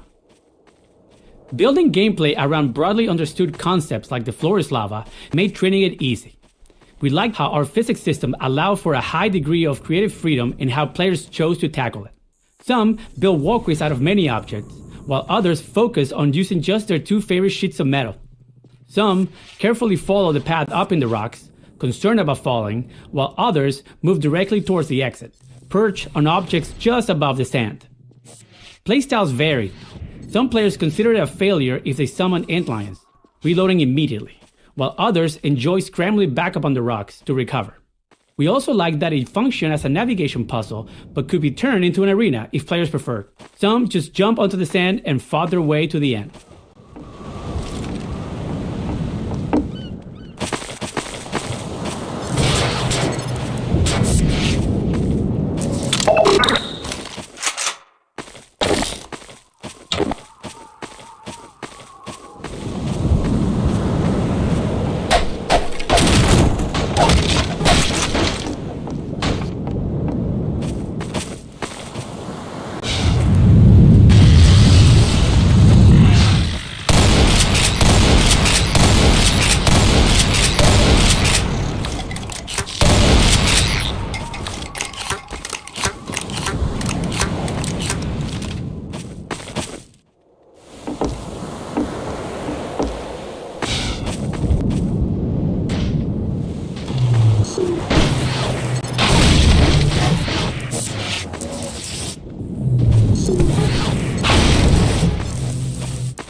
Sandtrap Hunter. The explosive barrels are provided for players to use against antlions while standing safely within the Thumper's protection. But we're also using this as a hint for the upcoming antlion guard encounter, where players often use similar tactics to win the fight. Optional player actions, like launching explosives with a gravity gun, can be forgotten if they aren't used regularly. With the wide range of offensive options we give players, there's no guarantee they've used this ability recently. So here, we're subtly suggesting they bring it back into their toolkit before they face the guard.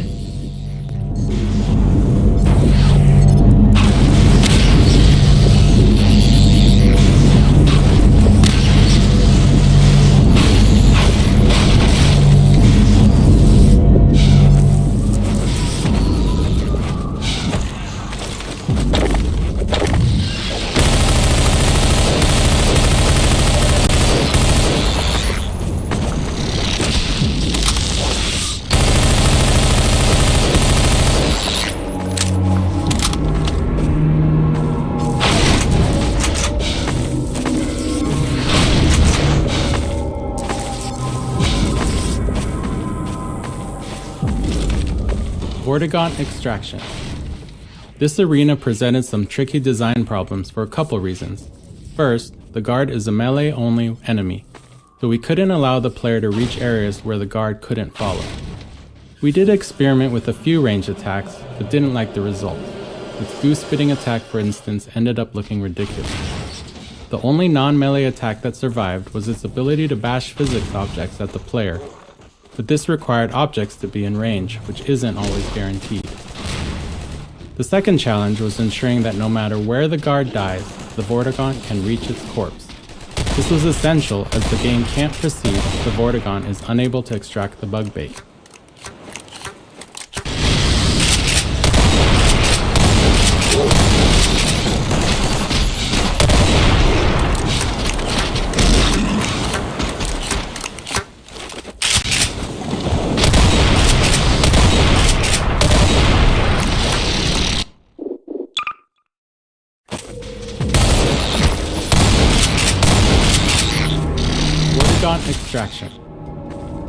Vortigaunt Extraction. This arena presented some tricky design problems for a couple reasons. First, the guard is a melee-only enemy, so we couldn't allow the player to reach areas where the guard couldn't follow. We did experiment with a few ranged attacks, but didn't like the result. Its goose-spitting attack, for instance, ended up looking ridiculous. The only non-melee attack that survived was its ability to bash physics objects at the player. This required objects to be in range, which isn't always guaranteed. The second challenge was ensuring that no matter where the guard dies, the Vortigaunt can reach its corpse. This was essential as the game can't proceed if the Vortigaunt is unable to extract the bug bait.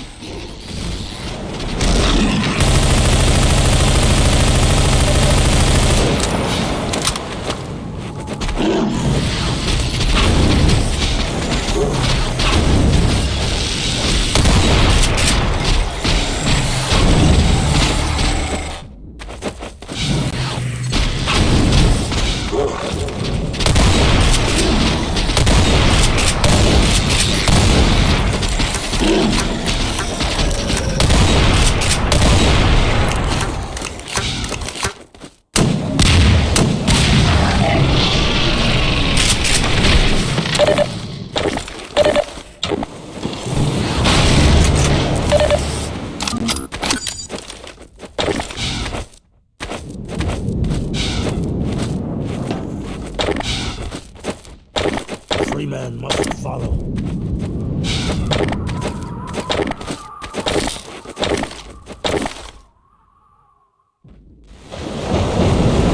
Freeman will do wise to heed our extraction of the Myrmidon's aromatic pheropods. The process is not entirely hygienic, therefore stand aside.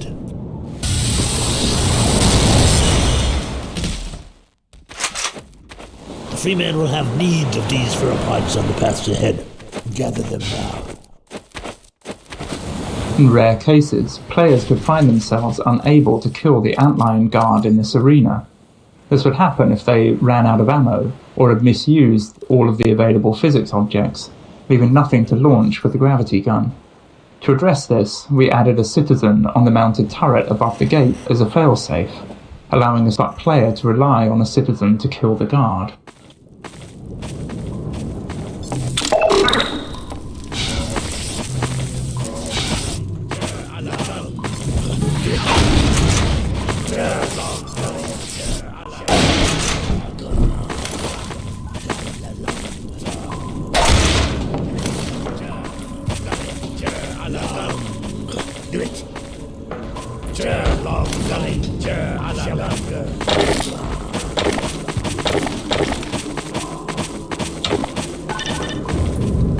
Get going, Dr. Freeman.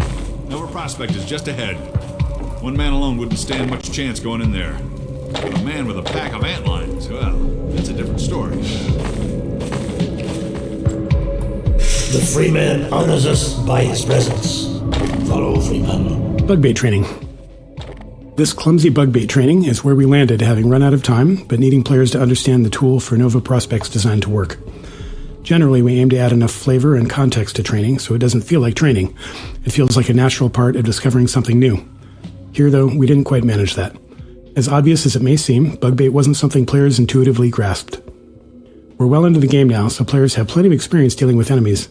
Before we added any training, the first playtesters who collected bug bait entered the next level and instinctively shot the first antlion they saw, because that had been working up until then. Half-Life tends to encourage a shoot first, ask questions later approach. Similarly, when players reached Nova Prospect, they didn't think to throw bug bait at the Combine soldiers and instead relied on their usual weapons. So, we needed this training not only to show how bug bait works, but also to demonstrate that antlions would be close to the player without attacking.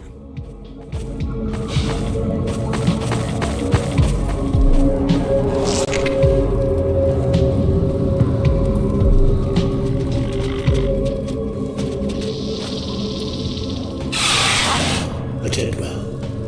Apply pressure to your theropod to signal the antlions in your command to follow you. Freeman shows the all. And now this one must bid to Freeman forward. Nova Prospect lies just beyond. Remember well what you have learned here.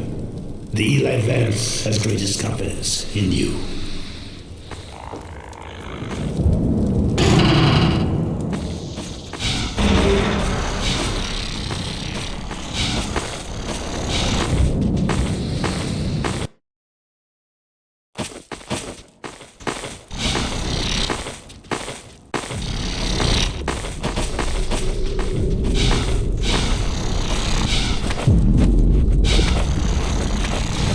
Thumper Final Stage.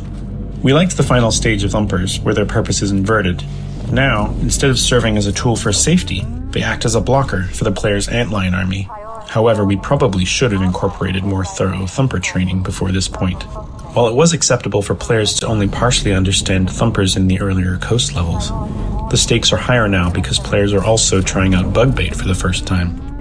Players who don't realize that this first Thumper prevents their antlions from moving forward may misunderstand how bug bait works. If they throw bug bait at soldiers in the first bunker and no antlions arrive, they might conclude that bug bait is unreliable, or doesn't work as expected, and switch back to using their weapons instead. Assault on Nova Prospect. With an infinitely respawning antlion army on a coastline assaulting a fortified Combine base, it was hard not to try a Normandy-inspired level. Our initial prototype featured trenches leading up to Nova Prospect, with lethal machine guns forcing the player and their antlions to stay within the trenches to survive. It was thrilling to have machine gun fire and leaping antlions constantly passing above the trenches. Unfortunately, we couldn't make it work within our performance budget, and ultimately had to set it aside in favor of a completely different layout. However, the mounted guns remained, as their lethality proved useful in encouraging players to rely on their antlions.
Alert.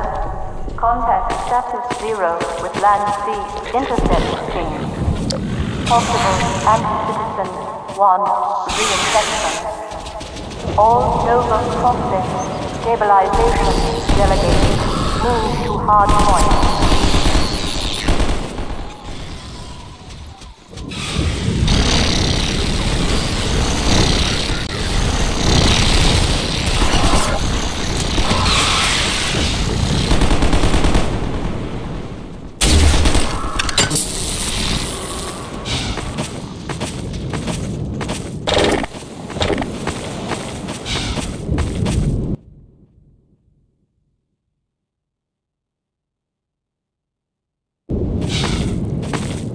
Nova Prospect Stabilization Force Directive 2. Engage reserve. Contain exogen incursion.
Nova Prospect Yard.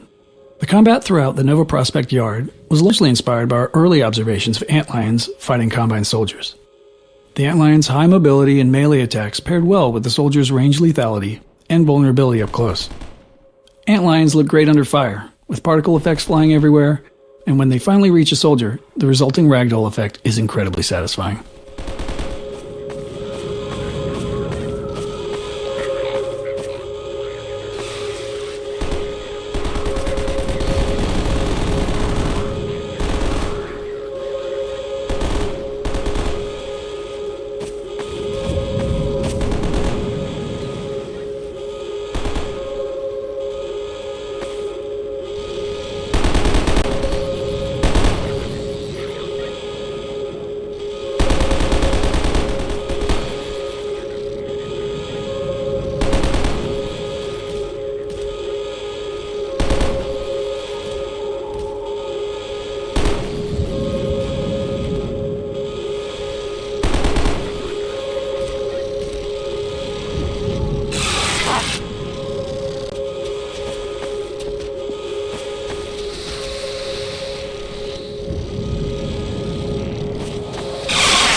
Like many of our combat arenas, we needed a gate of some kind to prevent players from moving on before they finished this fight.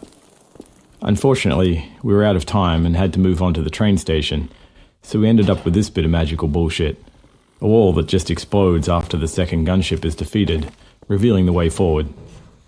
We reassured ourselves that most players wouldn't notice, as they'd be busy fighting the gunships, and our playtesting had shown that generally they all finished the fight before they reached this point.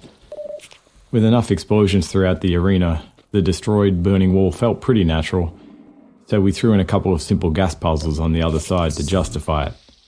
But no, we're not exactly proud of it.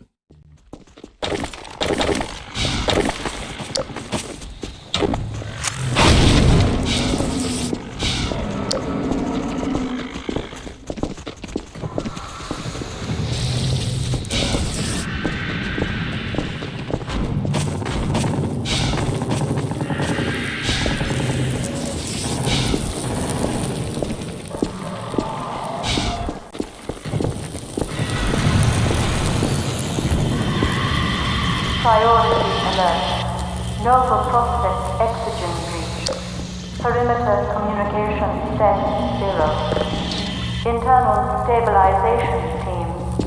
Deploy sterilizers in suspected infection block A5, A7.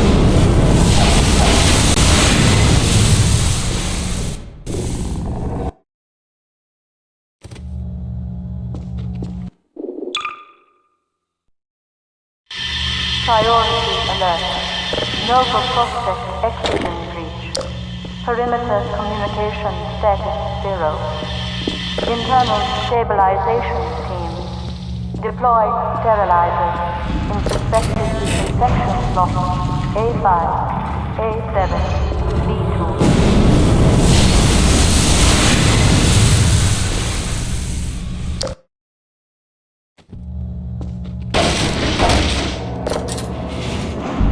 The player has just completed 2 combat heavy levels, so we wanted to slow things down once they got inside.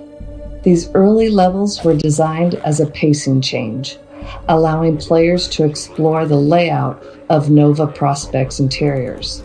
Along the way, we began to introduce the turret gameplay, first as an enemy to the player, and later as a tool they could use. Much of this level was built by reusing prototypes and art spaces created earlier in the project when we were focused on shaping the look of Nova Prospect. Turrets. Turrets were a useful design tool when the player had bug bait, as they could completely prevent antlions from approaching them head-on.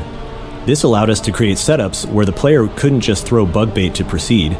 They needed to circle around and clear the turrets so their antlions could follow. It didn't hurt that watching antlions get mowed down by turret fire was a great visual too.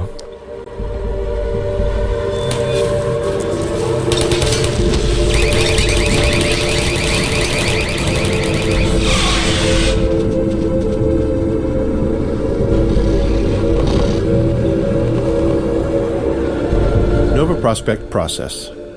Like Ravenholm, Nova Prospect was initially designed with significantly different gameplay than what ultimately shipped. The first version focused on player versus combine soldier combat, with no involvement of antlions. Unlike other areas of the game where gameplay and art evolved together, Nova Prospect received a large art push early on. This produced a set of reusable, polished sections of level geometry with art already applied. Assembling Nova Prospect from these pieces worked well, as the prison's layout was naturally repetitive. And then later, when we returned with antlions and bug bait, we had to repurpose the geometry to fit the new gameplay.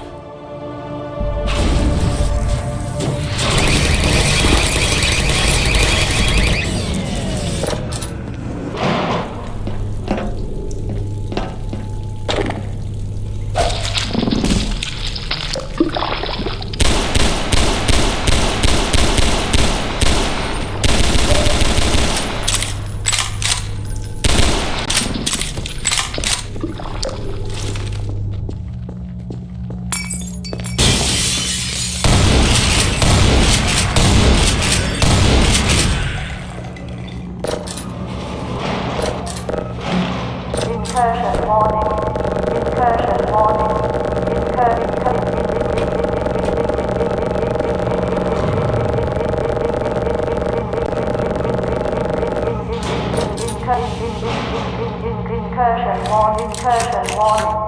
Airwatch reports probable anti-citizen Freeman reacquired Zone Nova prospect. Ground units deprioritize exigent containment. Hold for override codes.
Attention Nova Prospect internal containment teams.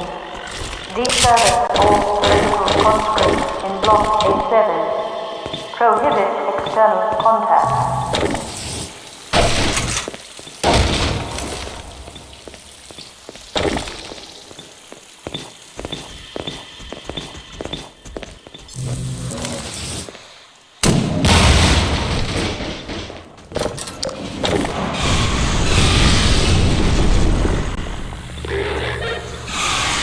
Allied antlions. Having an endlessly respawning antlion army attacking turrets and soldiers meant we had to spend time figuring out the player's role in Nova Prospect's combat. The player had already faced plenty of Combine soldiers, so we decided to make combat here feel more like a puzzle and a spectacle instead of a combat challenge. With that in mind, we created setups that remained in a steady state until the player intervened. By directly killing enemies, the player could tip the balance in favor of the antlions, but we wanted to make bug bait usage especially rewarding. In many scenarios, when the player threw bug bait onto enemies, we activated additional antlion spawners, unleashing a rapid rush of new antlions into the fight. The resulting carnage was the reward that made bug bait satisfying to use.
Ragdoll Vortigaunt. There's a lot of pain to see in this dead Vortigaunt, pain of our level designers. At the time, our development tools didn't allow us to directly pose a ragdoll, which is to say, when an NPC dies and it systemically ragdolls to the ground, we didn't have any control over what pose it ended up in. If we'd had some animator time, they could have given us a single frame animation and roughly the pose we wanted, but we were late and our small animation team was already overloaded.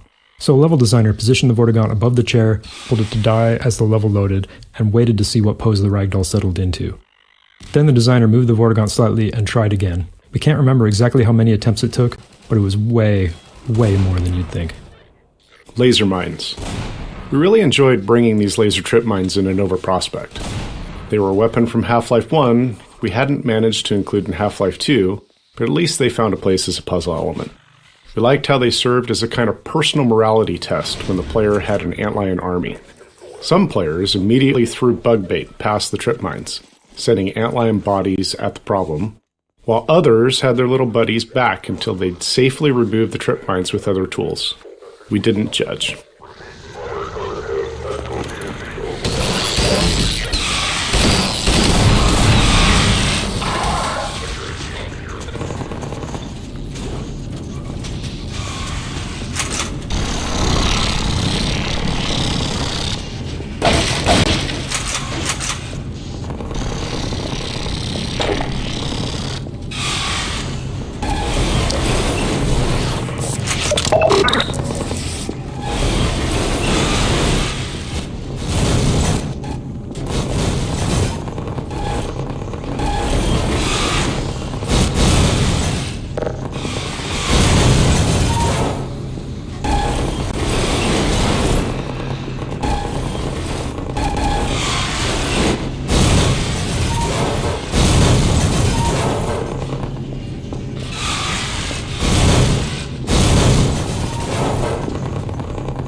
Contact lost in Block B2. Restore. Reinforce. Disconnect. Central Block B4.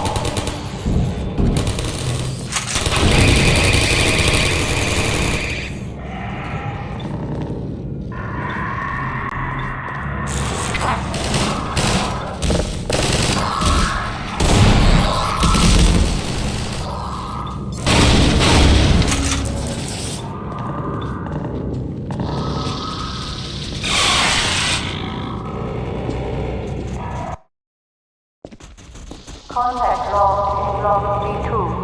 Deploy. Reinforce. Intercept. Central Block B4. Concerning recent successes. E2 Prison 04. Throughout development, our artists created small vertical slices of environments, which we called art zoos. These zoos laid out how to use textures and props to create gameplay spaces that achieved our visual goals. However, when building the prison's gameplay track, the repetitive layout allowed us to use the art more directly. This map was initially built as the primary art zoo for Nova Prospect, but after being used to test various gameplay prototypes, including those that eventually led to Bugbait, it became part of the actual level architecture.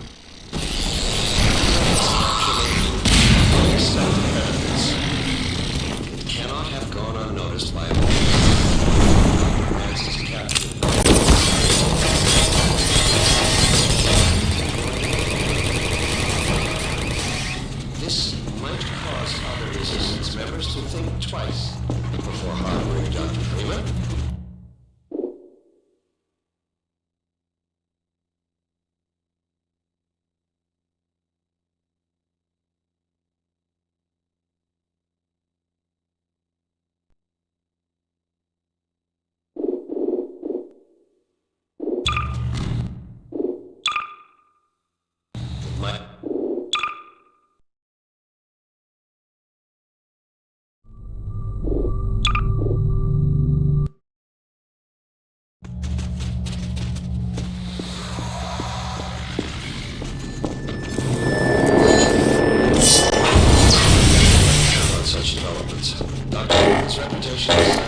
decades are likely devices in the spirit of chaos and terror.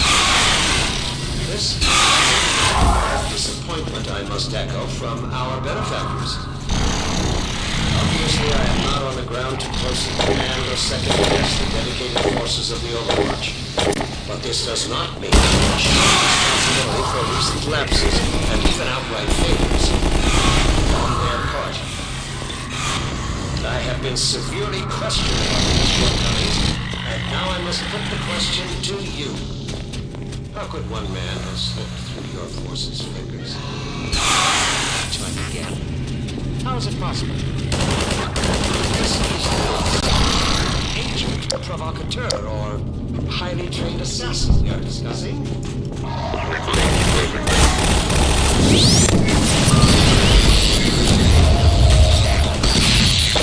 Incident?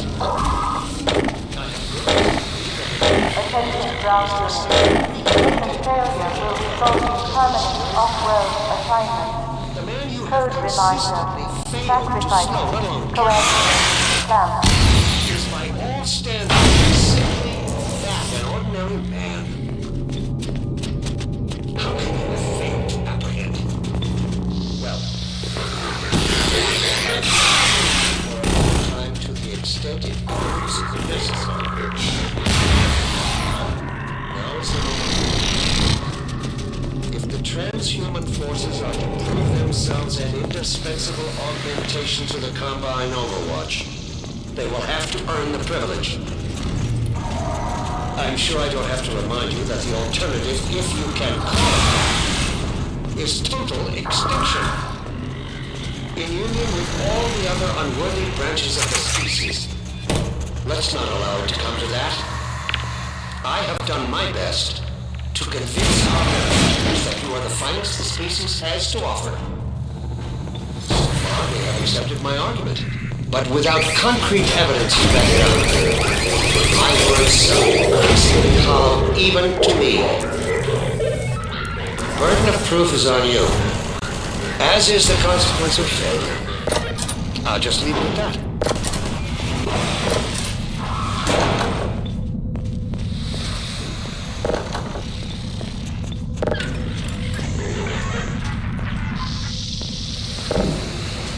I have been asked to say a few words to the transhuman arm of Sector 17 Overwatch concerning recent successes in containing members of the Resistance science team.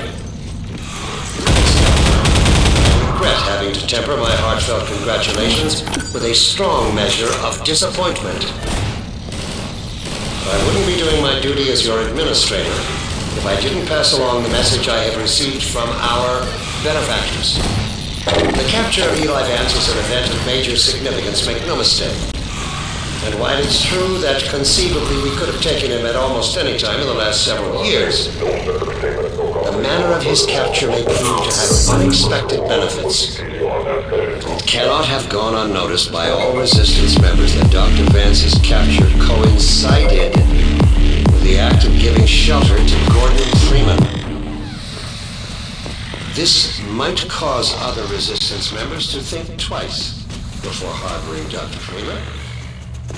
It might cause them to question his allegiance, even prompt some to turn him out or turn him over to our cause.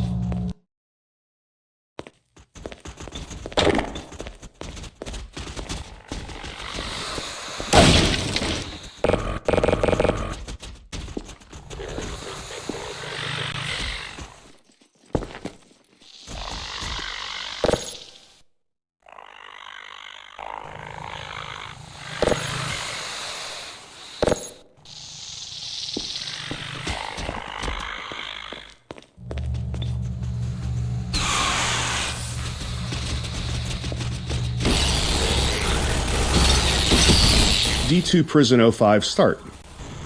With the player able to move a large number of objects, we often ran into challenges, especially given the limitations of 2003's CPUs.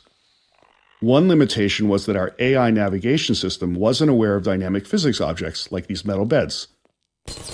While our NPC movement system could detect and avoid physics objects while moving, they were essentially invisible during navigation queries for strategic planning before movement. This was primarily due to performance limitations. We couldn't afford anything more complex. We also faced design challenges without clear solutions, like how a soldier should respond if a player completely blocked a corridor with large physics objects. To address this, we gave NPCs additional strength to push physics objects around. We then mitigated the issue through level design, widening corridors and ensuring enough empty space to handle props landing anywhere within them. This setup is a high-risk one. The combination of soldiers hiding behind beds and antlions charging for melee attacks creates a good chance of awkward interactions between the NPC movement system and the beds.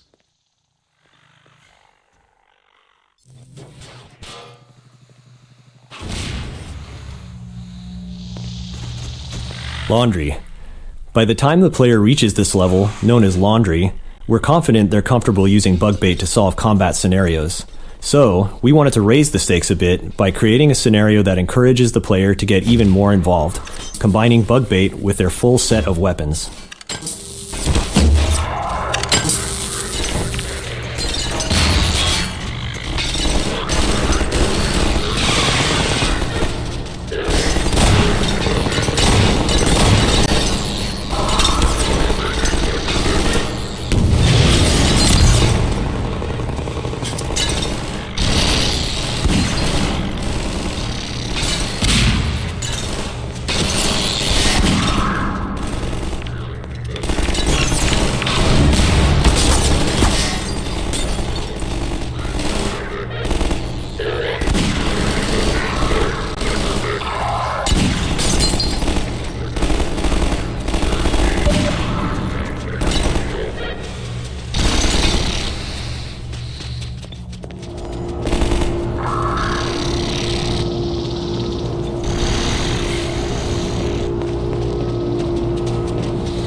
Side Zombie. This poison zombie was always a highlight in playtests. Players so focused on Combine soldiers, antlions, and turrets hadn't seen a poison zombie in quite some time, so its sudden appearance in the dark often created a moment of shock.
Kitchen. It's a well-known custom among game developers that all video game kitchens must feature a gas explosion.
one-way drops. Players never know what's ahead of them, but they're familiar with what's behind them, so it's common for them to retreat to familiar ground when they encounter an enemy. If we built an arena where we want the player to engage, especially for an enemy with specific geometry requirements like the Antlion Guard, we need a way to prevent that retreat. A common solution is to require the player to enter the arena through a one-way drop, something you've likely noticed a few times already.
You made it. Boy, am I glad to see you. We better hurry, Gordon.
Alex's toolkit.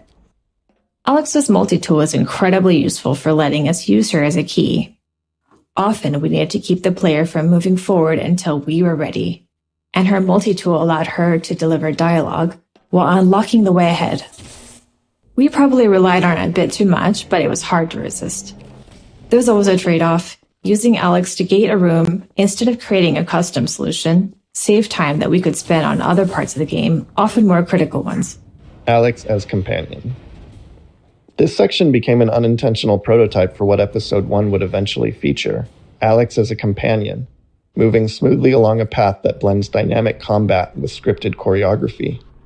We didn't yet have a clear model for how she would fit alongside the player in these scenarios, but even this brief section taught us a lot, despite not having enough time to iterate on it.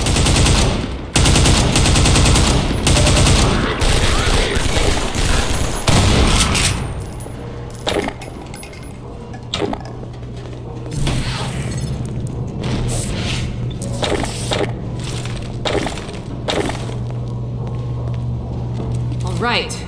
Over here.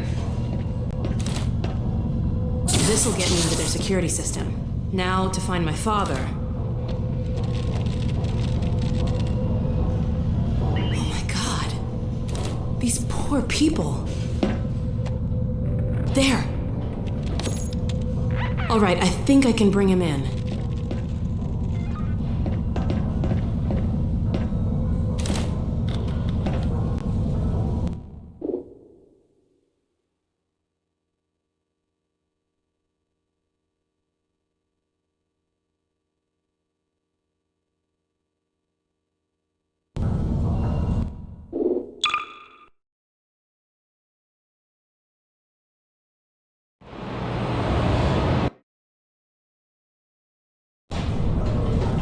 There!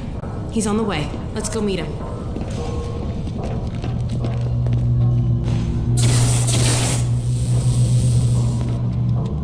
Ha! Done! Follow me.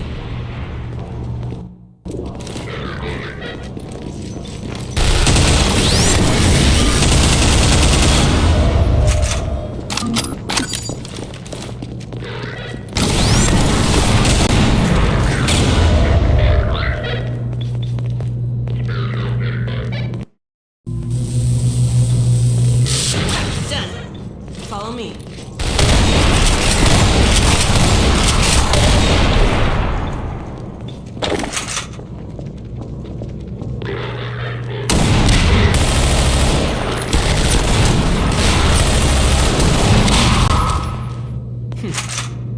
Come on.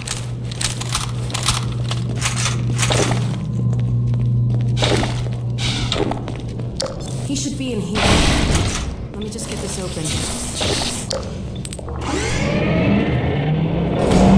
Eli in pod choreography. We wrote and recorded dialogue for the scene while still building out Nova Prospect. At that stage, we knew Alex and Gordon would teleport out of the prison, but none of the specifics had been worked out, so the dialogue needed to be broad enough to fit whatever we ultimately built.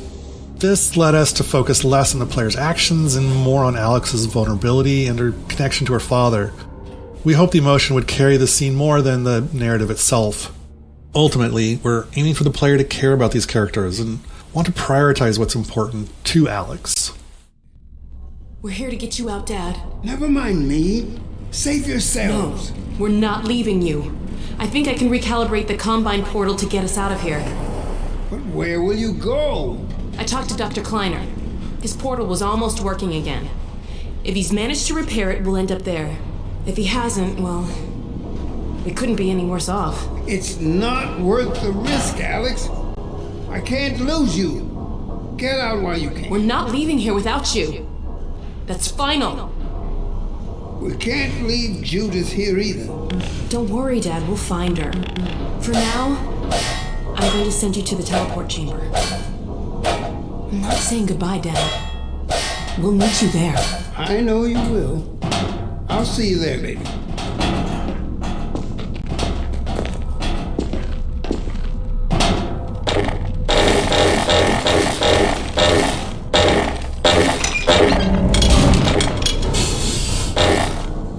Let's get out of here.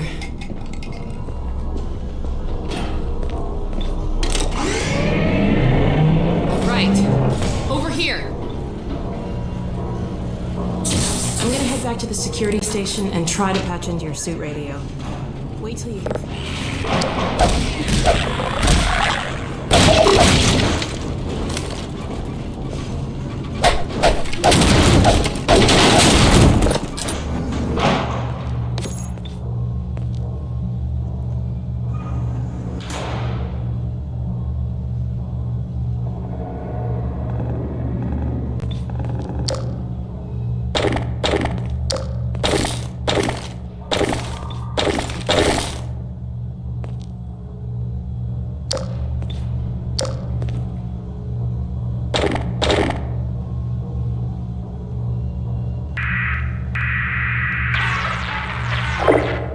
It worked. Let's see what I can do to clear the way for you. Keep an eye out for Mossman. I'll get my dad through the prison as far as I can, then I'll catch up with you. Hang on, I'll see if I can figure out how to get back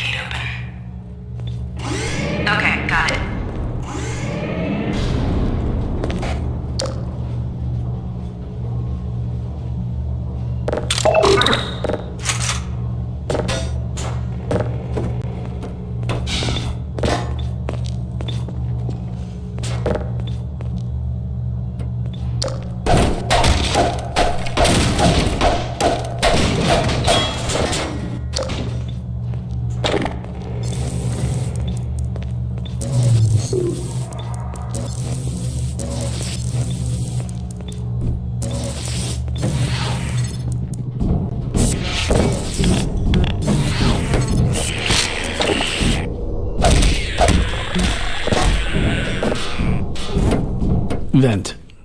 You probably know this, but if there's a vent, there has to be a head crab in it. We don't make these rules. They, like the vents themselves, come straight from the top.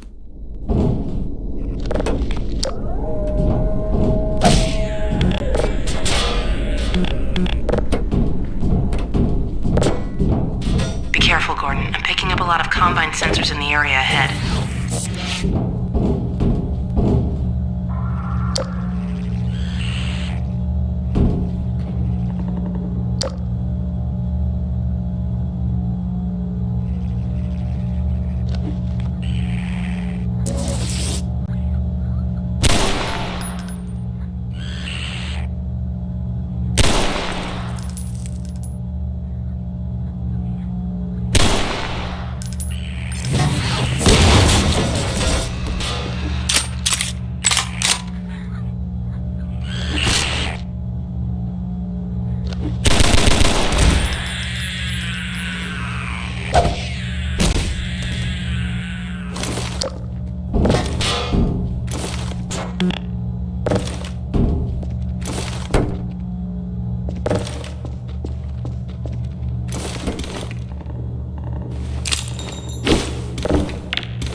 I'll start working on this gate. Just a sec. Okay, got it. Look targets. One of the key tools in our design toolkit is the look target, an invisible point in space that activates when the player looks at it. Designers can specify how accurately the player has to look at it, the duration of the look, and other conditions. Once activated, the look target triggers various events in the game. For example, Alex might wait for the player to look at her before delivering a line of dialogue. A spectacle might begin only when it's in view, or a Combine dropship might fly over when the player is looking in its general direction. Once we implemented look targets, designers found endless ways to use them to make gameplay feel more reliable for players, especially since some move at very different speeds or in difficult to predict ways.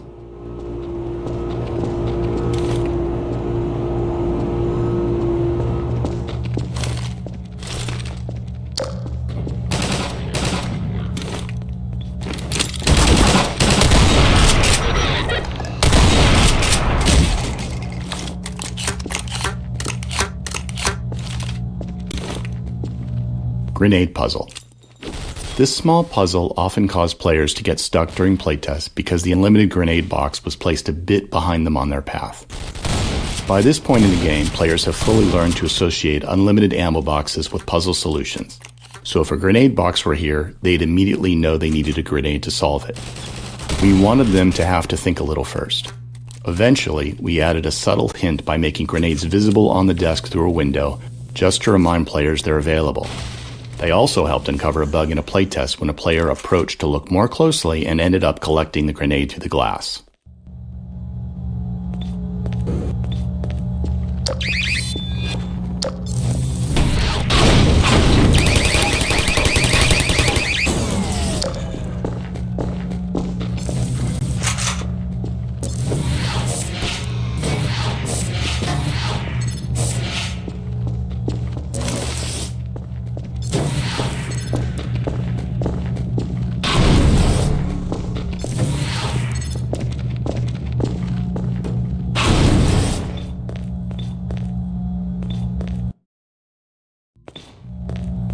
You're coming up to another control room.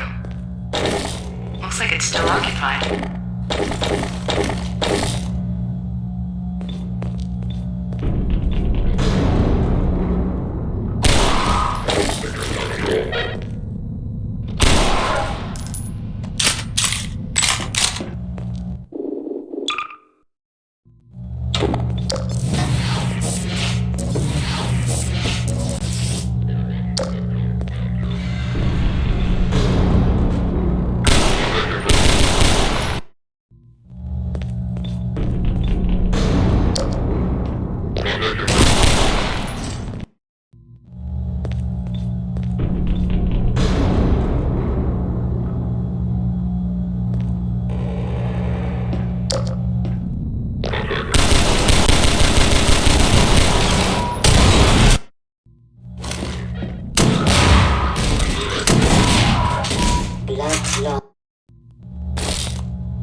Log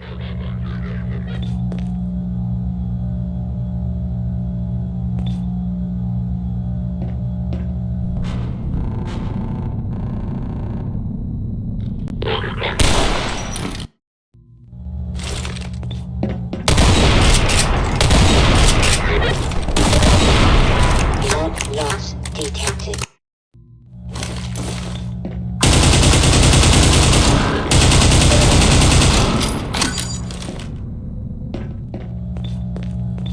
My guess is there's a bunch more. You're coming up to another control room. Looks like it's still occupied.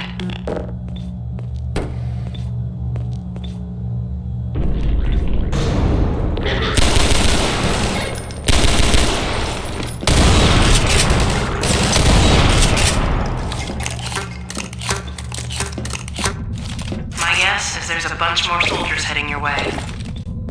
Mossman's betrayal. Our original plan for Judith Mossman's arc was for her to betray the player around this point. But by the time we reached the scene, having developed other parts of the game, we felt she was more likely just trying to protect Eli. We envisioned her reconsidering, realizing she couldn't actually betray Gordon. We had ideas to clarify this shift later, but ultimately we never finished her arc. We liked the ambiguity in Mossman, but players didn't seem to. They almost universally hated her. That might be a success, though. We worked hard to build the player's affinity for Alex, and Alex wasn't exactly a fan of Judith either.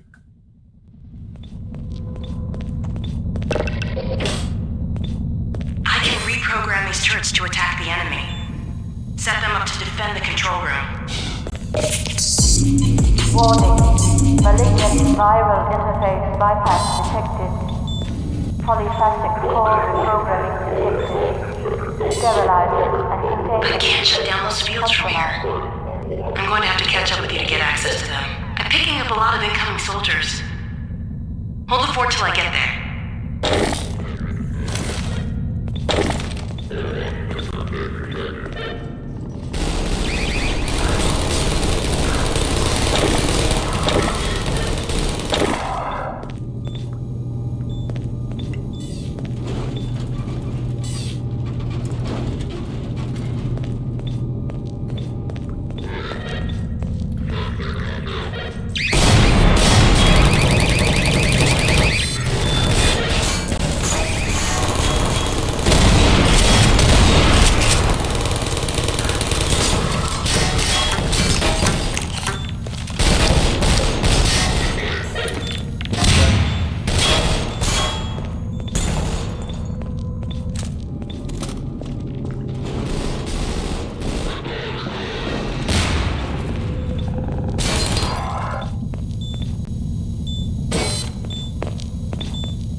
Sorry it took me so long. Glad to see you're okay.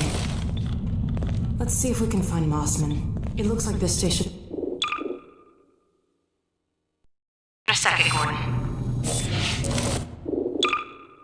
For you to get access to them. I'm picking up a lot of incoming soldiers. Hold the fort till I get there.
Be there in a second, Gordon.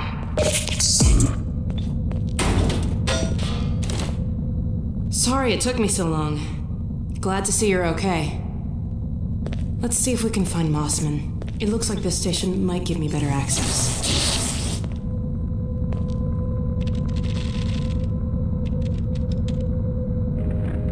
There she is. Wait a minute. How'd she... It's from your area. I'm not calling about that. What's she up to? You promised you weren't going to touch Eli. Oh my The god. soldiers were a bit overzealous, I admit, but he was too tempting a prize to simply turn loose, especially in the absence of Gordon Freeman. You would have had Freeman if you'd been patient and just waited for my signal. We weren't entirely sure you were ever going to get around to that. Human loyalties being what they are. Dr. As I have stated before, you have to let Eli come around on his own. I have known Dr. Vance far longer than you, my dear. I'm afraid your feelings for him may have blinded you. Feelings? This has nothing to do with feelings. It's a simple truth that when Eli believes This is not open to debate, Dr. Mossman. Doctor, please. So sorry, Judith. I'm all out of time. Damn her! I don't believe this! Come on, Gordon. Now we've really got to hurry. Go on ahead. I'll disrupt the next level of security and catch up with you when I can.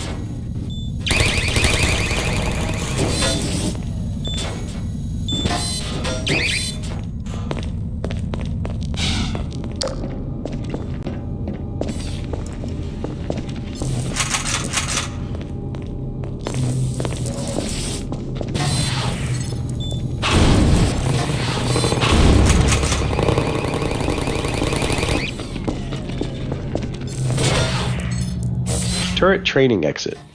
This pile of trash, along with the cluttered descent down the stairs, is designed to discourage players from bringing a turret with them. While it wouldn't break anything if they did, we wanted to make it less likely. Making it inconvenient to keep the turret isn't an ideal design strategy, but it was better than nothing. Many playtesters eventually gave up and tossed the turret aside once they felt the game was trying to tell them something.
Final Turret Arena. When building the arc of a gameplay element, like allied turret usage, we often build a prototype that represents the arc's endpoint first. We iterate on that prototype until the playtests show that it works. Then we work backward, adding preceding scenarios to introduce the element and build player skill. This approach ensures the final arc is engaging before we invest substantial time.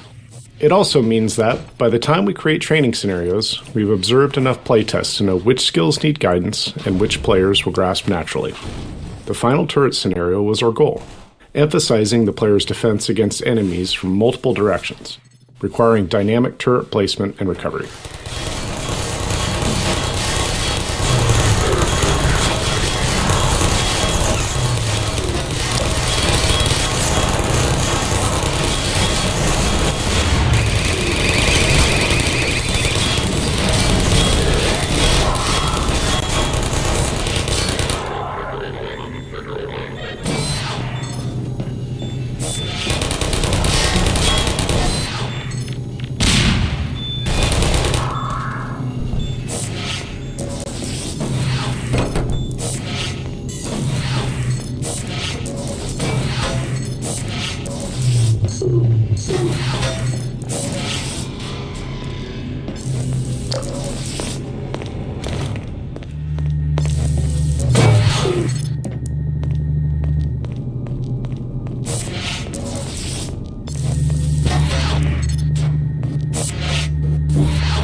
More incoming soldiers. See if there's some more turrets nearby.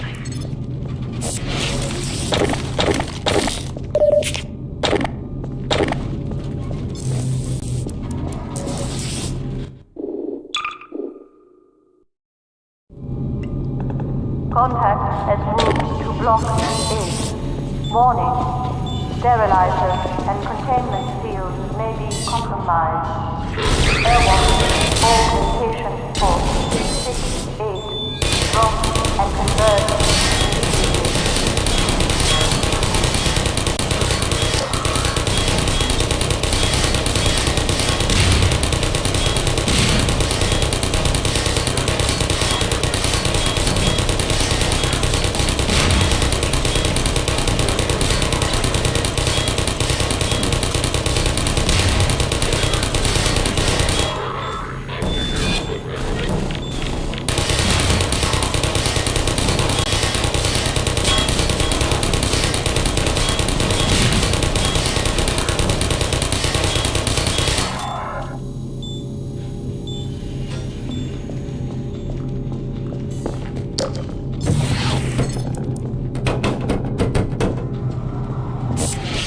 Final Turret Arena.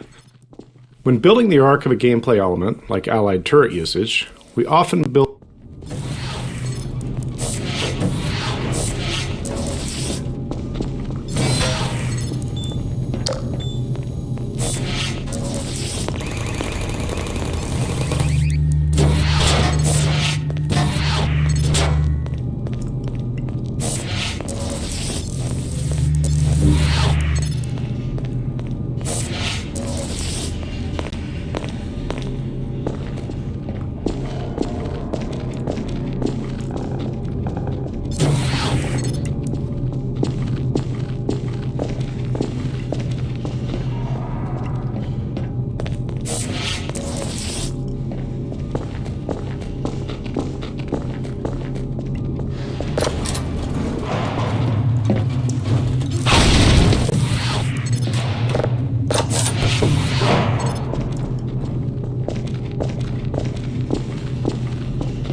soldiers. See if there's some more turrets nearby.